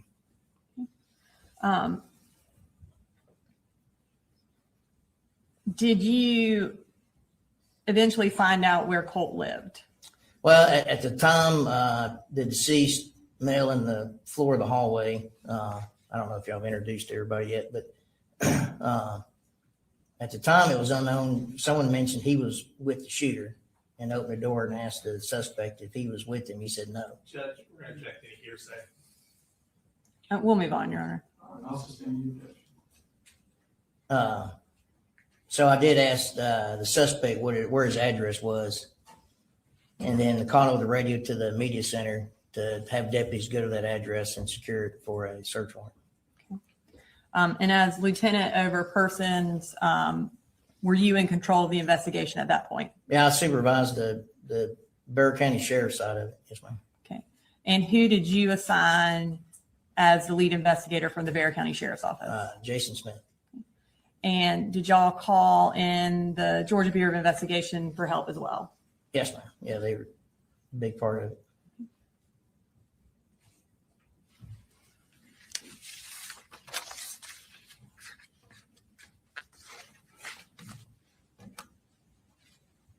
Nothing further. He may have some questions for you though. Okay. Ross? No questions, sir. All right. Thank you, sir. All right. Thank you. Yours, I'm looking at you. Are you okay? You need a restroom break? All right, stay close next week. Hey, call Jeff Smith.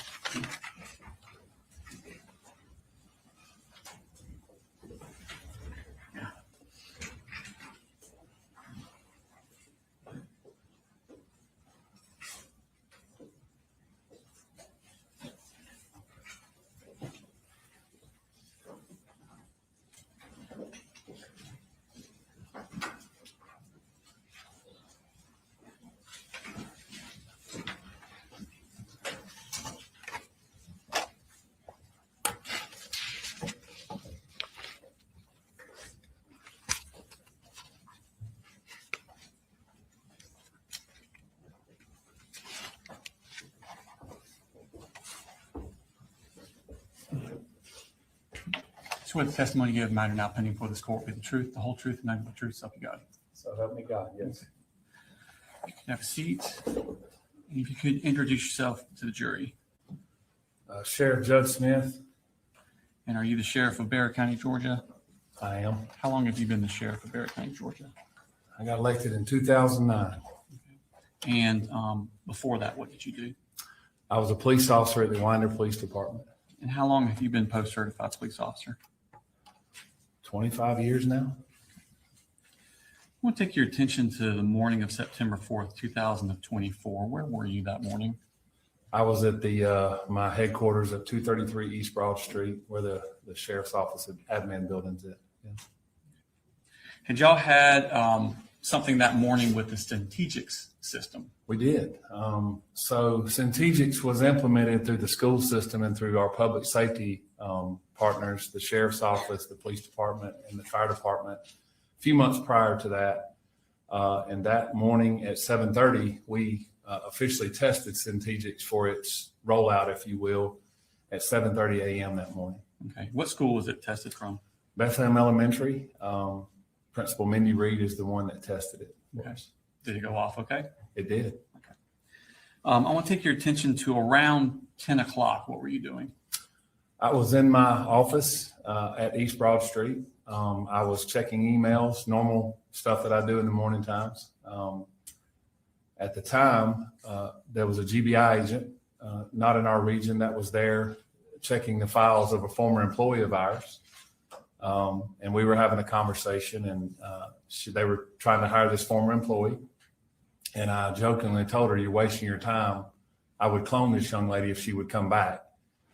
We were talking and conversating back and forth, but just that was normal for me to be in and out of the office. Okay. And what happened at that point? I'm sitting at my desk. My cell phone is sitting beside me as where I have it plugged up at. And the first Strategics alert went off at around 10:15 or around that time. Then a second one, then a third one, then a fourth one. My first instinct was that it was malfunctioning. Didn't know what was going on. Didn't realize what the situation was. And I said to myself, something must be going off with it. Then I started realizing it was Apalachee High School. It does give us an alert and location. When y'all do the trainings, is it normally just one person pushes the button to start it? Normally. Y'all weren't ready for 20 people to push the button. That's correct. Okay. So you found out it's at Apalachee High School. What'd you do at that point? I kind of thought it was odd to have that many at one time, that early. one of my majors, Major Todd Drews, whose office is right beside me, come running to my office and says, there's an active shooter at Apalachee. And I kind of,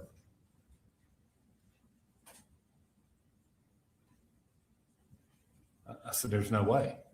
So I remember the GBI agent standing right there beside me, and I ran outside, put my vest on in the truck, and I don't really recall driving from 233 to Heyman Morris where Apalachee was at.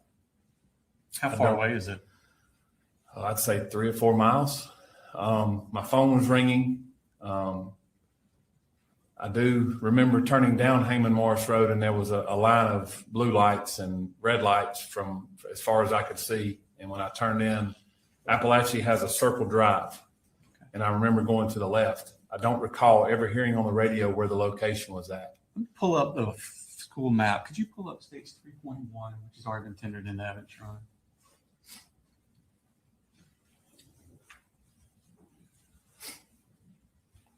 Is that a map of the school?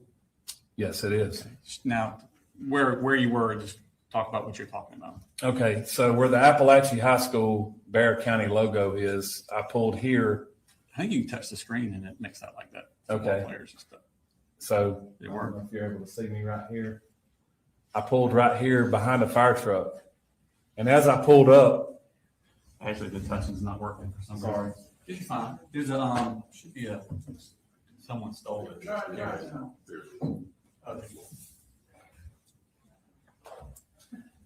Yeah, you can use that. Thank you.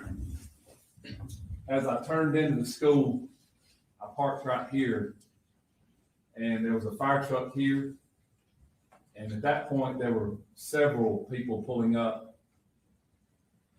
By the grace of God, when I pulled in there, I run across Tanner Good, who was the former SRO at that school. And I said, Tanner, where are we going? And he said, Jayhawk. Tanner had gotten his patrol rifle out.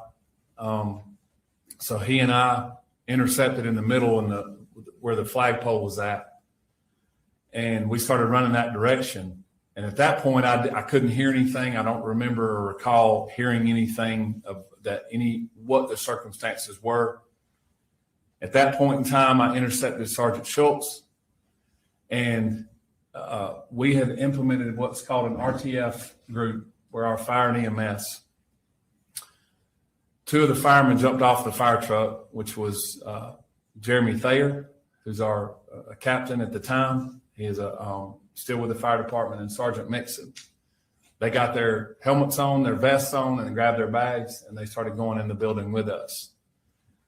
As we entered the building, we run down this side here, and Jay Hall is here. That's where we entered. I remember specifically giving them orders because we didn't know if they start shooting out. Who were you giving orders to? To the deputies and the EMTs who were unarmed. They were with you? They were with me on our hip. Okay. I said, if they begin shooting out from inside the building out, do not shoot back in. Okay. That's how we're trained. Do you know how many shooters are in the school? We did not know at the time. Okay. So what did you do at that point? We entered the door, and when I entered the door, I observed who was later to be Colt Gray, handcuffed on the floor, and beside him was a rifle with several magazines laying beside him. Okay. What else did you see?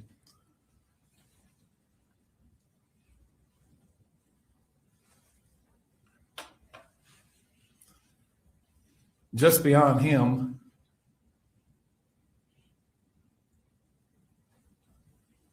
was a person laying face down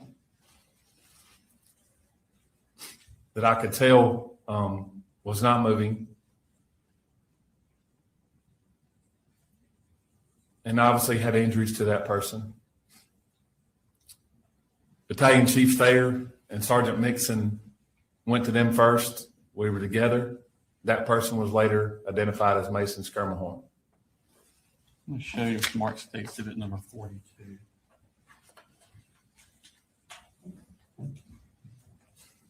Actually, you did identify what that is. That is a picture of Mason Skirmahorn in the parking lot. On September 4th, 2024, was Mason Skirmahorn under the age of 18? Yes, he was. This time I'd like to post state exhibit number 42. No objection. 42.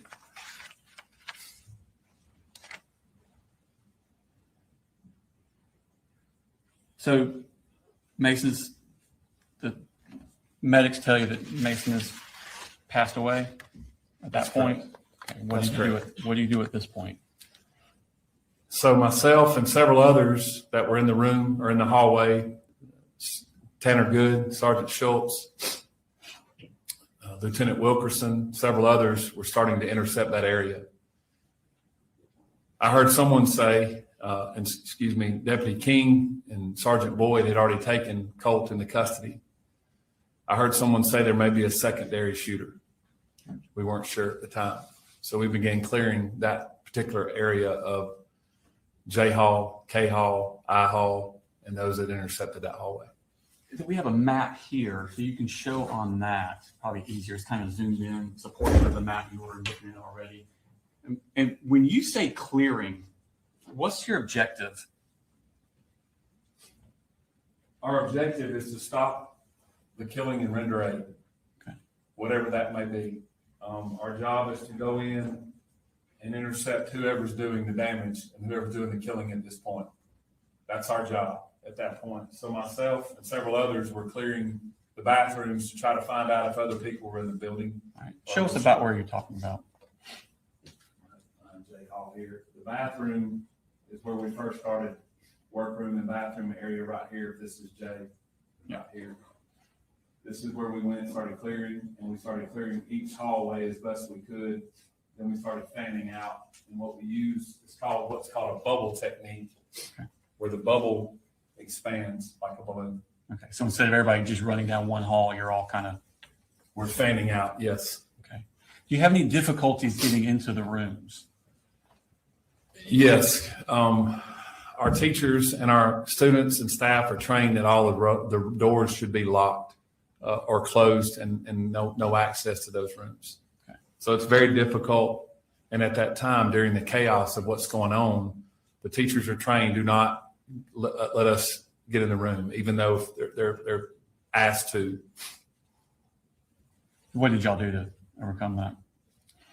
We have keys that are able to let us in the doors after we are able to clear the building later on. So in essence, the teachers and the kids are left to their own defense so we can go to the next room and clear it and make sure that room is safe. That's the difficult part. Once you've cleared for safety purposes, what's your next objective? Our next objective is to secure what we have, secure the scene, and secure what we have at this point in time, and render aid in this case. And that's what we did. We started rendering aid with our RTS. Okay. What specifically did you do in the rendering aid part? Obviously, there were numerous people there. I began checking the area, and I came across one of the victims in the hallway. She was laying on the floor. Myself and Captain Rob Curott with the Winder Police Department at the time began rendering aid to her. You know what her name was?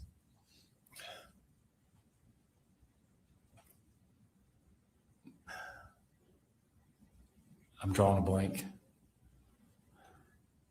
Tell me about her injuries. Did you see them? Yes, and I'll think of it in a minute. I'm so sorry.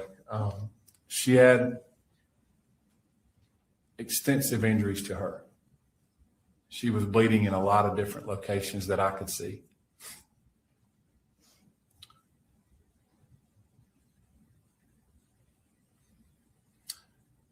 She began talking to us, and I said, let's calm down for just a little bit. And Captain Curott and I were talking to her. And what we have in our RTF bags are what's called a drag bag. And in that drag bag, it's able for us to put a patient on that and take them out a whole lot easier and pull them out of a situation that's like this. We rolled her over, and I noticed that she had extensive injuries to her forearm and wrist. Devastating injuries.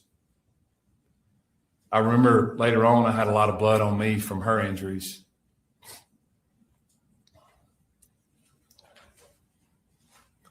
I was trying to calm her down, and we got her on the bag, and we started taking her out of the school, out of J Hall where we entered, myself, Captain Curot. Before you took her out and you're putting her on that drag bag, did she make any statements to you?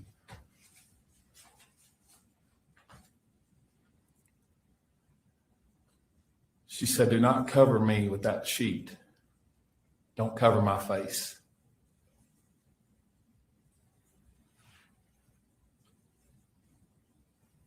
Please don't let me die. And I said, "We're not going to let that happen."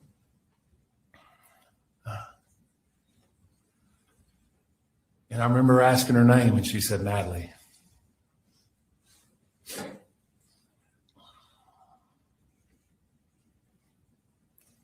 a beautiful girl.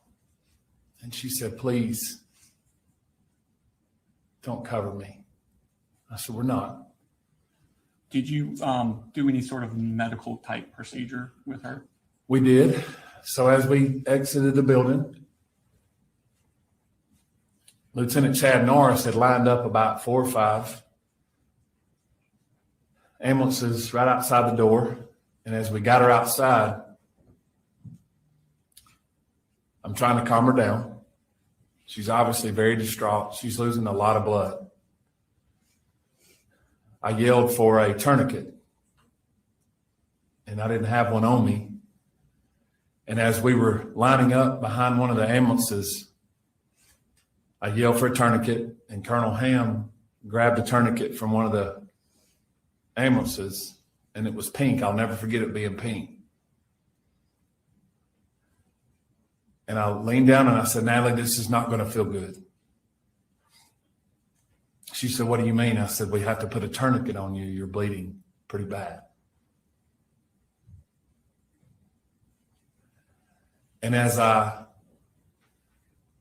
put the tourniquet up her arm, and Captain Curot did, I said, "We got to go higher." And we got it up to her shoulder. And I said, "This is not going to feel good, baby girl." And I grabbed her hair off of her face, and I said, "Just hold on for just a second." He tourniqueted it down, and she screamed extremely loud. And I said, "It's going to hurt, but we have to do this." We got that tourniqueted on, and at that point, she calmed down a little bit. I told her she's going to be okay. I said, "The next time I see you, we're going to talk." We loaded her in the back of an ambulance with another patient.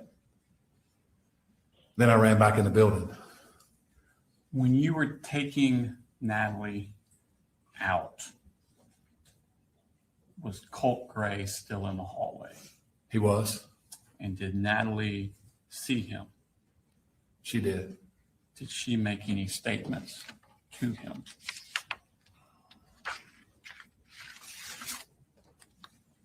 She cursed him and called him some curse words pretty loudly. So Natalie is left in the ambulance. You go back inside. What do you see then? I began assessing the situation as best I could to try to locate. We had many RTF teams in there at that point, rendering aid to people. I walked just beyond the bathroom, and there was a copy room, if you will. And there was a victim that ended up being Miss Irmy in that room that was deceased.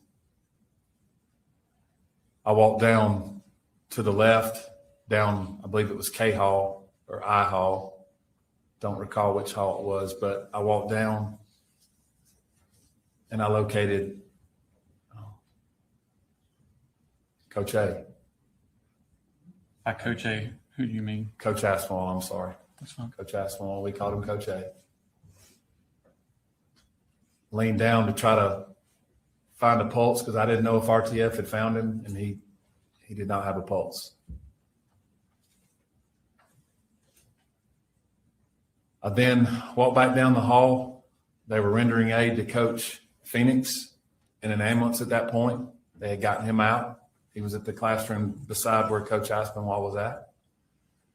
I went back down the hall and located the room where Colt had initially shot Natalie and the rest of the victims, and where Christian was laying. And Christian was deceased as well. Was Christian also on September 4th, 2024 under the age of 18? Yes, he was. Okay. What did y'all do at that point? We made the decision to try to evacuate the building as best as possible to get the remaining students and the teachers out of the classrooms as best we could. It was a very difficult decision. Probably one of the decisions that I regret is walking the kids and the students and the staff through that hallway. But I wanted to get them out of the building as quickly as I could and not have them in those classrooms where we had them locked in until we could get it cleared. What was your regret about it? We had to walk the kids to the crime scene. A lot of kids had to see things that I don't think children of that age should see. Teachers did not need to see that. But we had to get them out. I wanted to get them out of that building as quickly as possible. And where did y'all take them? We escorted them out of the building to the football field, where we did the unification with the parents and the staff as best we could. When did parents start arriving?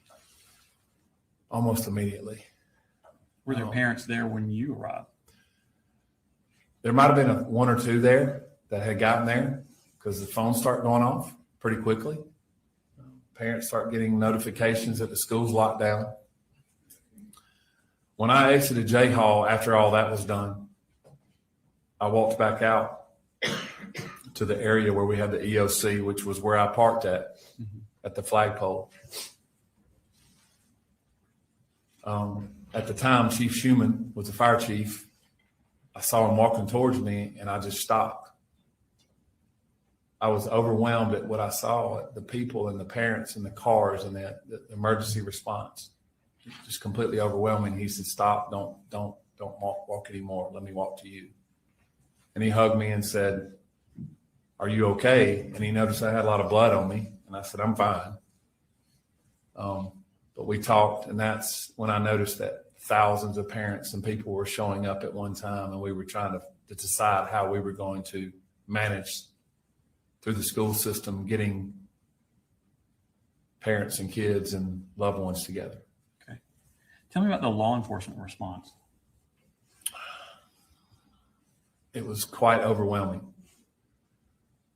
There was over 140, 150 law enforcement officers that responded, agencies from all across North Georgia, federal agencies that showed up, state agencies that showed up.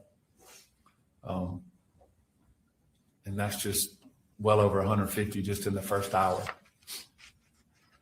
Did you request assistance from the Georgia Bureau of Investigation on this case?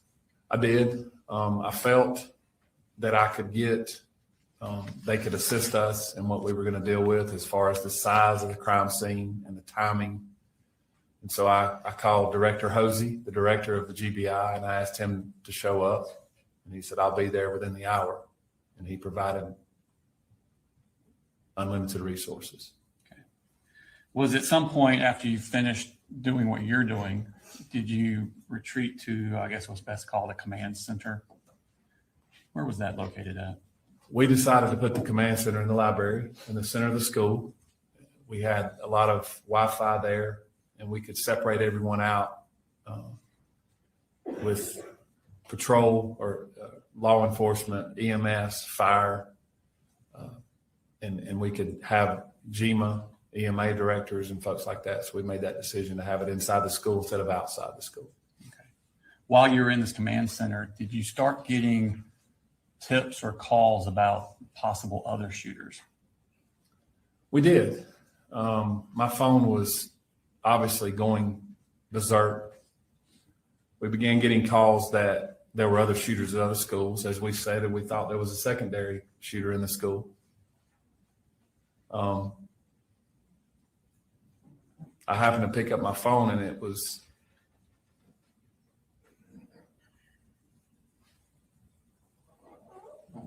my daughter, who was at the other high school, Windabarrow. And she said, "Daddy, are we okay?"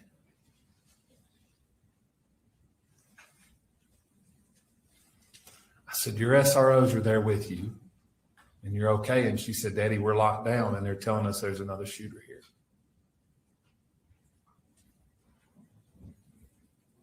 You know, as a dad, you're supposed to protect your children, and I couldn't do anything.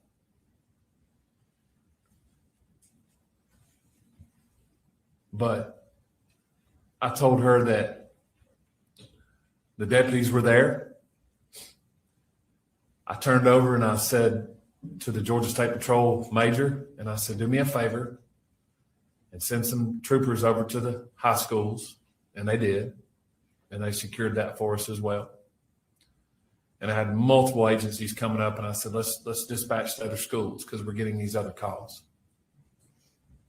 So by the grace of God, those 150 law enforcement officers were able to be dispatched to other schools and ensure safety for those kids and those staff members and those parents when they got their kids. And were some of those officers dispatched also Bexar County Sheriff's Office employees? They were. And then Brandon Bazinet and drawing a blank on his first name, Deputy Townsend, did they work for you at the time? They did. Okay. At some point, did y'all become aware of a home address for Colt Gray? We did. After doing some research, we did. And did you send deputies to secure that location? As immediately as we could, yes. Okay. At some point, when you're unifying with the parents with the children, did you have a task to do at that point?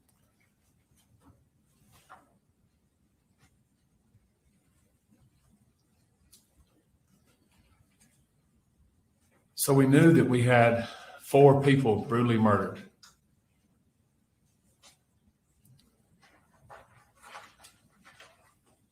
And I had to sit down and doing this 25 years, probably the most difficult thing I've ever had to do is tell 2 sets of families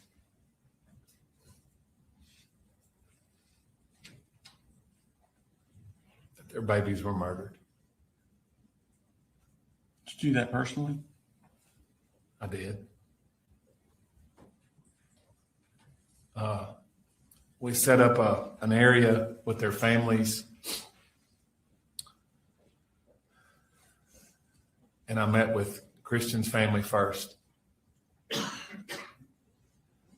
I recruited a couple of school personnel because there was a language barrier between myself and Christian's family. And I had to tell them that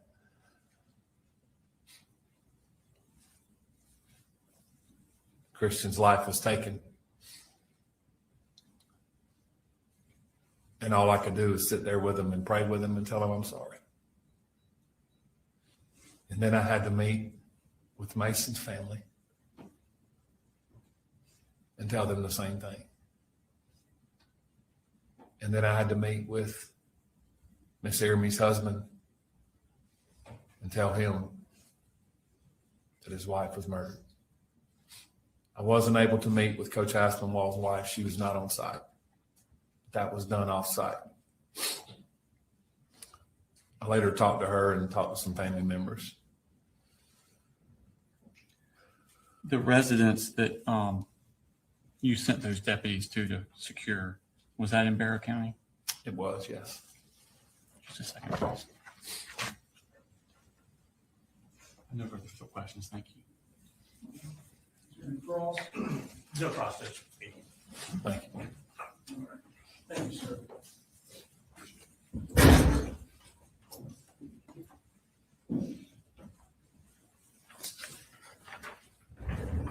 let's go ahead and take a 10 to 15-minute restroom break. I'll discuss the case.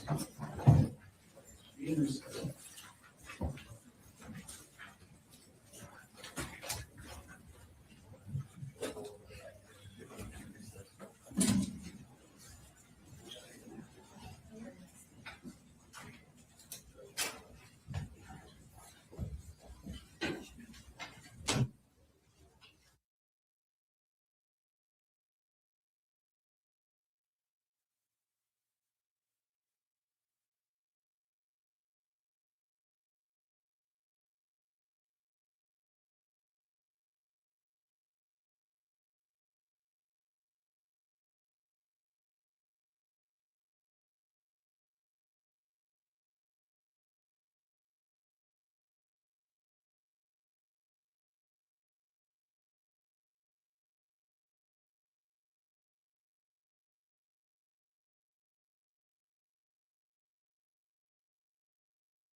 Ready? Yes, sir. All right, ready to go back in, girls.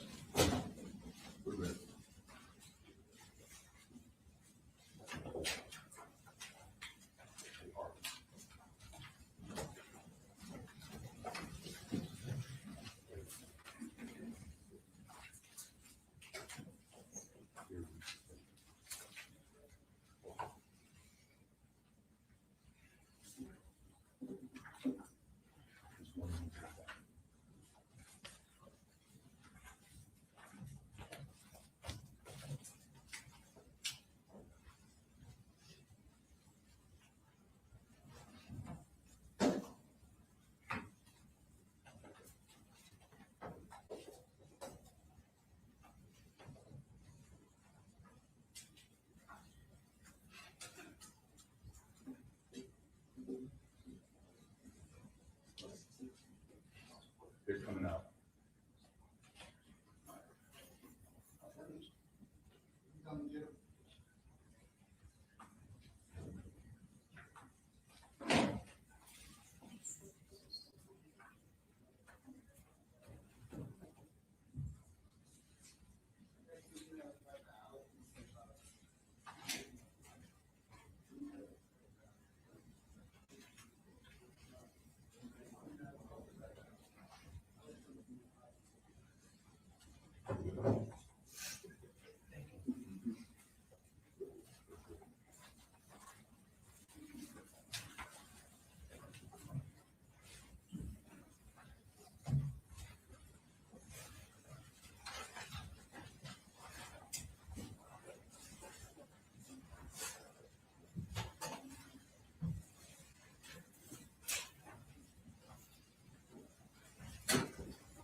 Everyone please sit.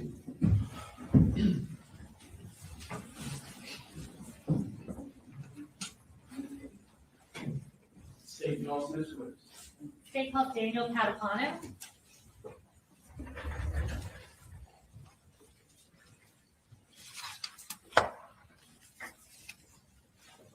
All right, I'll have you go ahead and raise your right hand. Do you swear or affirm any testimony you're about to give in the matter now pending before the court is the truth, the whole truth, and nothing but the truth, so help you God? I do.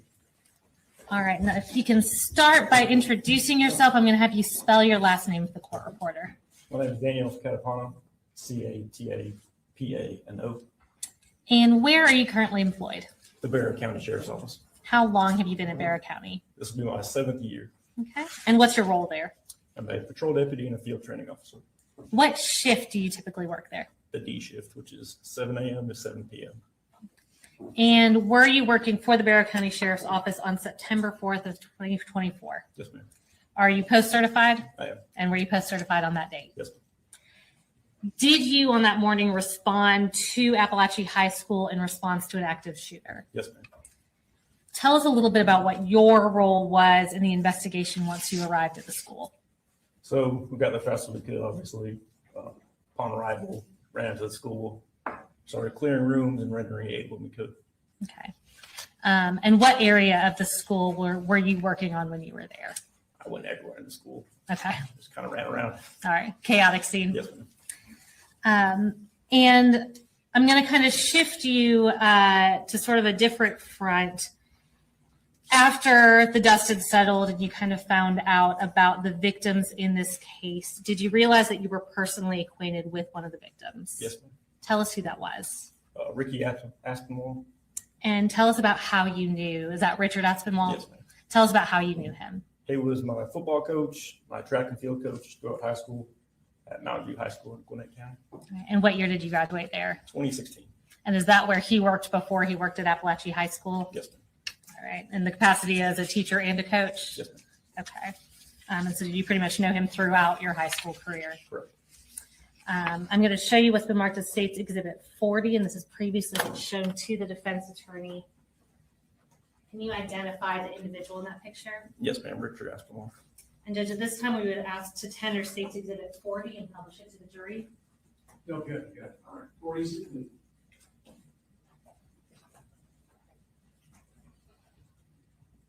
And is the individual in that picture Richard Aspinwall, who you knew as Ricky Aspinwall? Yes, ma'am.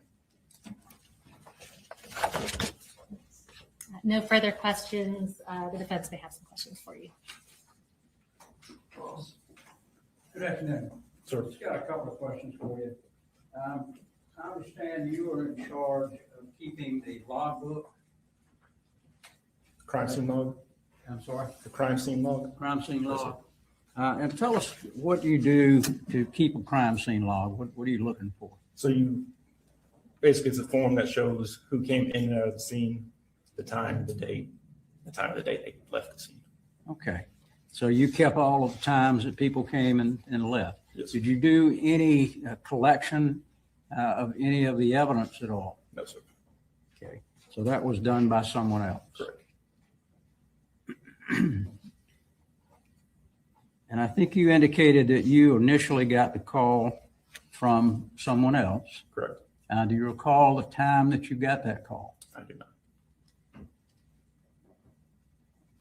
When you arrived, I think in the report you indicated you may have been the third or fourth car there. Yes, sir. So when you entered into the school, did you see Mr. Gray at all? No, sir. Okay. Nothing further. Thank you very much. Any redirect based on cross? No, sir. All right. Thank you, sir. Thanks, sir. It calls Cassandra Ryan.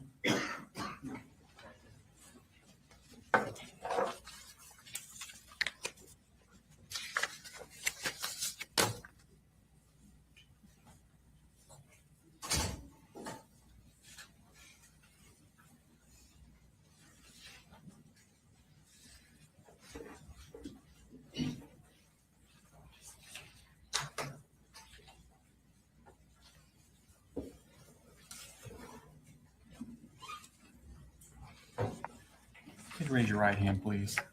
Swear the testimony given in the matter now pending before this court with the truth, the whole truth, nothing but the truth, so help you God. I do. Okay. If you could introduce yourself to the jury, please. My name's Cassandra Ryan, but I go by Cassie. Okay. And Ms. Ryan, what do you do? I'm a teacher at Apalachee High School. Okay. And how long have you been a teacher at Apalachee High School? This is my 4th year there. Were you a teacher there in September of 2024? Yes.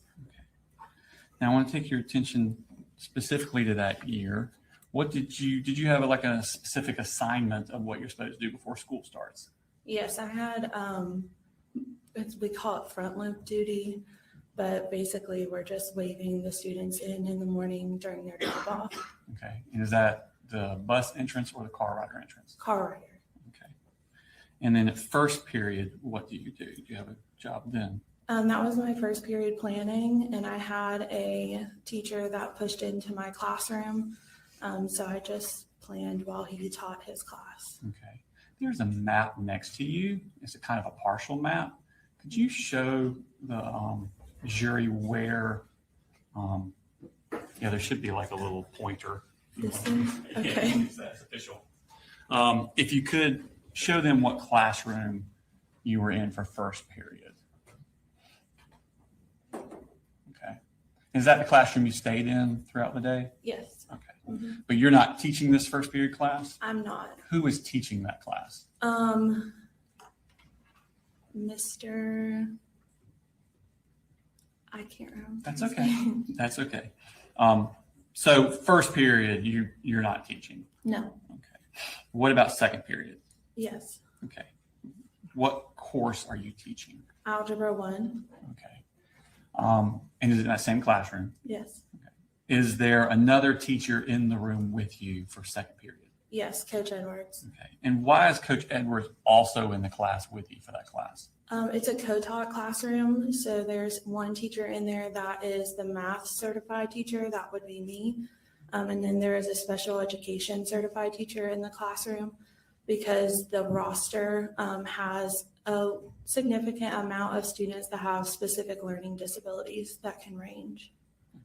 So Mr. Edwards would help those students out while you're teaching the entire class? Yeah, he's in there to support them through the learning, mainly during like independent work. Okay, thank you. So you showed the class that you have. Who's in the class next to you? To the left or right? To you, as you're facing out of your door to your left. Miss Greer. And do you know Miss Greer? I do. Okay, how do you know her? We started teaching together and we became friends as well. Okay. Now, I want to take your attention to September 4th of that day. What were you doing when students came into your classroom? I was standing at the front of the door because we had a new seating arrangement. We do that when we change units, and so we were going into Unit 2. So we change up the seating arrangements for the students. So the kids have assigned seating? They do. Okay. And on that particular morning, you had changed the assigned seating? Correct. Okay. And how do you record this? I made like a chart in Canva of the layout of my classroom, and all of my desks were numbered. And then I use the roster of my students and I list the seat number on that roster of each student. Okay. I'm going to show you a Smart State Exhibit number 67.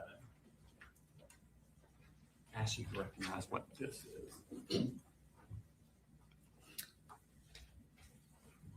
That's the roster that I used for various things, but there was the seating numbers on this as well. Okay. So are you using that to check when they come in and also telling them where to sit? Yes. Okay.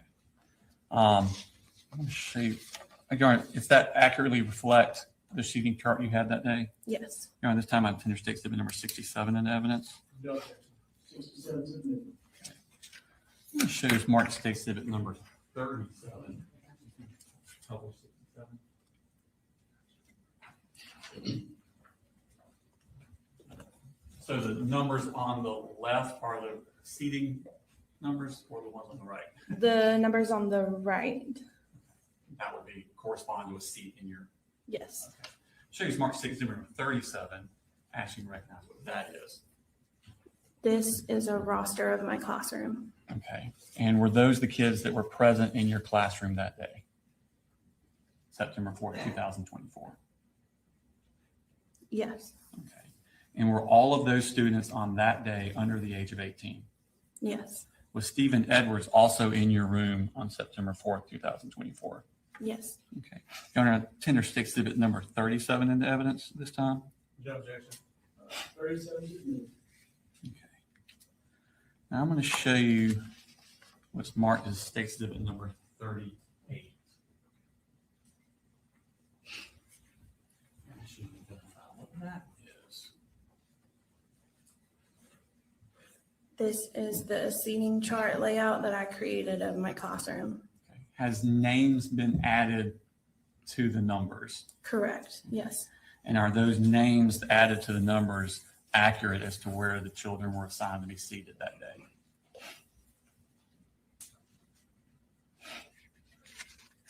Yes. Okay. Your Honor, I tender State Exhibit number 38 into evidence. No objection. So as we're looking at 38 on the screen, if you could identify first where the front door is. Like the point. Yeah, that you can use the pointer Is that- behind you. Oh, okay. We used to have it where you could touch the screen, but that seems more difficult. So the pointer would probably be better. This is the door Okay. And where would you generally be teaching from? up here. Okay. And where would Mr. Edwards be? He wandered around the room, but this was his desk here. Okay. Is the other desk your desk? Yeah, like this is my desk, or that was my desk. This was his desk. Okay. And he just wandered to whichever child needed his help at the time? Yes. Okay. Just kind of observed. Did you, when the kids came into the classroom after you've assigned them their seat, do you do anything else with them as they're coming in? We do a warm up, and so that is on the board for them to get their materials out to get started on the warm up while everyone's coming in. Okay. And at some point, did y'all start class? Yeah. Okay. And what class again do you teach? Algebra 1. Algebra 1. Okay. How about was the class going that day? What's the structure of the class? So we begin with a warm up, and then we kind of structure into the beginning part of our lesson. And I set timers on the board for students to be able to know like how much time they have for each specific part of our lesson. And then we would do about a 30-minute lesson and then go into like an independent practice time. What's independent practice time? Where they work on problems on their own. But this particular day, it was structured slightly different. So they had like 10-minute intervals where we were working through kind of difficult problems. The beginning of a unit is always typically the hardest because it's the first time they're seeing the material. And so the goal was to work through like chunking pieces of the material. And when they're doing this individually? No, they're able, so the reason why the groups are together is they're able to work with the people around them. Okay. What are you doing while they're working on these things? Typically when they're independently working, I'm circling the room just to kind of see where they're at, maintain behaviors, making sure they're staying on task, and helping any students that need help. And is Mr. Edwards doing basically the same thing? Yes. Okay. Tell me about restroom breaks. Okay. How does that work? So you can see next to the door, there's a thing that says sign out. Okay. In the bottom left corner? Yes. That is where there was a chart where the students sign in and out to go to the restroom. But after the warm up, students are able to ask to go. And typically Mr. Edwards would be the one, addressing who was going to the restroom, and they knew what order they were in. So once that person came back. I was about to say, is there only one at a time out of the class? Correct. And so they have to sign their name, where they were going, and the time that they left. And there was a pass that they would take when they left the room. Okay. Is there any sort of procedure about what to do with the door? When they left the room, typically the goal is to have them shut the door. So at Apalachee, we have a shut door policy. And a lock door. So when we open our doors in the morning, we're careful not to twist it to where it's able to be like opened from the outside. Okay. So when they came back, how would they get back in? Someone would have to let them back into the room. Okay. Now, at some point during that morning class at September 4th, did something happen that was out of the ordinary? Yes. Tell me what you first noticed. At 10:30ish. Sure. Okay. So I had just started, one of the timers had gone off. I don't quite remember where we were in the lesson. But I remember like hearing a loud like hit or something, and looking over. And looking over where? Toward the door. Is that where the sound came from? Yes. Okay. What did you see? I don't recall exactly what I saw, but I knew that I saw something that made me jump to the floor. So it was something disturbing. What? Was it something disturbing that you saw? Yes. Was it a person that you saw? Yes. Okay. What about this person was disturbing to you? He was holding a weapon. Do you remember what this person looked like? I don't. I'm sure you're not a gun aficionado. Maybe you are, but can you describe the weapon you're referring to? It just was a long gun. And the only thing I remember about the person is that he had like unnatural bleached hair. But that's all I could see. Had you ever seen this person before? No. Okay. When you hit the floor, first off, on the thing about where were you on that chart? I was at the board in between this first L. So kind of in the middle of that L. I was speaking to Tyler at seat 21. And did you dive somewhere, or did you just drop to the floor where you were? I dropped to the floor where I was, and I remember being faced towards the door and coming up in front of a bunch of book bags. And what happened at that point? So at that point, there was gunfire that started happening.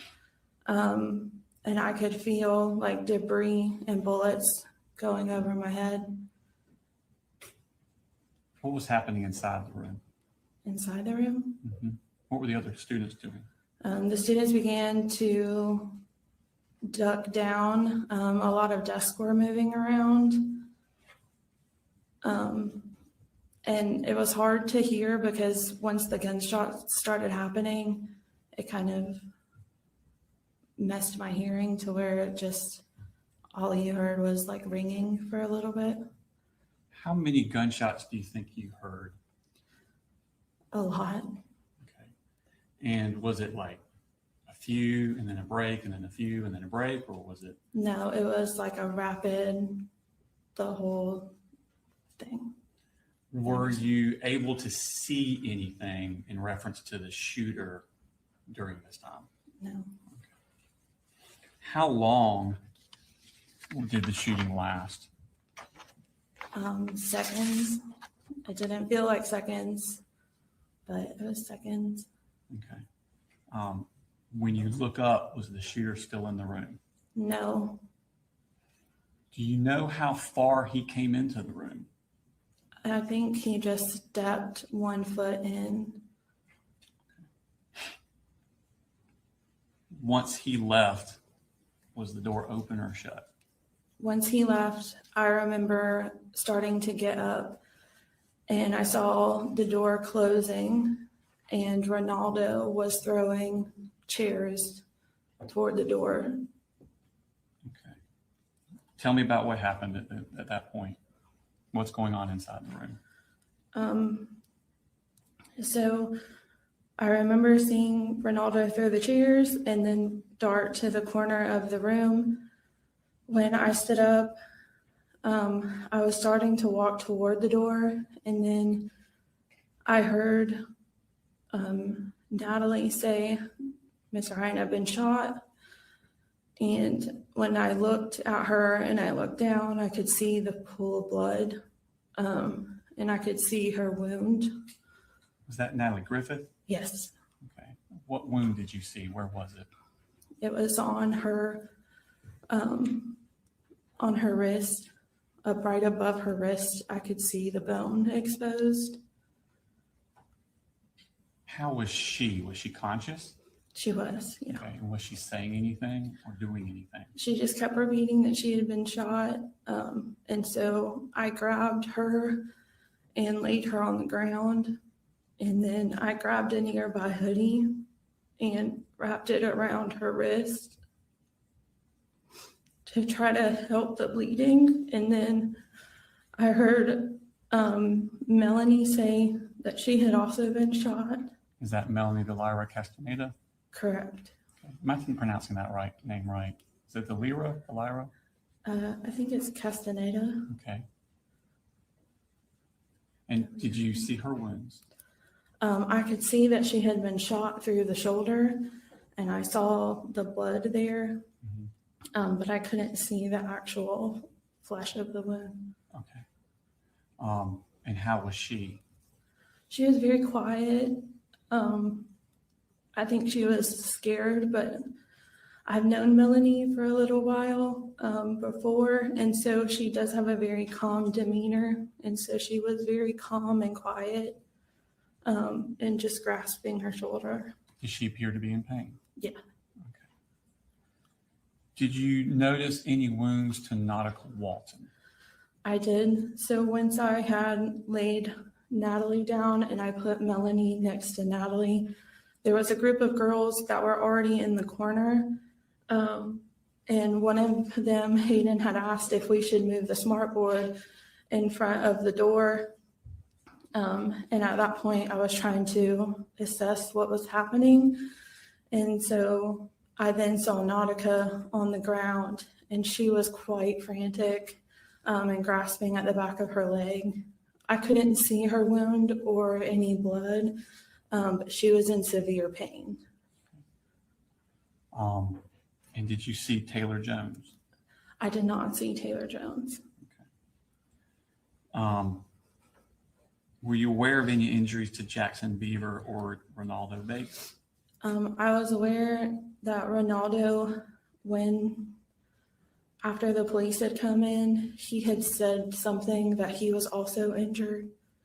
And then when we had gotten out of the room and up to the top of the hill, Jackson had said that he asked me to look at the back of his leg, and he did have something lodged into the back of his leg.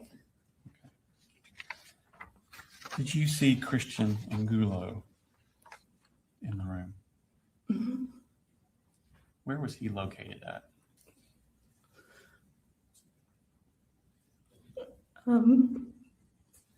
He was in front of the door.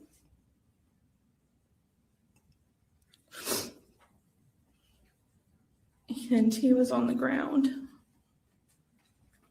What, could you tell if he was alive or not? He was alive. And Coach Edwards said that we needed to make a barricade around him after everything, all the shots had fired. And so they stacked desk around because he didn't want to move him.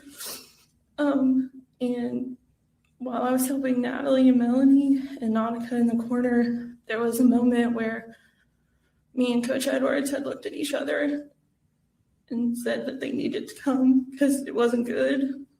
And when they came finally, they had pronounced him dead while we were here.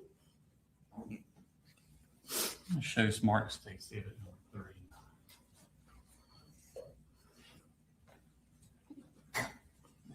Recognize that. Yes, that's Christian. Is that an accurate representation of Christian Angulo? You're on Interstate Exhibit number 39 in the evidence. Yes, sir. 39. Could you tell where he had been injured at? I didn't get close enough to him to see where he had been shot. How long did y'all stay in that room before the police came? It was quite a bit of time. I would say probably 20 minutes. Okay. How did they get in the room, the police? They had a key. Then they had to push through all of the stuff that they had piled in front of the door. Y'all had barricaded stuff in front of the door. Ronaldo did. What did they do when they came in first? They had their weapons drawn and were telling them to put their hands up. But I had stood up out of the corner and walked in front of the middle of the room and said, "No, we need help." Okay.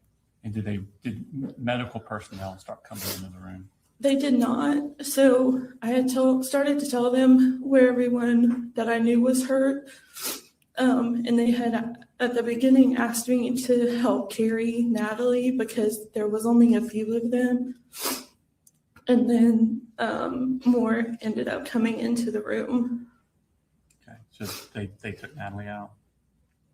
I didn't see them take Natalie out. So when they came in the room, they flipped the lights on. And that's when the students had noticed Christian on the floor. And they knew he wasn't with us anymore. And so the students began to get really upset. And they had pronounced him dead, but we had to walk by him out the door. Because he was right in front of the door? Yeah, and Martin started holding Brittany's face and telling her she could do it.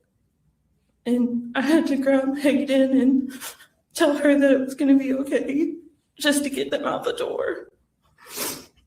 Where were they going? They were exiting us up towards the right, up the top of the hill after you leave J Hall. Okay. Did you stay at the top of the hill very long? No, or I don't know. We were the first ones up on the top of the hill.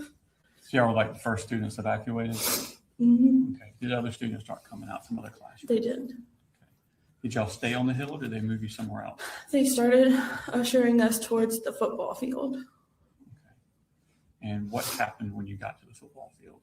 I started ushering students to the football field and waving my hands. And I came across 2 students that I had taught before. And they came up and hugged me. And they said, "Miss Ryan, why do you have blood on your hands?" And that's when I noticed that I had blood on my hands. And so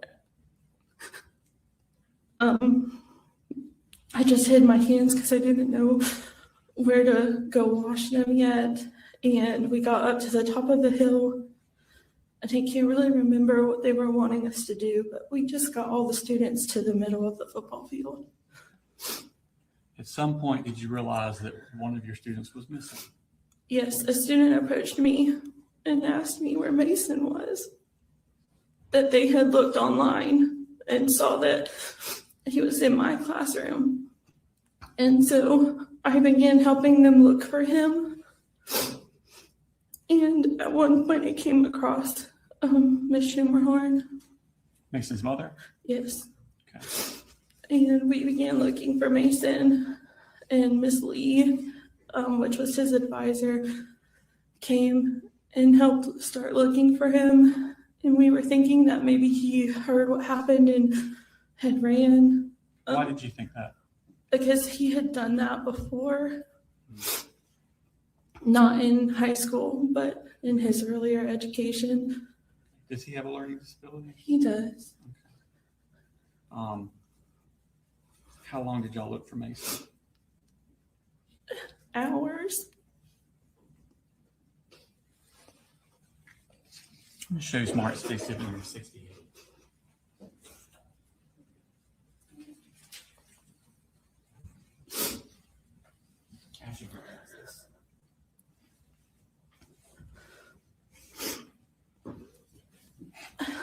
That's my sign in and out sheet. Is that the piece of paper you said was on the board where kids would sign out to the bathroom? Mm-hmm. Who was the last? Does it accurately reflect the sign out sheets you had in your room that day? It does. Your Honor, attender states that number 68 in the evidence. No objection. All right, 68. And who signed out last? Mason. Thank you.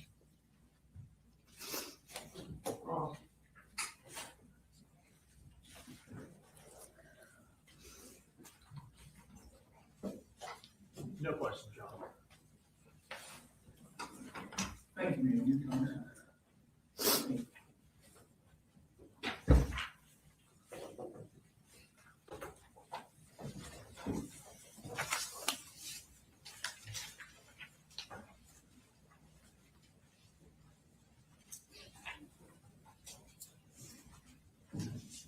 Folks, you know why the other monkeys there?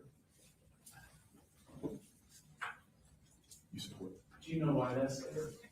Yes, when they get up and point to the board. All right, state calls next week. State calls Jacqueline Garcia.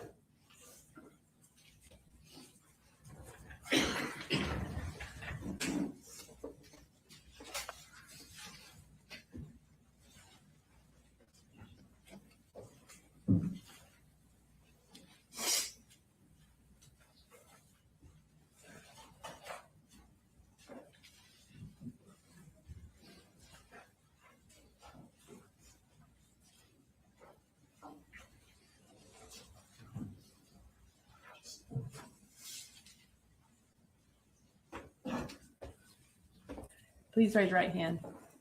Do you swear to tell the truth, the whole truth, and nothing but the truth to help you God? I do. Can you, if you'll speak into the microphone and introduce yourself to the jury? I'm Jacqueline Garcia. And what do you do? I am a police officer for Auburn Police Department. How many children do you have? I have 4. And can you tell us their names and ages? Madeline, she's 18. Melanie, she's 16. Jaylene is 15, and Anthony is 8. And for the 2024 school year, where were they all in school? Madeline, Melanie, and Jaylene were at Apalachee High School, and Anthony was at Yargo Elementary.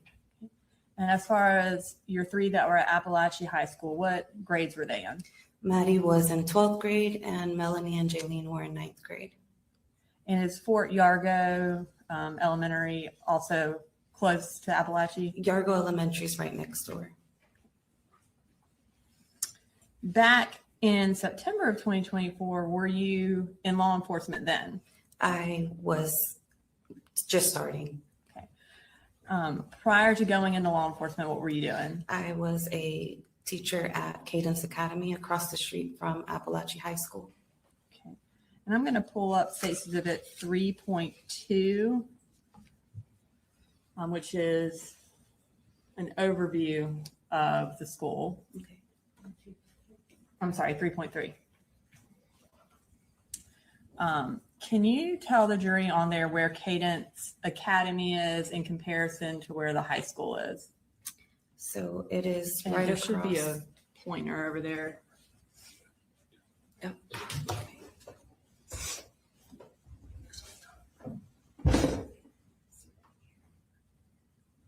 And so that was Cadence. That's Cadence Academy. All right. And is, if you will, then that circle, is that where the entrance to Apalachee is? This is the entrance, and this is the side entrance to the parking lot. Thank you. So on September 4th of 2024, were you working at Cadence Academy? I was.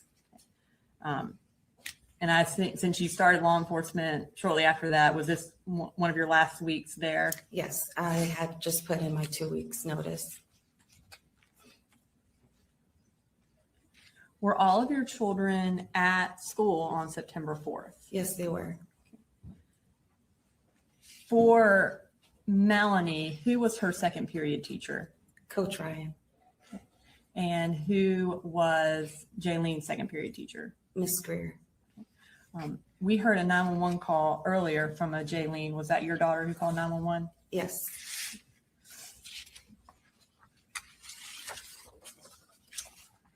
While you were working that day, did you become aware that something was happening at Apalachee? Yes, I was. How'd you become aware of that? My assistant director that day was, I guess they were going on lockdown, and she was coming around the classrooms to tell everybody that we needed to get all the children inside of the rooms because we had kids on the playground. And then she told me that something seemed to be happening at Apalachee High School about somebody possibly bringing a gun. When she told you that, what did you do?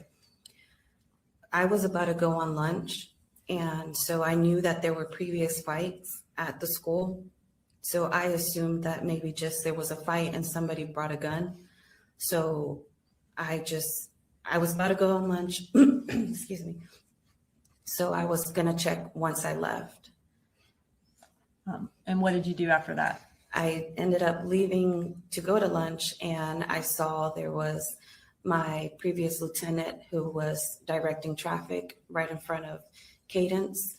And I saw a lot of police officers, and so that got me really worried, and I ran towards the road to my previous lieutenant to ask him what was going on. And tell me what you mean by previous lieutenant. He was my lieutenant at Statham Police Department. So prior to working for Auburn Police Department, did you first work for Statham Police Department? Yes, I did. So I assume at this point he wasn't your lieutenant, but you already knew him because you were in the Correct. process. I was in the process. What did you do when you went and talked to him? I ran and I asked him because, again, he's from Statham and he's over here in Barrow County's district. So I was kind of confused. So that worried me a bit to see him there because he's from the city of Statham. So when I asked him what was going on, he said there was an active shooter, but he was contained. At that point, what did you do? At that point, I called my husband, I think, and then I started calling my girls. But in my mind, I was thinking, well, I just found out about it a couple minutes ago, so how much damage could have been done? He's contained, everything's fine. My girls are okay, the school's big enough. What odds would it be that one of my children could be her. And were you one of the first parents to arrive? Yes. As you're there, are more parents arriving? Yes, as I am there, there was actually one parent there first, but parents just started coming and coming and coming within seconds. Well, it felt like seconds, but more and more parents started to show up. What were they doing when they showed up? They were all trying to get past the officer to get into, I guess, the school to find their children. A lot of parents were upset. Parents were crying. Parents were yelling. I mean, it was getting kind of out of control. And your lieutenant, was he the one who was trying to prevent everyone from going into the school? No, so Lieutenant Hood had moved from that area, and Officer Arango, who was at that time working for Statham, he was trying to control the parents. So I tried to help him because I worked with parents. I felt like everything was okay. I was trying to help all the parents calm down and just to try to get everybody situated so we can, let them do their job. While you were there and trying to help kind of calm everyone down, were you able to speak with any of your children? So I got a text message from Maddie, my oldest, and she told me there was a school shooting, that there was a shooter in the school, and that it was a 9th grader, and to try to find her sisters because they're in 9th grade. So I couldn't get in contact with Jaylene or Melanie, so I called their dad, and I asked, I was telling him to call the girls. Excuse me. I was telling him to call the girls because I couldn't get in contact. So he finally told me Jaylene answered the phone. So I accounted for Maddie. He accounted for Jaylene. He said she was on the phone with 911. That's why she couldn't answer. But I couldn't get in contact. I couldn't get in contact with Melanie. While you were there, did you become aware that Melanie was one of the injured children? Yes. So finally, as I am there just standing, I get a phone call and I see it's Melanie. So I immediately felt a relief because I'm like, okay, I'm like, she's calling me. So I answer and she's crying hysterically. And she's crying, so I'm thinking, I'm like, she's alive, she's okay. So I start telling her, you're okay, baby. I'm like, you're fine. I'm like, everything's fine. I'm like, you're okay. And she immediately tells me, no, mommy, I was shot. She said, I'm shot. And it kind of just blurred a bit after that. Were you able to, once you found that out, were you able to go try to find her? I tried to get through Officer Arango, but he wasn't allowing me. I just kind of remember a little bit trying to go past him, but he wasn't allowing me. I think he was apologizing, but I just was kind of yelling and trying to push him out of the way to try to go and find her. And I saw my Lieutenant Hood, and I remember just yelling. I just remember I was yelling Lieutenant Hood's name, and I don't recall what I said, but I know he ran towards me and grabbed me by the hand and started running. And I think I yelled him that my daughter was shot. And he grabbed me by the hand, and then we ran towards where all the ambulances were to see if I could find her. At that time, were you able to find her in one of the ambulances? No, I wasn't able to. A lot of law enforcement were, just telling me to just hold on. They were going to find her. I think somebody from the Board of Education, I don't remember. They were taking her name and they said they were going to go out and look for her, like they were going to try to find her. So I just stood there waiting until she called me. When she called you, was she able to tell you where she was headed? Yes, so she called me and she told me she was already in the ambulance and that they were going to go to Northside Gwinnett. After that, did you go and locate your other children? After that, I was trying to make phone calls to let everybody know what was going on. So I was running through the parking lot back and forth because I was trying to get my son. I was trying to get to my son and make sure he was okay. So I was running in the parking lot, just back and forth. I didn't know where to go. So I called his school and they said they would keep him. So then my brother was going to go get my girls, but I remember that he wasn't going to be able to get them. So from the front of the school, I ran all the way to the back to the field to go look for Maddie and Jaylene. And by field, you mean the football field? The football field. Tell me what it was like on the football field, who all was there and what was happening. So when I got to the entrance, I feel like I was just telling everybody that I needed to find my girls, a lot of the officers, and I needed to find my girls, and they were just directing me to the field. And finally, when I got to the front, I had to explain that my other daughter was shot and I needed to get my girls because they were not letting students leave at that time. So finally, an officer let me go in and I ran, and I've been so involved with my girls' school that I knew a lot of the students. And I saw a lot of the students that I knew, and they were crying and they were trying to hug me, and they were, super scared. And I kept trying to tell them that it was okay, that they were safe.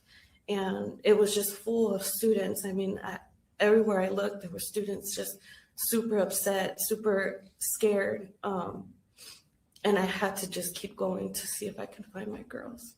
Had other parents been let on the football field yet? I don't recall. And were you able to find your children? Yes. So I was able to find my brother, who was already with my girls.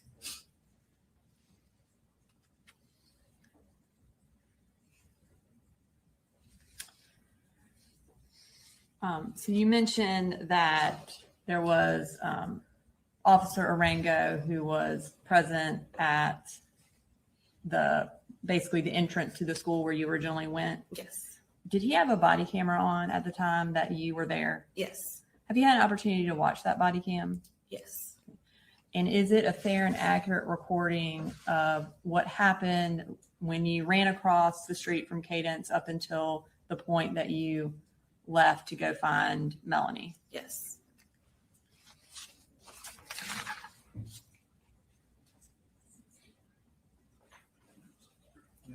And Your Honor, Stacy said at 69 is the clip of the body camera from Officer Arango that Mr. Garcia has viewed and has identified its authenticity. So at this time, we would ask that it be introduced into evidence. No objection. All right, 69. Your Honor, at this time, we are going to publish that. I believe it is about a 10-minute clip. Is this all the portion where she's with Officer Arango? This is the portion where she is present, and you can't see her the entire time, but she is there walking around and present for it. And then we end the clip when she leaves.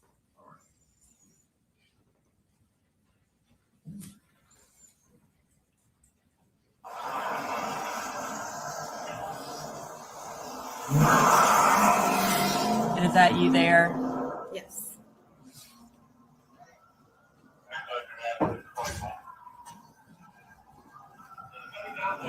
Oh, no, go over there.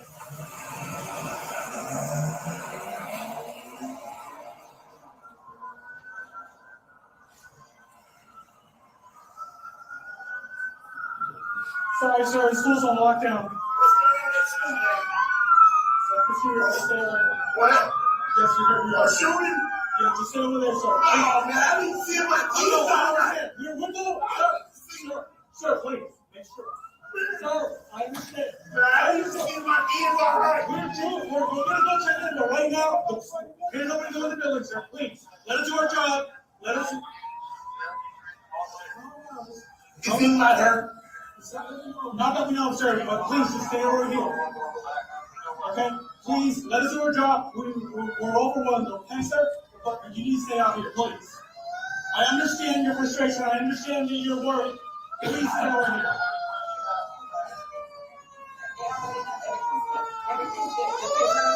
Just go right away, please.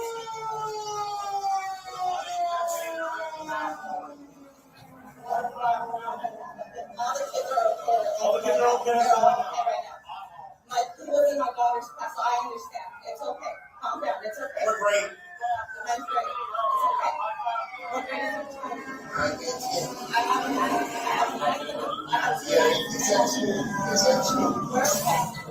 We're okay. As soon as they unlock the school, we'll let you go. Yes, we're okay. Please just stay. We got nothing to do with that. We're okay.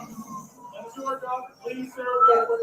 They got it. They took care of it. Super quick. We're good. My daughter's texting me right now. She's inside of the class. And he was in her class. So everything's okay. I got 3 in there. Trust me. I understand. I got 3 in there. We got to stay together. It's okay. You got it. If you guys want to stay over there, please. Let's just. I understand your frustration, sir, but I need to know.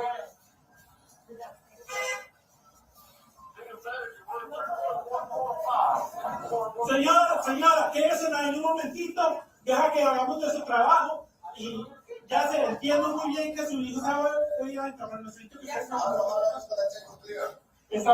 Tenemos más de 100 oficiales allá. Déjanos hacer nuestro trabajo. Por favor. I understand. Just stay right here. Stay out of here, please. Just stay right there.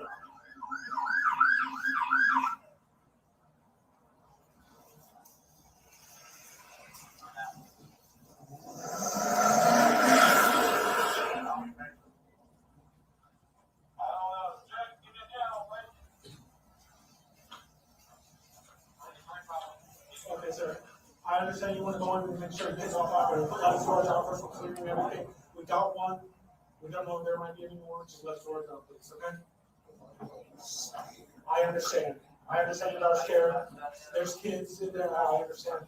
But we have over 100 officers in there. We want to make sure everything's safe. And once as of right now, we don't know. I understand you. Okay, I understand you guys are scared and everything. We have over 100 officers in there. We all responded very fast. But please stay over here for right now. Yeah, it's controlled right now. As far as I know, there might not be. Just as long as it gets controlled. Yeah, it's controlled. We all have. Ladies, gentlemen, please pay attention to me. Stay over here. I know you guys are scared for your kids. Just stay over here. We have over 100 officers in there. We're sweeping the halls. Let's just do our job, okay? As of right now, I don't know if anybody's hurt or not.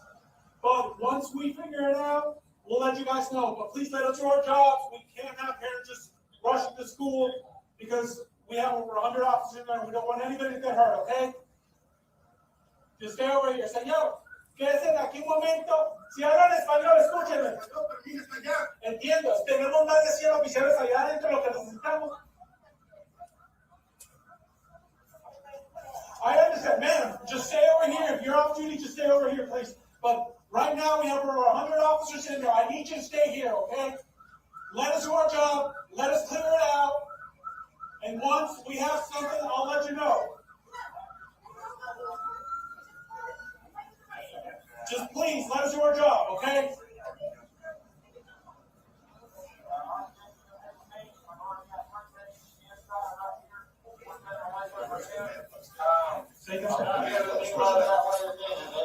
Right now, we here. I'm probably thinking of also.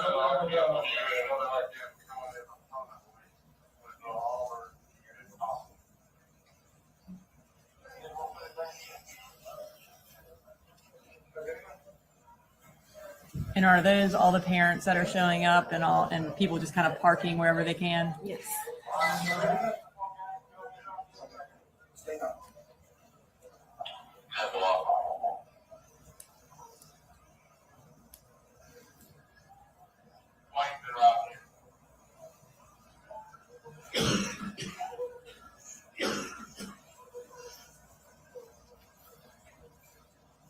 I got control. Yes, sir.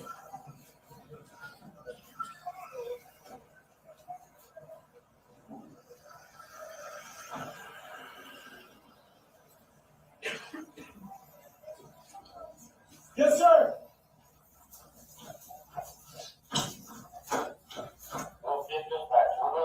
Please stay over there. Sir, gentlemen. Get over here. Get over here. Get over here, please. Ladies, gentlemen, please stay behind the patrol cars over there. I know you guys are worried about your kids. Let us do our job, please. Okay?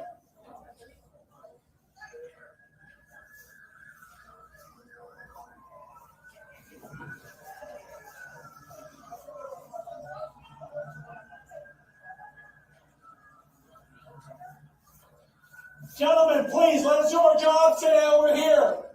Once we have the building cleared and everything, and they open up the school, then you can go and see your kids. But for right now, please, just let us do our job.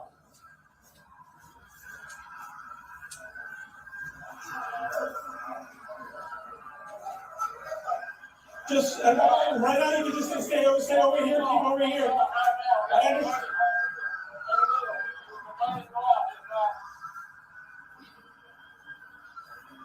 I understand you guys are worried. I understand that. Just please stay over here. Let's just get through.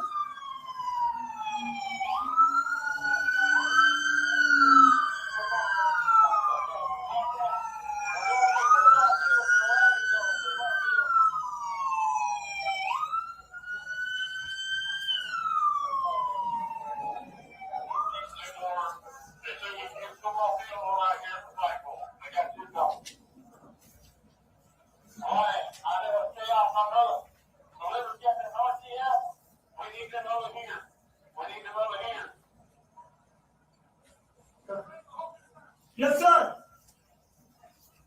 Ladies and gentlemen, you're just getting here. Please stay right here. Do not go through. Let us do our job. I know you guys are worried about your kids. I understand. We have over 100 officers in there. Let us do our job. Once we clear everything, once we get everything locked down, then we will be able to let you in and see your kids. But please, do us a favor. Stay right here. We don't want anybody else getting hurt.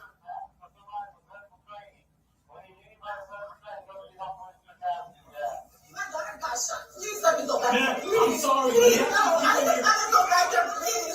No, please let me go back there. Please let me go back there. I can't let you back there. I'm sorry. Please, I got to go. Gentlemen, ladies.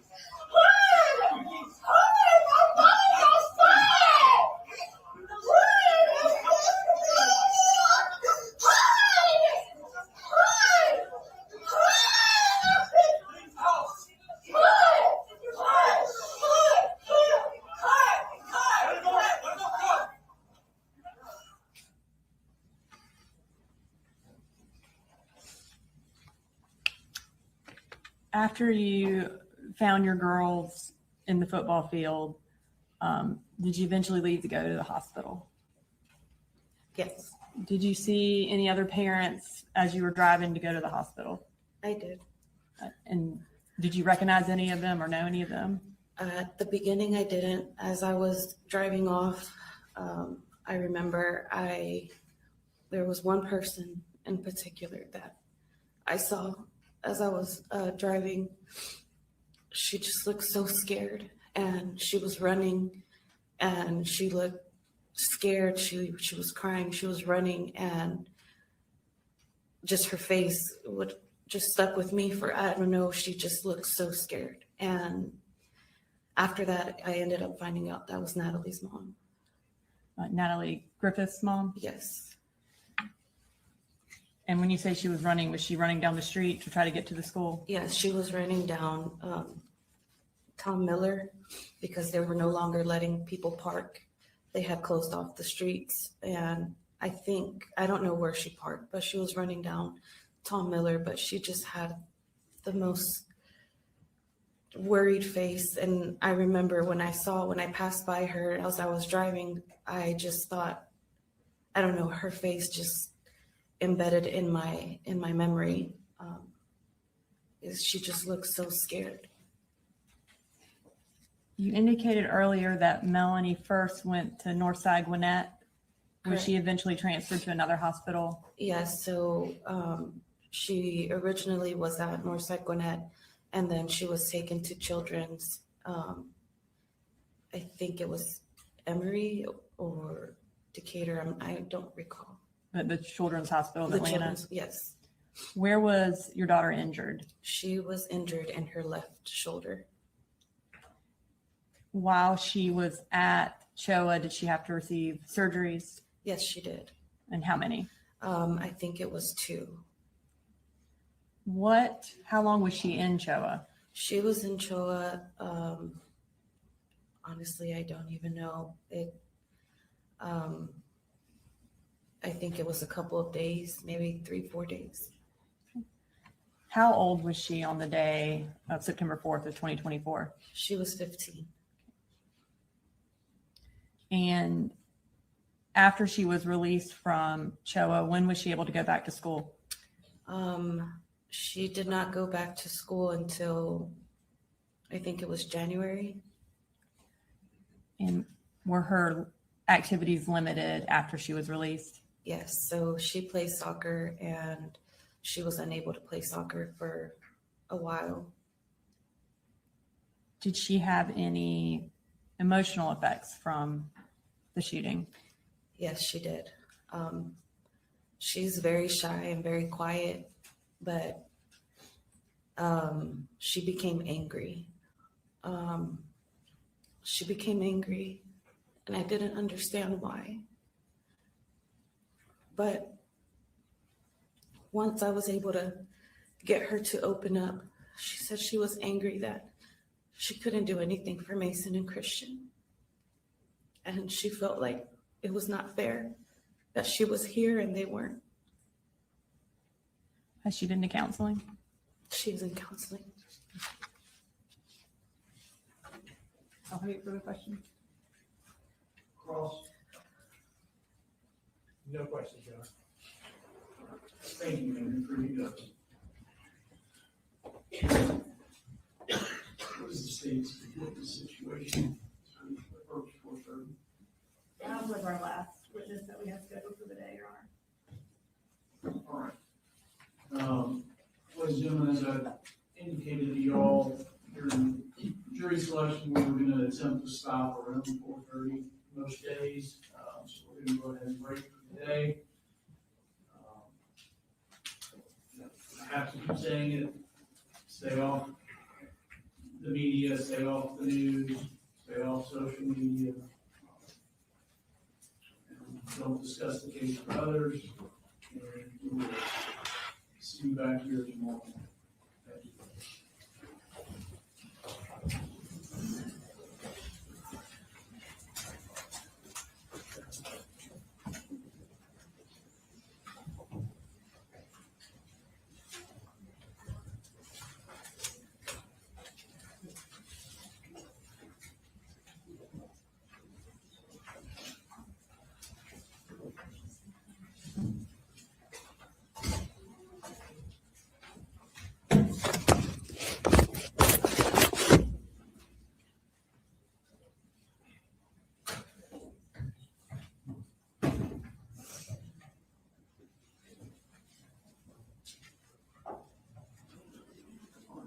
Is there anything we need to address? Not for the sake of. Not this time. All right. Let's just go go ahead and plan to convene at 9, and we'll see what time the jurors get here. Of course, I'll grab you in the hall. Judge, there is one thing. We're in the back where the jury is. We're a little concerned about that. We were wondering if we could go down to the second floor. There are a couple of attorney rooms down there. It would be much better. I just don't want to run into the jury and it be something inappropriate. So, Yeah, why don't y'all in the state come to chambers for